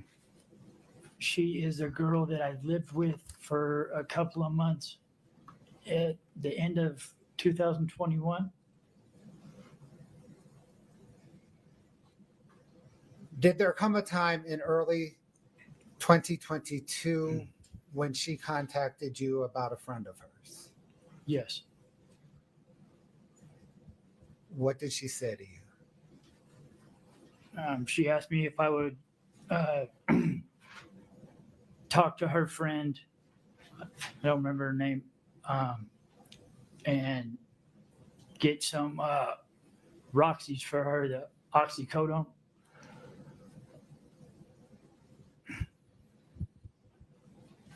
Did you contact Nicole Cummings' friend?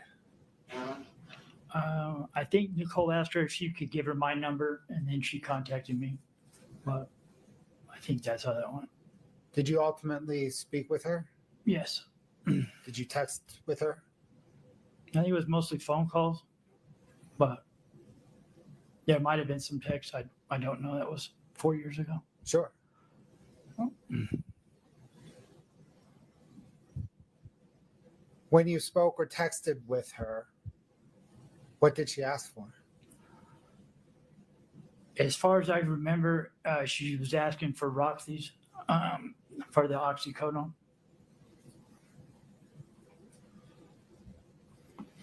Did she identify what she was asking for by any label other than Roxy's? No. Did you at that time believe that Roxy's meant oxycodone? Yeah, that's the only thing that I know. I know that they mean. Excuse me. Did you set up to sell to her? I set up to meet her in Draper. Did you set up to meet her at a Maverick in Draper? Yes.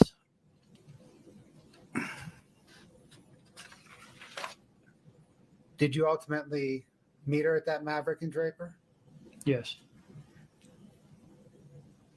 Where were you coming from to get to the Draper?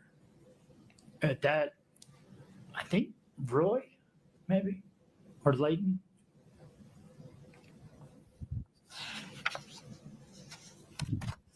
Do you remember how many times you agreed to meet her at the Draper? Like I said, it was 4 years ago. I remember once clearly, maybe twice. Could there have been a third time? I don't think so. So let's talk about the first time you can recall. Is that the one you recall the clearest? I mean, yeah. Yeah, I believe it was raining that day, and she was coming from quite a distance, so we met in Draper to make it easier. Once you met at the Maverick in Draper, did you meet up with her personally? I mean, she was in a car. Okay. I went up to the car. She handed me the money. I gave her the pills, and then went our separate ways. Did you have the pills with you, or did you have to go get them from somebody? I don't remember. Do you remember what she looked like? I really don't. I think she was Mexican, kind of short, but I don't know if she was in a car the whole time. Like, I don't even think she got out because I remember it was raining. Have you come to learn that her name is Carmen Lauber? I have heard that, yeah. Like, you said she handed you the money. Do you remember about how much money? I don't remember. You said you handed her pills. What do you remember, if anything, about the pills? It was like 30 or 40 of them.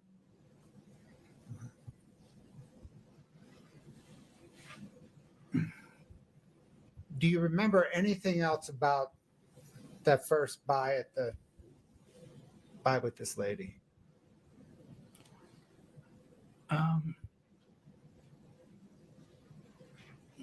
No, she was in like a little, I want to say like a Civic or something, like a Honda Civic, but yeah. Okay. Were you selling a lot of drugs around this time?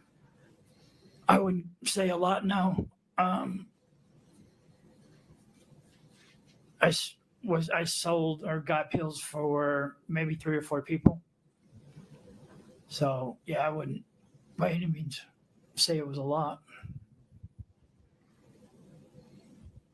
And was this about early February 2022? Yeah, I believe so. Can we talk about the second time? Okay.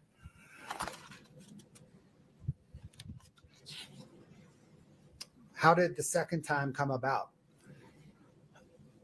I really don't remember.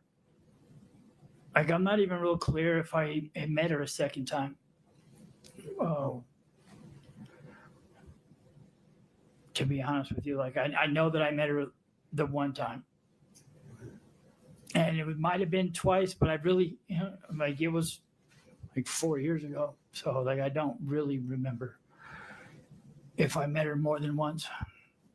But if it would have been the same thing, like, I would have gotten the money from her, given her the things, and left. Like, there wasn't a lot of interaction. We didn't, get a drink together or anything. It's a drug deal. Yeah. Not rocket surgery. Right.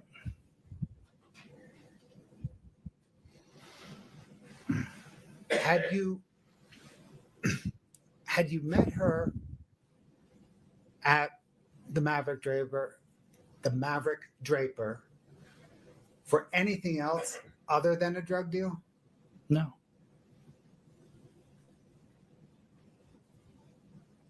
Had you met her anywhere other than the Maverick Draper? No. So am I right that the only times you've met Carmen Lauber is at the Maverick Draper? That's right. And the only times you've met her at the Maverick Draper was to sell her drugs? That's correct.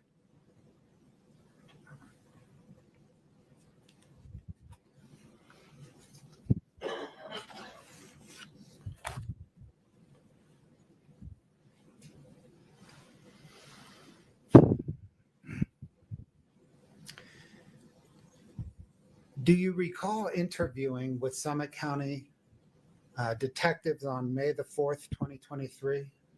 Vaguely. I remember, like, I was in jail. I hadn't been there very long. I was on a lot of drugs at that time, so, like, I was detoxing from those drugs. And I remember, like, going in a conference room and speaking with them, but I don't really recall a lot of the discussion. Which jail? Davis County Jail.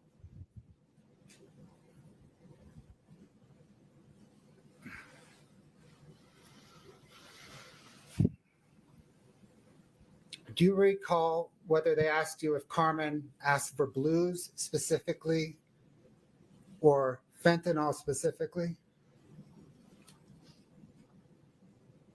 I have read the report, so, like, I know that they did, but I don't remember them saying that to me. Okay. And by report, do you mean a transcript of their interview?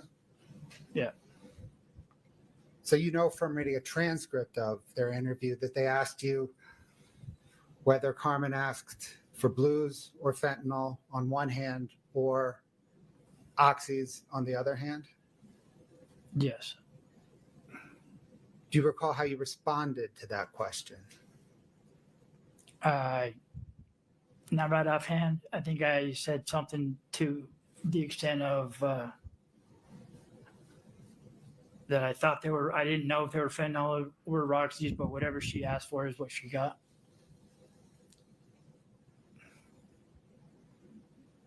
Do you recall your answer to that specific question of theirs, whether she asked for blues specifically or fentanyl on one hand or oxys on the other hand?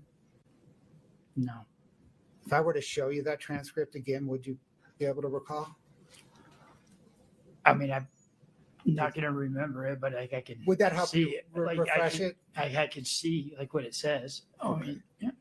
So, but as far as remembering that, that was 3 years ago, or however many years ago, and I was in a rough state at the time that I had that conversation with them. Scott, can we bring up for the witness, please, 8-46, Tango?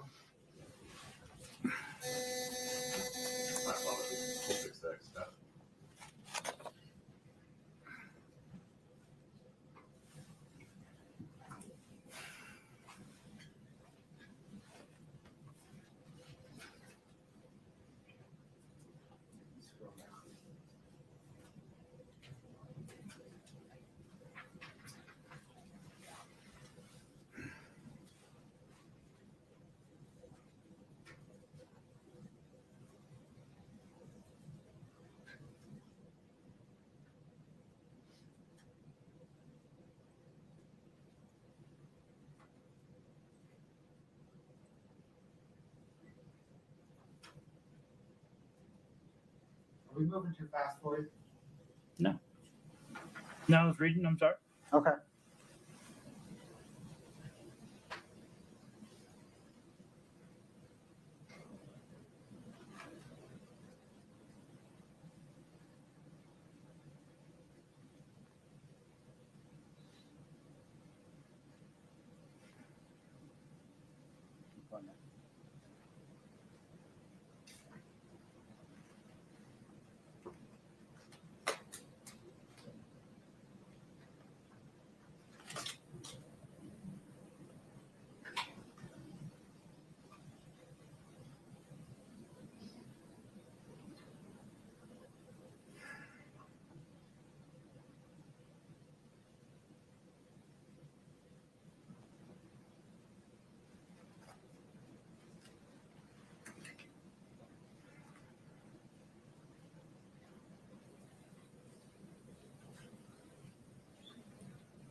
Sir, can you focus in, please, on page 13, line 13?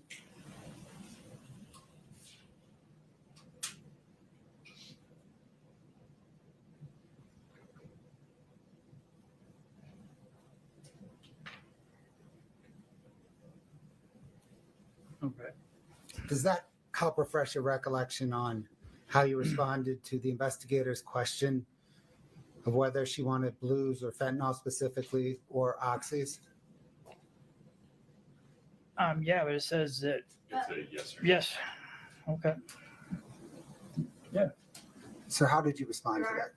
Can I take this witness on block hour for just one moment? Not at the moment. You got to let me answer that question. We approach. Yes.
Sir, when the investigators asked you whether Carmen Lauber asked specifically for blues or fentanyl or oxy, how did you respond? I said that she asked probably for blues, but at that time, Roxy's were blues. It wasn't like it was like the slang on the street was, when people bought Roxy's, they were buying blues. It was before, this influx of fentanyl and it also said that so M30s. Yeah, that's what the Roxy's were stamped with was M30s. That's the manufacturer stamp. It's not just a fentanyl thing. Do you recall investigators then clarifying that very thing with you and asking, it wasn't like she was asking for oxys and got M30s, right? Do you remember the investigators asking for that clarification? Well, oxys implies that they would have been Oxycontin to me, but M30s would be fentanyl, or not fentanyl, but Roxy's. At that time in 2022, in early 2022. Well, I think that confuses what the investigators were trying to clarify, weren't they? I don't know what they were. Do you recall the investigators asking you? It wasn't like she was asking for oxys and got M30s. Do you recall them asking you that? I have read it, but I don't recall them asking me that, no. But you know that they asked you that from having read the transcript, right? Your Honor, asked and answered, he said he doesn't recall. That is true. And if you would answer that question, please. I'm sorry, can you repeat the question? Do you know that investigators asked you, it wasn't like she was asking for oxys and got M30s? Yeah, that's what it says. Yeah.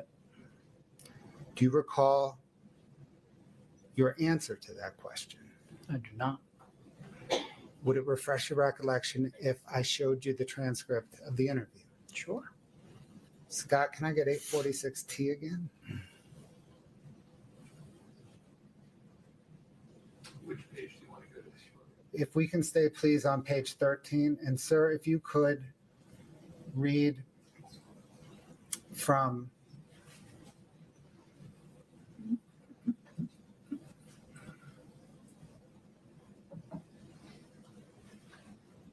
Says I sold her what? Oh, I'm sorry. I'm sorry, can you please read to yourself? Yeah. Oh, okay. Can you please read to yourself from page 13, line 19, and then we'll switch over to 14 in a second. Okay.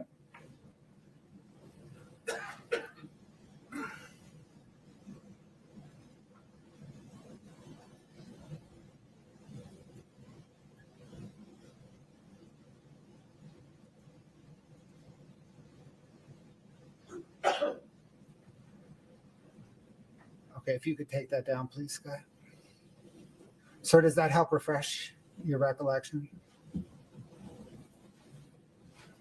I mean, no, but like, I can see what it says, but I don't remember having this conversation. But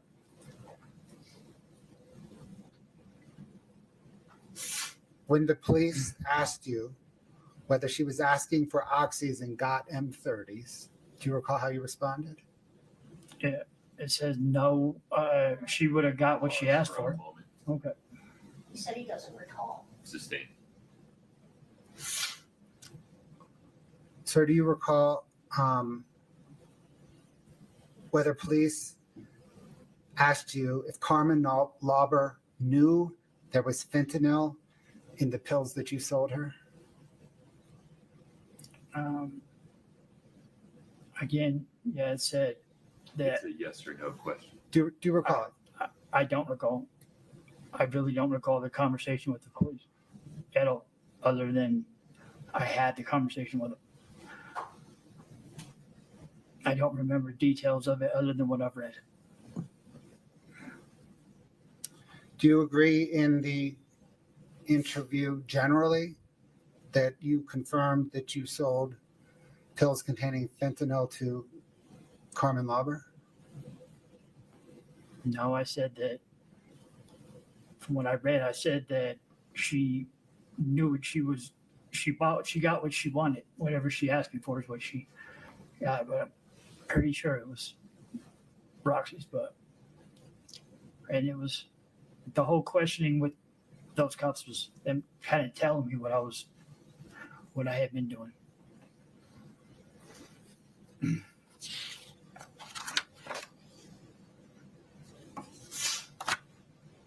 So you've read a copy of that transcript. I have. Is it an accurate transcript of your interview with detectives that day? He said he doesn't remember anything about the interview. Well, I'm going to let him answer it. You're objecting to foundation. Your foundation's overruled. It's a yes or no question, sir. Or I don't know. I want to be clear. Okay. Yeah. Again, I don't know. Can we turn now to an affidavit that you signed in September of 2025? Do you know what I'm talking about? I do.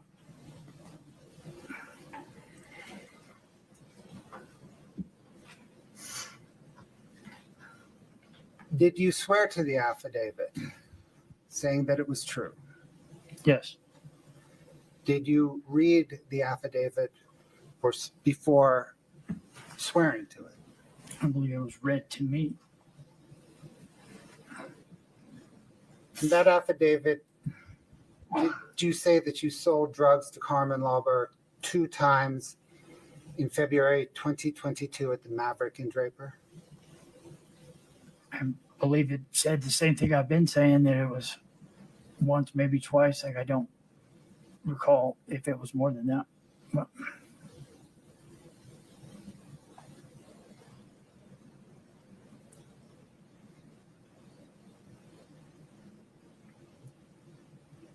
did you say in that affidavit that one time you sold Roxy 30s and one time you sold Blues? yes, but again, Blues are, at that time, Blues are Roxy 30s. So it's synonymous. That was Yes. your understanding of what Blues are, right? Yes. At that time. Yes. And if I sold somebody Blues, then they were the Roxy 30s.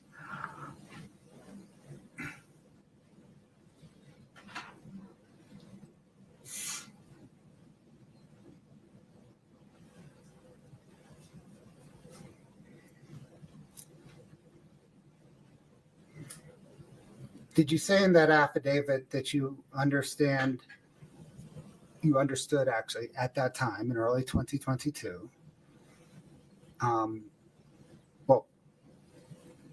that OxyContin was the same thing as Blues and Oxy and Roxy 30s? No. Did you say in the affidavit that you sold OxyContin? No. No, I think like there were notes being made in it and things crossed out, but yeah, I clearly said that's not OxyContin. I never sold OxyContin. I sold oxycodone, Roxy 30s. So, sir, you've never sold OxyContin? Never.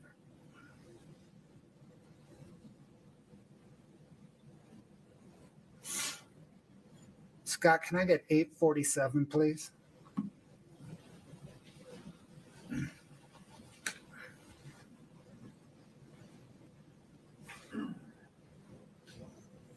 Sir, could you please review that? We'll scroll down through all the pages.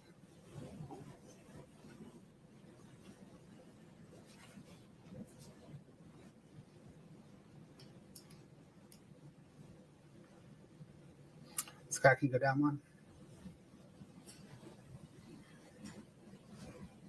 Yeah, that's a typo. I'm sorry.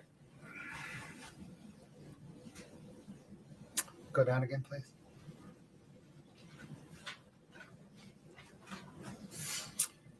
One more to the swearing.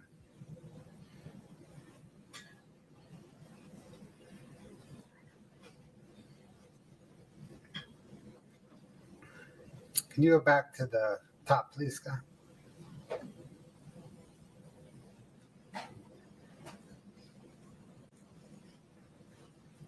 Mr. Crozier, is that an accurate depiction of the affidavit that you signed in September 2025? I mean, without all of the corrections, yes. As I was sitting in jail and going over it with the defense attorney, she was crossing the Oxycontin out. I kept saying that's oxycodone.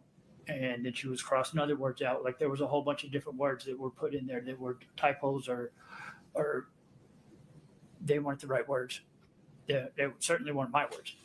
But is whether they were your words or not, is this the one you signed? Is that your signature at the bottom? It is, yeah. Your Honor, the state moves 8-47 into evidence. No objection. State's Exhibit 8-47 is admitted. Published to the jury. Yes, Your Honor. Scott, can we just zoom in on the first 4 paragraphs?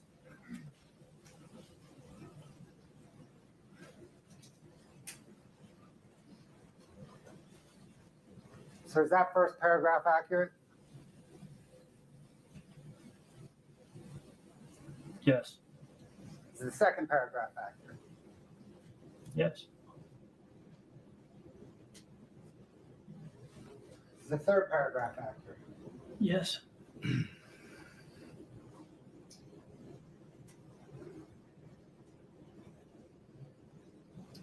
Scott, can you drop down 1 page and zoom in?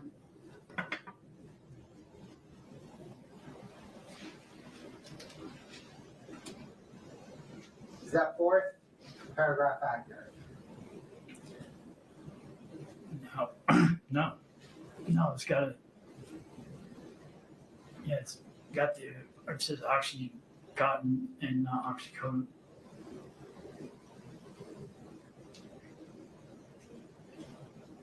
Is that fifth paragraph accurate? No. Again, it says oxycontin and not oxycodone.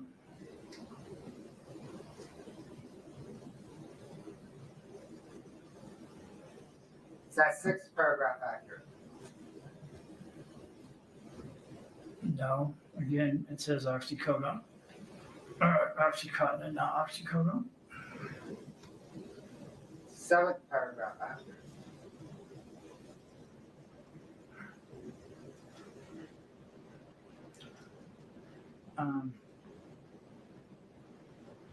No, because it says that I met with her 2 times, and I'm not sure that I met with her 2 times. How about the 8th paragraph? Yes. How do you know whether what you were you selling pills at the end of 2022? I wasn't selling Roxy's anymore. I was only selling fentanyl at that time. Were you selling pills in late 2021 and early 2022? I was selling Roxy's then, yes. How do you know what was inside the pills that you were selling? Because I had multiple people that had prescriptions. So you were getting the pills from other? Yeah, I had, yes.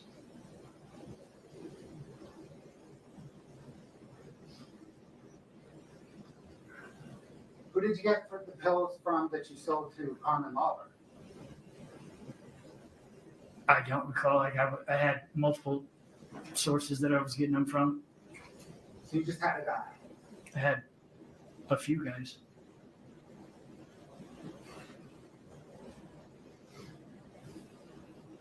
Is paragraph 9, is that accurate?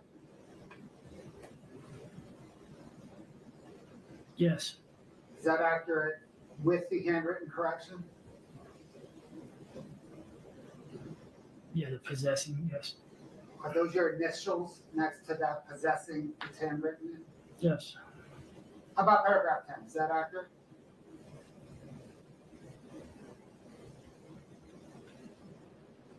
Yeah, yes. How about paragraph 11?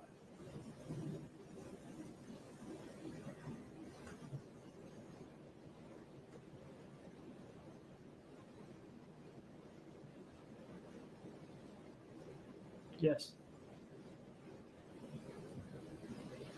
We go down to legal, or just do, okay.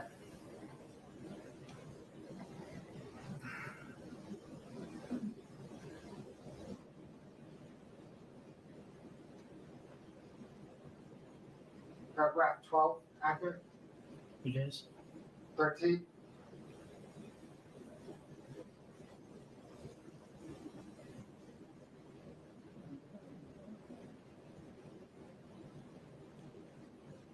With the exception of the Oxycontin again, instead of oxycodone.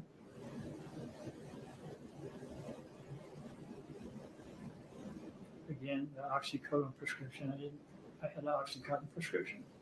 14 accurate? Again, with the Oxycontin instead of oxycodone. 15 accurate? It is. 16 accurate?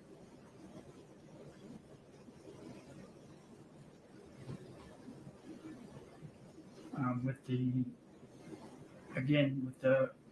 Oxycontin instead of oxycodone. And let's scroll down to that's your signature?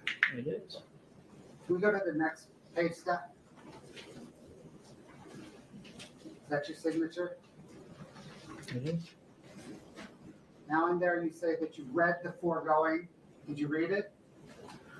It was read to me, yes. Is the foregoing a power of attorney or is it something else? I'm sorry, I don't know what foregoing is. Well, what's above there? First 3 pages. I'm sorry.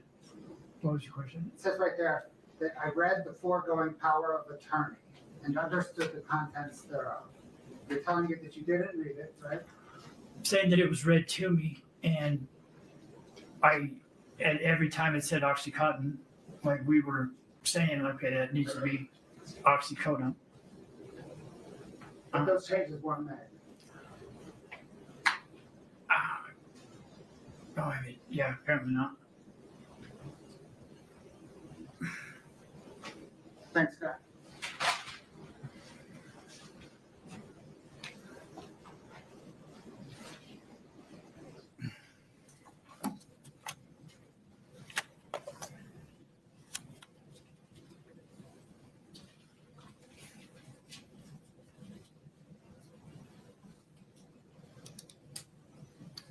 Is it fair to summarize your testimony today that you sold Carmen Lauber on at least one, maybe 2 occasions, M30s and blues, and you believe that M30s and blues referred to at that time oxycodone? Yes.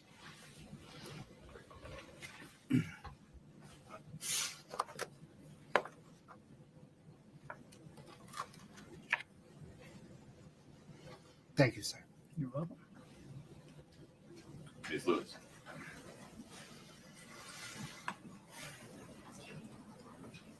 Do you have glass water? I do not, thank you.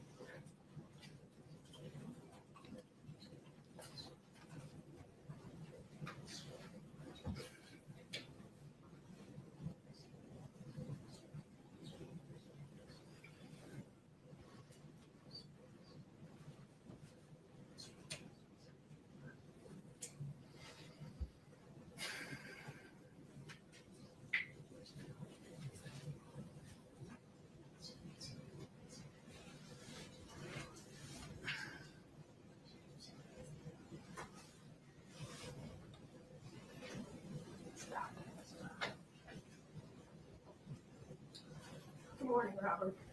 Good morning. We've met before. Good afternoon. Yeah. I don't know. It's all a blur.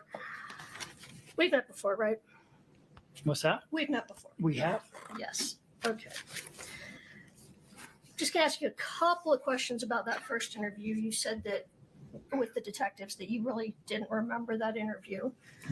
You did say, though, just a moment ago, well, they were just telling me what I'd been doing. Do you remember that? I do. All right. So during that interview, remember that they just told you what you'd been doing and you just kind of agreed. Is that a fair statement? Yeah, I didn't really want to get in trouble. I was already in jail. I had bail. I was trying to get out. I wasn't. And they kept telling me that I wasn't in trouble and nobody was going after me and things like that. But still, I mean, when they originally came and talked to me and were asking me about, I had no idea who any of the people they were besides Nicole. They showed me pictures and I was like, I don't know who that is. But yeah. All right. Let's fast forward to September of 2025. And you were interviewed by myself and by my investigator, Mr. Bertram. Correct? Yes. And were you sober when you and I and Mr. Bertram met? I was. And do you recall at that interview you told us you thought you had sold to Ms. Carbon 2 times? I think I said once, maybe twice. All right. Same thing I've been saying. You said once, maybe twice. Mm-hmm. And that the first time was Roxy 30s, which you've explained, right? I'm sorry, yes. And Roxy 30s, and we're going to get to this whole oxycontin, oxycodone thing in just a minute. Okay. But Roxy 30s, would that be 30 milligram oxycodone pills? Yes. All right. And you said you met her at the Maverick to sell them. And you... If you would just add a question mark at the end of these as you go. Oh, all right. And you met her at the Maverick to sell them, correct? Yes. And that you remember it was early 2022, correct?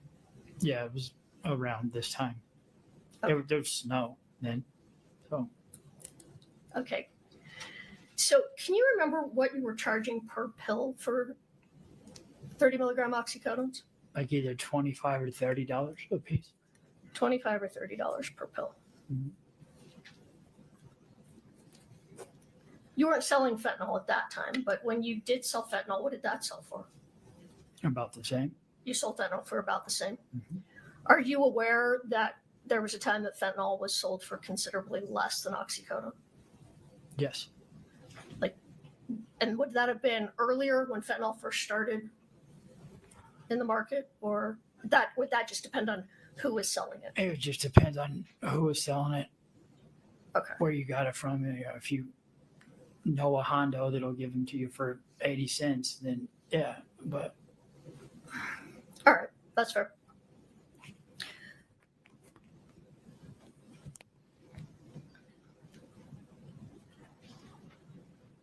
So do you recall, let me back up. So you said that when you sold her, the time that you clearly remember the first time she was sitting in a car, was anybody with Ms. Lauber?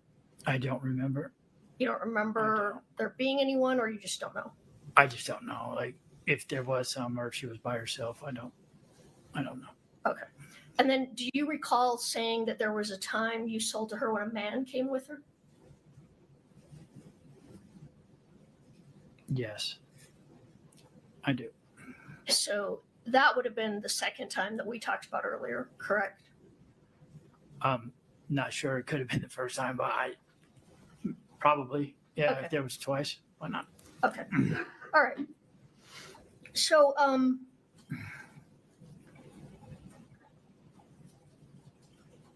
if Ms. Carmen Lauber testified that you told her, these are fentanyl pills, I'm selling you fentanyl pills, would that be true? I mean, if I said it to her, then it would be true, but I don't know that I said that to her. Well, were you selling her fentanyl pills? I don't believe so, no. Okay. And let's go over that again, because I know this was you were using during that period. Mm-hmm.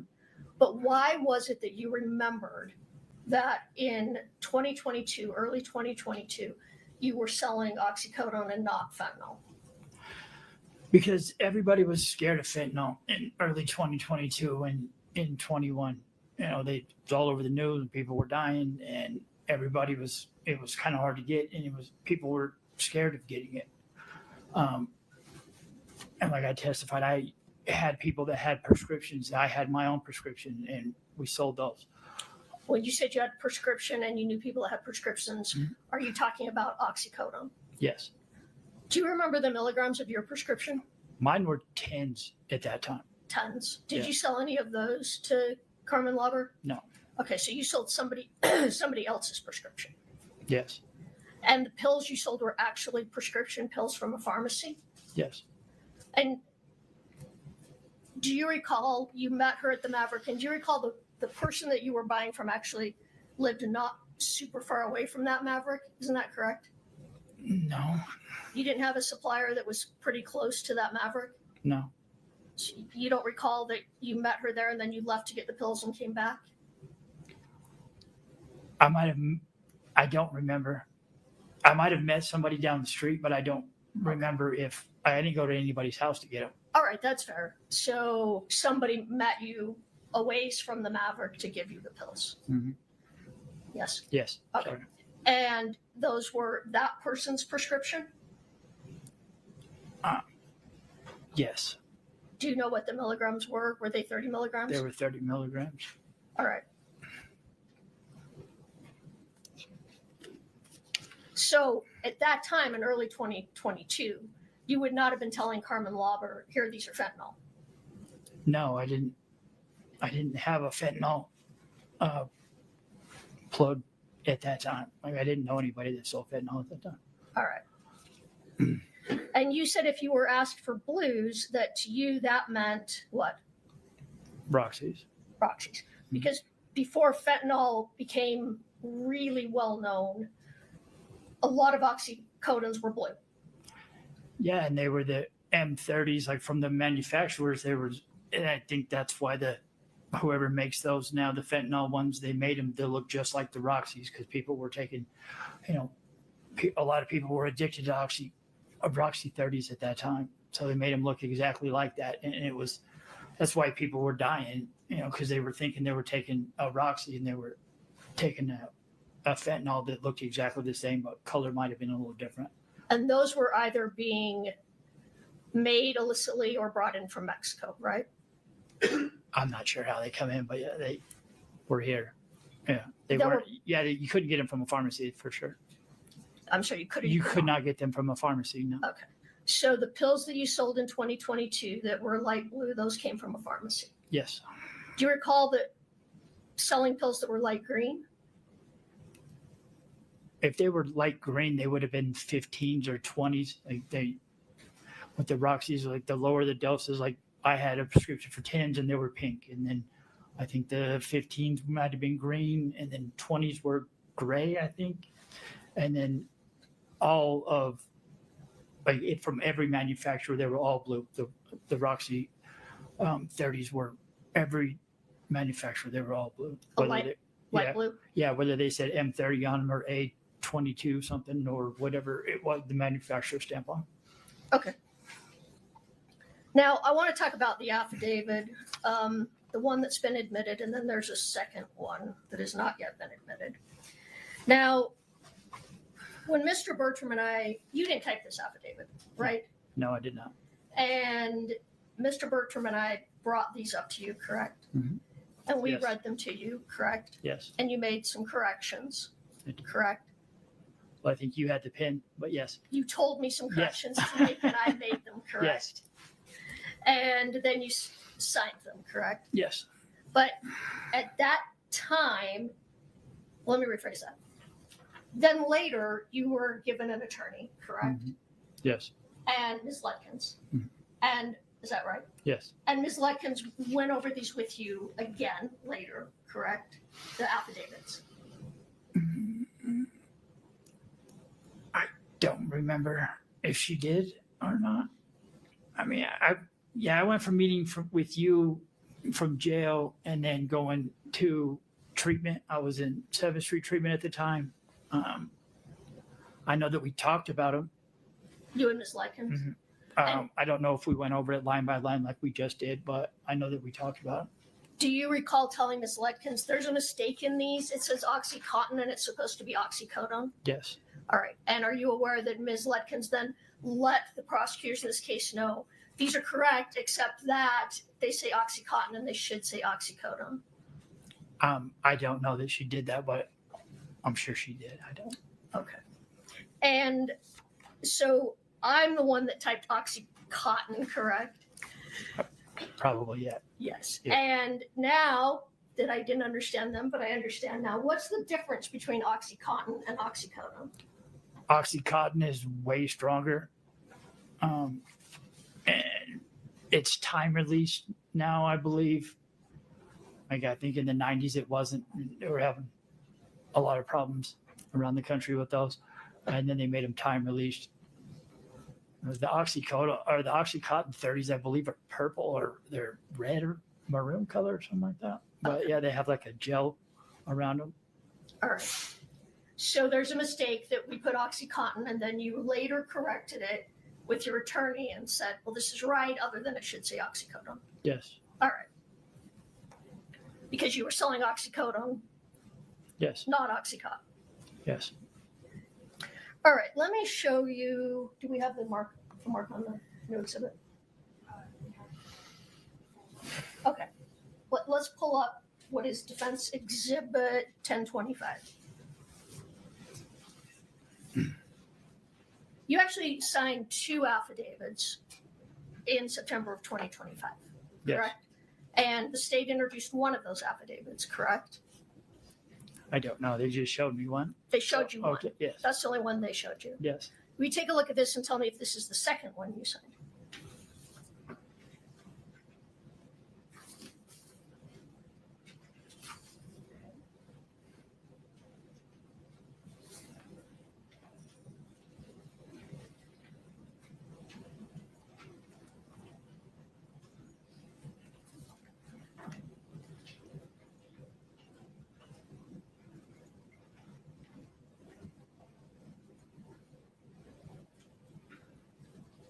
In paragraph 8, it says Oxycontin again, but Again, I'm gonna talk about that. Okay. but-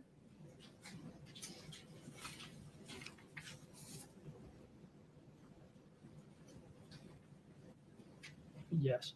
Okay, so other than where it says, there's 2 times it says Oxycontin when it should have said Mhm. oxycodone. Other than that, is this a true statement? Yes. All right.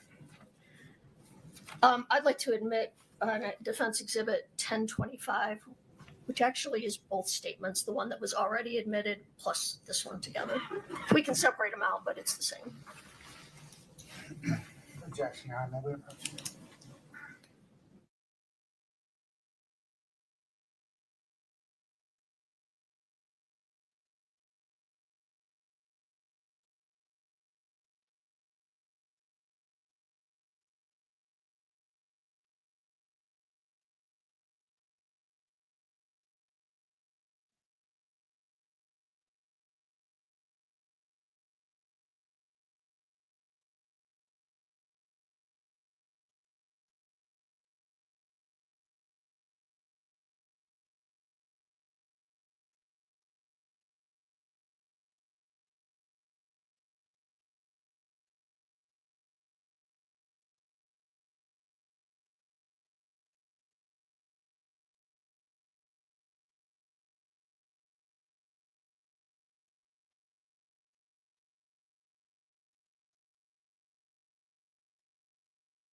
apologies. Let me just get us back to square one here. Katie, if you would go back to page 1.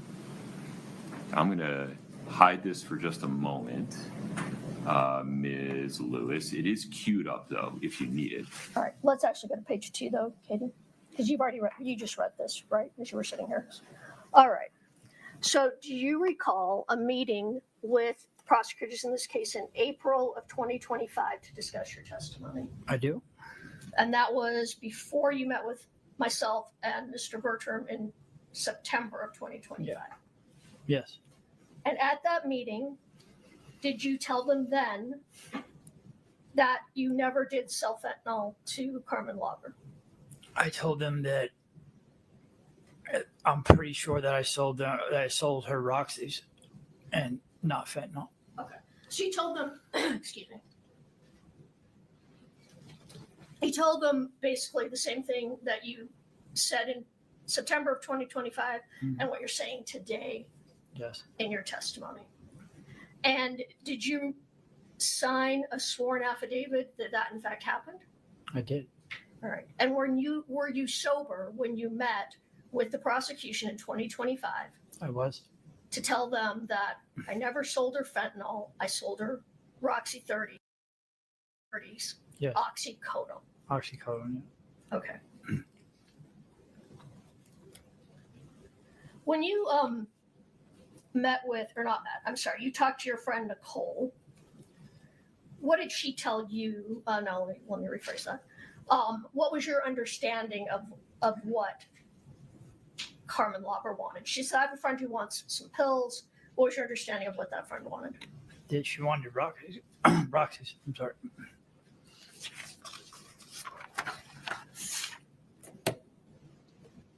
So again, you didn't start selling fentanyl until late 2022. That's right. You had no access to it in January, February, March of 2022. No. When you did start selling fentanyl, what color were those pills? Like almost purple. A really dark color. Yeah. Yeah, they were very distinctive.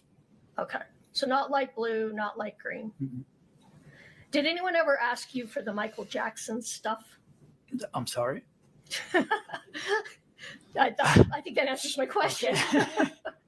Nobody ever asked you, Carmen Lauber didn't ask you to sell her the Michael Jackson drug. No. Is that, do you know what that is? what do they call that? Prohypnol or something? Propofol. There you go. Yeah, I've heard of it as I've watched the Michael Jackson thing when he died, but yeah, nobody's ever asked me for that. Do you know if you can even buy that on the street? I doubt it. Oh, yeah. It seems like they would keep that under a tight lock and key. All right.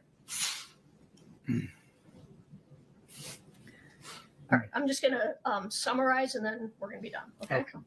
So when you initially agreed with detectives that you might have sold fentanyl, you were high, you were coming down, and you don't remember saying that specifically. True. That is correct. Yes. And when you met with myself and Mr. Bertram in September of 25, and you said you were selling only oxycodone, you were sober, correct? Yes. And you were being truthful? Yes. All right. When you met with Mr. Bloodworth and his investigator in April of 2025, you were sober? Yes. And you said you were only selling oxycodone in early 2022? That's correct. You sober today? I am. In fact, congratulations, you just finished your treatment program, right? Thank you. I did. What was your sober date? August 26th. Of 2020? 25. 25. Yeah. Congratulations. Thank you. Robert, I want you to look at the jury. I want you to tell them, are you telling the truth here today? Yes, I am telling the truth. Okay. I have nothing further. Mr. Blood. Mr. Crozier, how were the pills that you sold to Carmen Lauber packaged? They were in a bag. Those little tiny clear Ziploc bags? I don't remember, but a Ziploc bag or something. Yeah, they were in a bag of some kind. Yes. Like one of those little bags you get with a spare button on a shirt? Well, I don't think you can't fit 20 or 30 pills in a little bag like that, so they were probably a little bigger than that. But yes. And you got that bag from your plug, right? Yeah, from one of the guys that sold you the pills. Correct. You did not get that bag from a pharmacy, correct? No. Thank you. Anything further, Ms. Lewis? No, Your Honor. May we release this witness from the subpoena? We may, Your Honor. Yes, Your Honor. Mr. Crozier, you're free to go. Thank you so much. Ms. Ledkins, thank you.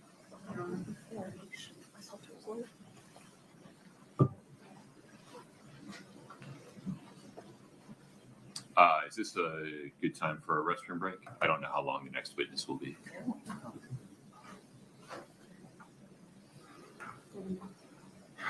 Yeah, Your Honor, next witness, maybe 30 minutes from the state. Why don't we take a restroom break? Thanks, folks.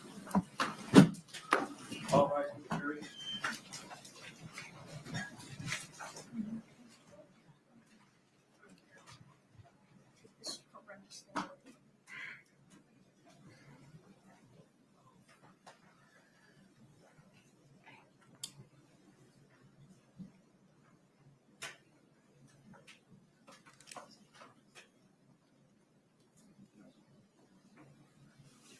All right, take a seat. Mr. Blutterith, anything before we recess? No, Your Honor. Ms. Lewis? No, Your Honor. Okay, we'll be in recess until 2:45. Thank you.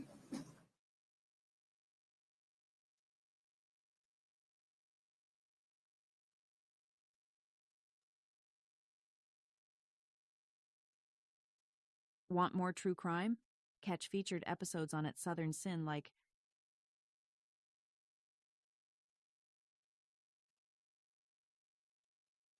I'm not sorry for something I didn't do, and I am not sorry for the things I did do. Mr. O'Neill, All right. Listen, stop. All right. Listen to me. I'm not You're not going to raise your voice again. I'm not going to raise my voice again. I'm not. I will have you removed from this courtroom. I can sentence you without you being present. Yes, ma'am. You don't conduct I yourself. understand, Your Honor. Thank you.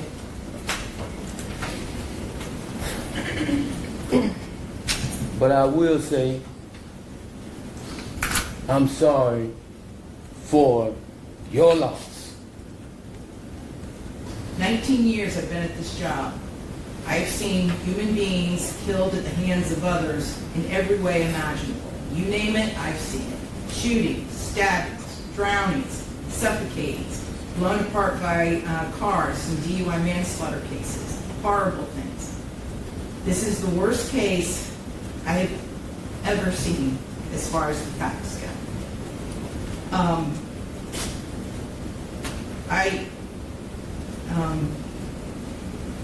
When the person from fire department, when he testified, and when he said that he retrieved the body of Ronivia O'Neill from the home, and all he could do was sob.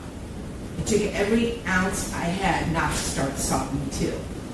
Because there is no way any person with any feeling could have witnessed or seen the photos of what occurred that night and not be haunted for the rest of your life.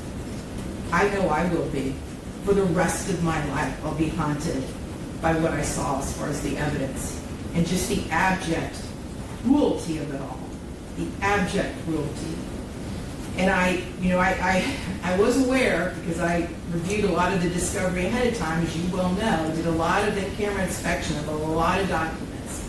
And I was aware there was some evidence, at least, that when you needed to recover from your gunshot wound, that neither your parents nor your Aisha, Ms. Robinson, would let you come recover at their home. I don't know if it's true or not. I'm not going to get into a dispute. I'm just mentioning there was some evidence referencing that in the records. And all I can think about, because I knew that Miss Barron was not with you romantically at the time. And I knew that she just out of the goodness of her heart let you come stay with her. And it is beyond tragic that critical decision ended in so much horror for her and for her children. It is unspeakably cruel what happened as a result of that one decision. The way that Ms. Barron died was horrific, and that 911 call, which captured truly all of it. You heard, and everyone who's heard that 911 call heard a death scream. If anybody ever wants to know what it sounds like before a human being dies, knowing that their death is imminent, that's exactly what it is. That was a death scream. We're going to see if it's true. But what happened to little Ranivia and to little Ronnie, but I'm going to focus on Ranivia because she was special. And you could tell Miss Barron had done everything she could to create a beautiful home for her family. I noticed that Ranivia's bedroom, before you set it on fire, you could tell she tried so hard to make her feel like a princess. Kenyatta did everything she could. And I noticed too in the kitchen, on the refrigerator, she put up magnets that said faith, love, family, hope. And then you know what else happened at the refrigerator during that night? It got splattered with blood all over it due to what happened. Little Ranivia, she couldn't scream, she couldn't run away, and she witnessed what you did to her mother as far as shooting her mother in the arm with the gunshot. She knew. And the horror that that child suffered. And she already had a life where she was born with challenges regarding her physical and her mental disabilities. But the pain and suffering that she suffered that night at your hands, unspeakable, absolutely unspeakable. And at the moment, that first time you struck her with that hatchet, and little Ronnie testified that all he could see was tears coming out of his sister's face. At that moment, that child knew. She knew she was being betrayed in the cruelest, most tragic and sorrowful way that a child could ever be betrayed. She was being betrayed by her parent, the one person that should be there to protect their children and love them and keep them from harm. And that was the last thing that child felt before she passed on from this earth, was your utter, cruel betrayal to her. And I read somewhere, and I don't know if it's true or not, I have no idea, but I read somewhere that souls pick their lives and that they know exactly how difficult their lives are going to be before they enter into this world. True crime just got darker. Catch the full episode on the link above. Subscribe to at Southern Sin today and hit the notification bell for more live original episodes Wednesdays at 8 p.m.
You're watching at Southern Sin, your new home for true crime. Smash that like button now.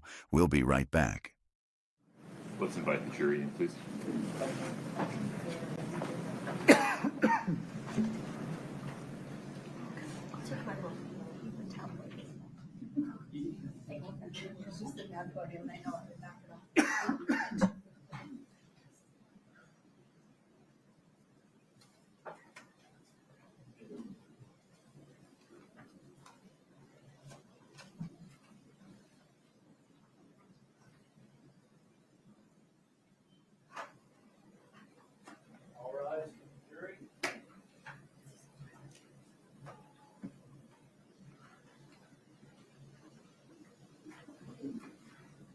Have a seat, thank you.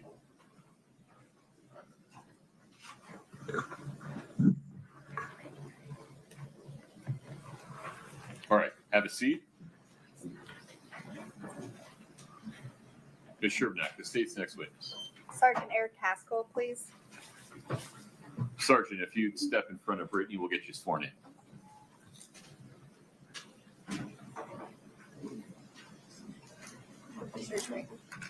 Do you solemnly swear the testimony you're about to give in the matter before the court to be the truth, the whole truth, and nothing but the truth, subject to the pains and penalties of perjury?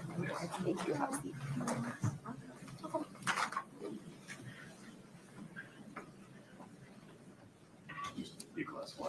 I'm okay for a minute. I'll see how long this goes. Fair enough. Ms. Sherback. Sir, if you could state your name and spell your last name, please. Eric Haskell, Haskell. Where do you work? The Salt Lake City Police Department. How long have you worked there? I've been with the Salt Lake City Police Department for about 10 and a half years now. No, sorry. Coming up on 11 years.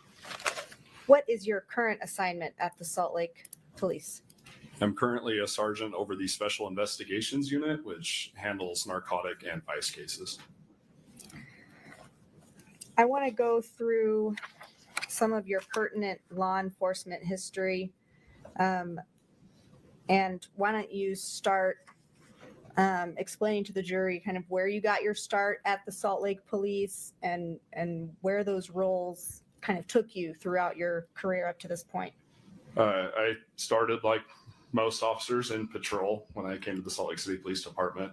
After about a year there, I transitioned to the Strategic Deployment Unit, otherwise known as the Bicycle Squad, the bright yellow shirts. I was there from 2016 into 2019.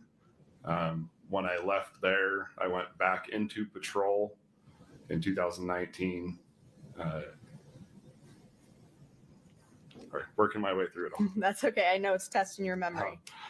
And then in about June of 2020, I transitioned to the gang unit.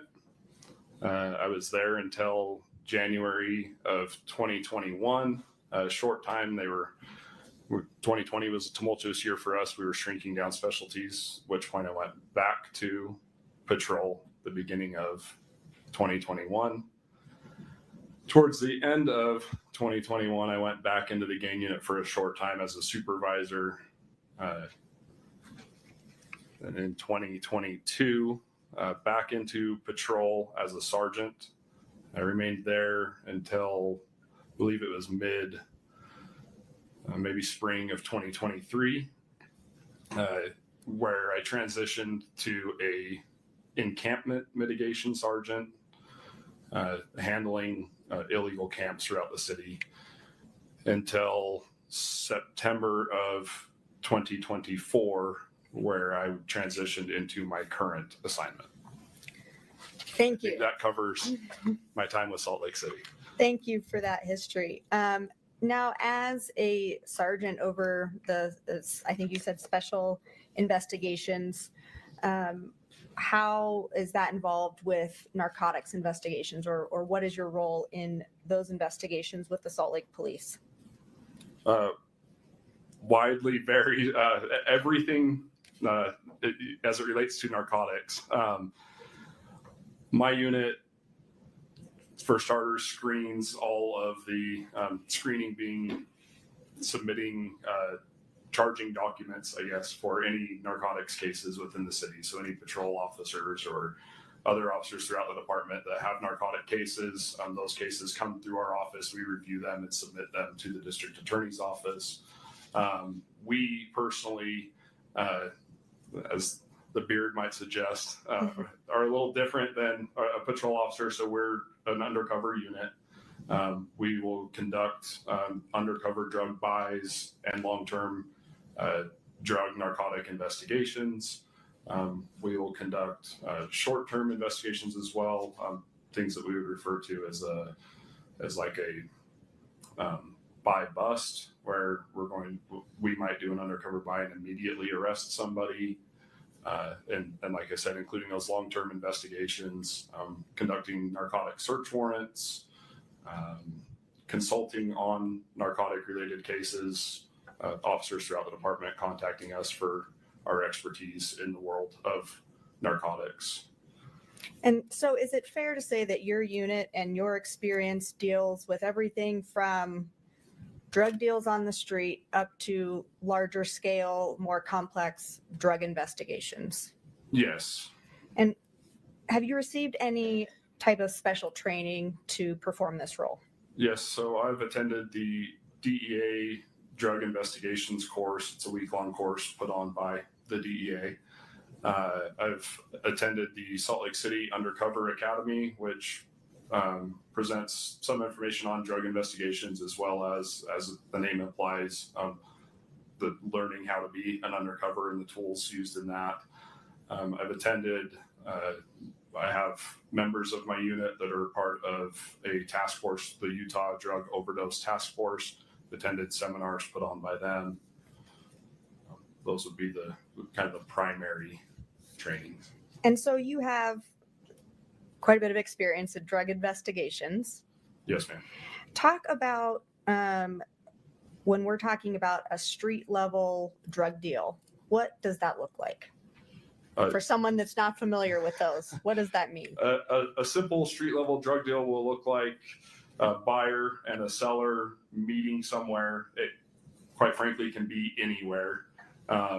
Just as the name implies, it is on the street. Maybe not literal, and those two people will meet. It's usually very quick. It's obviously illegal. Maybe I shouldn't say obviously. That's definitely illegal though. And it will happen very quickly. There's an exchange of a product, an illicit narcotic of some kind in exchange for cash. It happens very fast, and dealer and buyer will separate, go their own way. Maybe the dealer will stay there depending on what exactly we're talking about. Sometimes it's a pre-planned meet where they will meet and then go their separate ways. We do have also instances where dealers will hang out in a particular location, be that a street corner, an area within a park, a gas station parking lot, a fast food parking lot, etc., anywhere and everywhere. And that drug deal will look very quick. It's a fast exchange. Nobody wants to be in the open for longer than they have to be doing what appears to be a drug deal. And talk a little bit about your experience with drug distribution rings or some of those more complex drug distribution investigations. So really any street level drug deal is going to be part of maybe a ring or an organization, in the sense of, generally speaking, your dealer on the street has gotten those drugs from someone else who there's a chain. So in my unit, our primary goal is to work that chain as far as we can. Would you pause there for one moment? Yes. I'm so sorry, Counsel. Would you approach for a minute?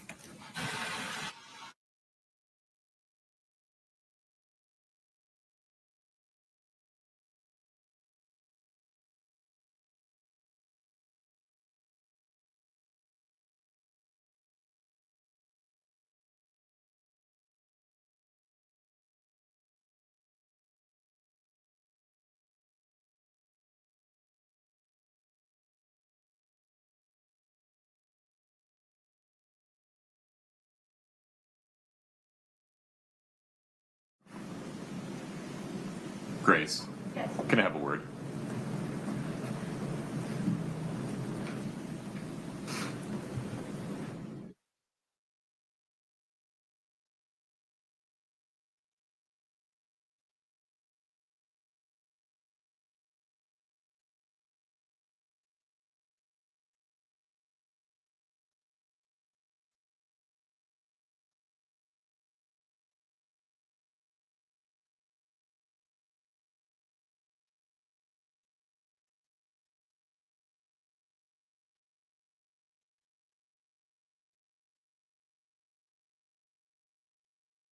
Firm. Court TV, I need you to stop recording and transmitting from this point forward until I tell you differently.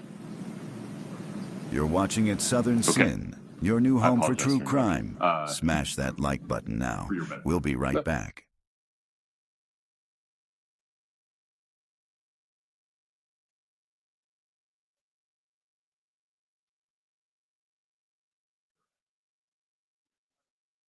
Court is on a short break. Don't go anywhere. The action will be right back on at Southern Sin.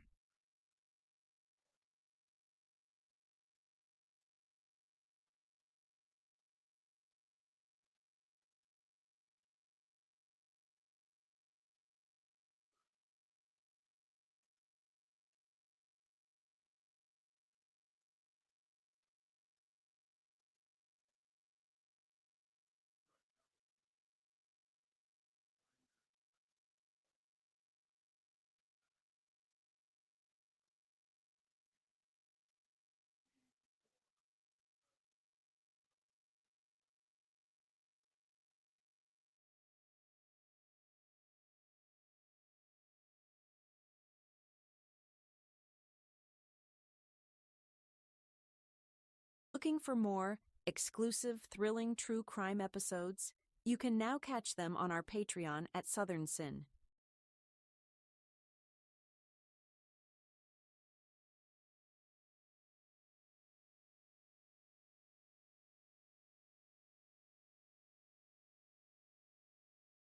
Court is on a short break. Don't go anywhere. The action will be right back on at Southern Sin.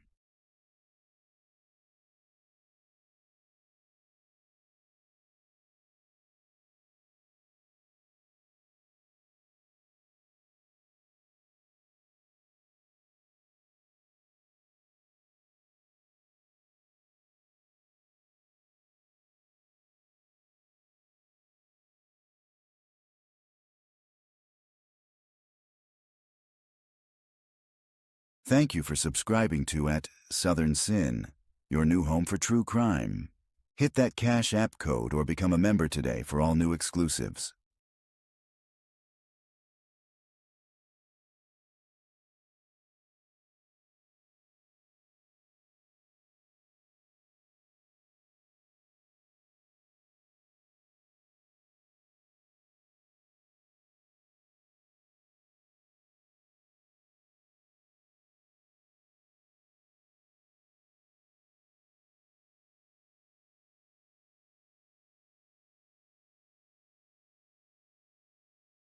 Hit us in the chat if you think the defendant is guilty or not guilty.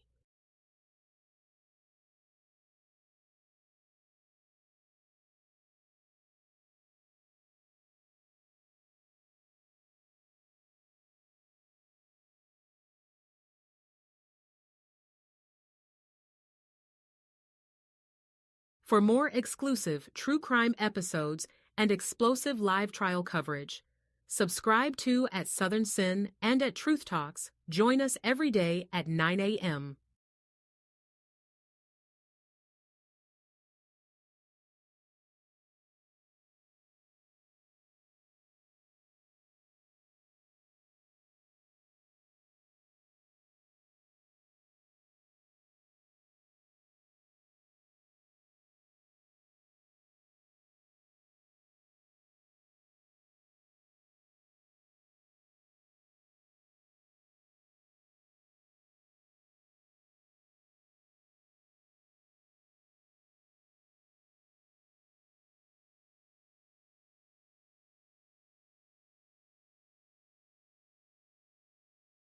You're watching at Southern Sin, your new home for true crime. Smash that like button now.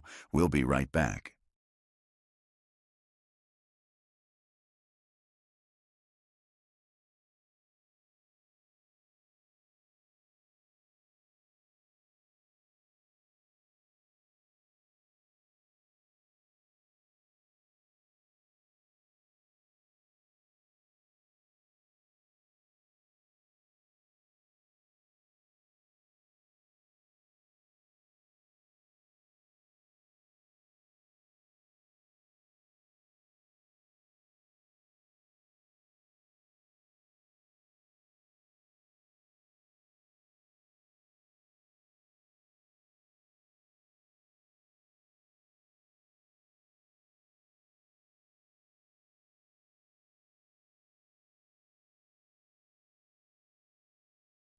You're watching at Southern Sin, your home for true crime. Court will begin shortly.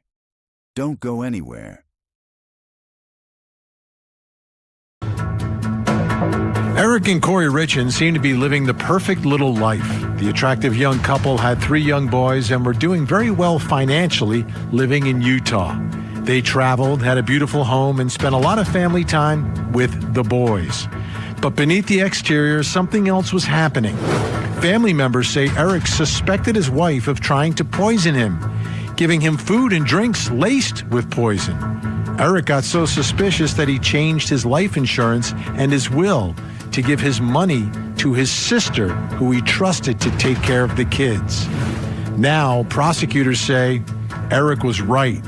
He died in March of 2022, a victim of fentanyl poisoning. After his death, Kouri wrote a book for her children to help them deal with the loss of their father. And just after the release of the book, Kouri was arrested and charged with the murder of Eric.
Hey there, truth tellers and all of our sinners. Be sure to watch us daily, every day, Monday through Friday at 9 o'clock in the morning. We have all of your live trial coverage here, but we also have great original episodes where we have nothing but the best of true crime that you won't see on Court TV. So stay tuned. We'll be right back. Court is on a break and we'll be right back.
What's up, all my sinners and my truth talkers and my truth fam?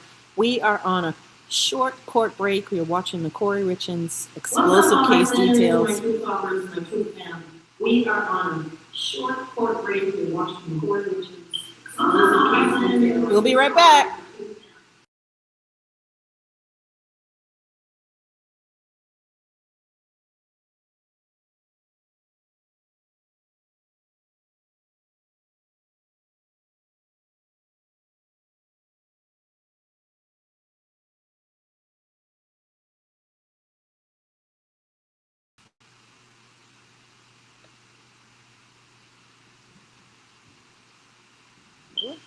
Look on your phone.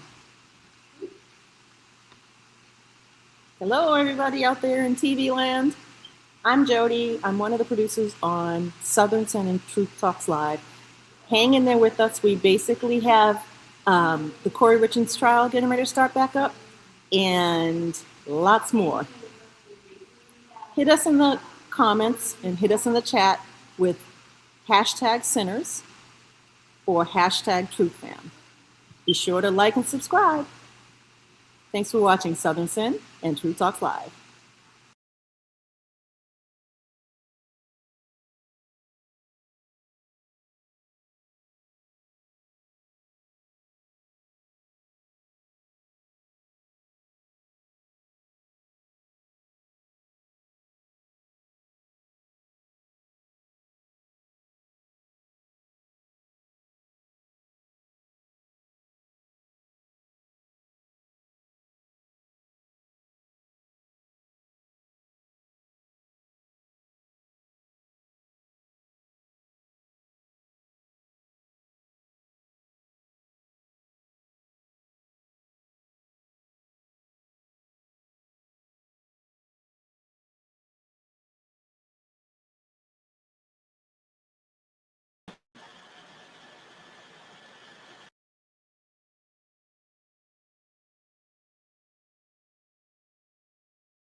Hi, it's me again. Court is on break. We'll be right back on Southern Sin and Truth Talks Live.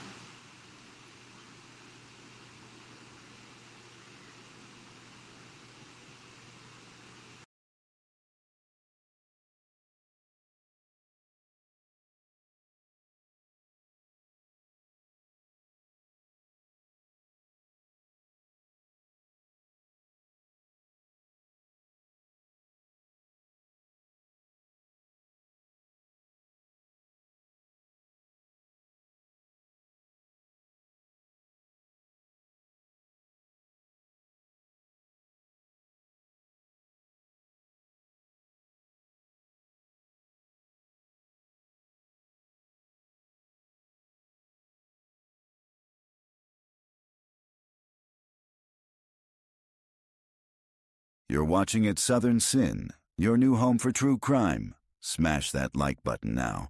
We'll be right back.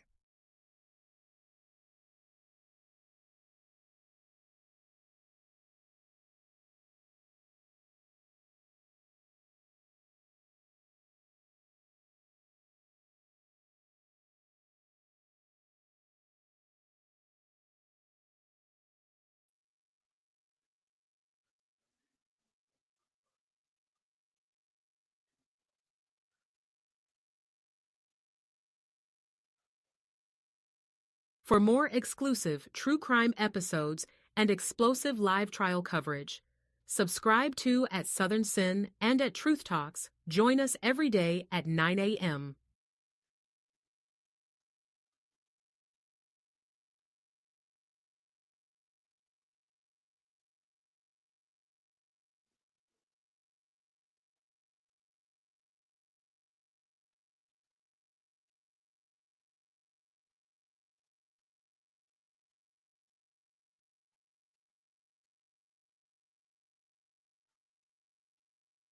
Thank you for subscribing to At Southern Sin. Keep our algorithm high by hitting the like button now and use hashtag Sinners in the chat to win a free membership.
Court is adjourned. Catch us again tomorrow morning for all the live trial action, right here on at Southern Sin and at Truth Talks.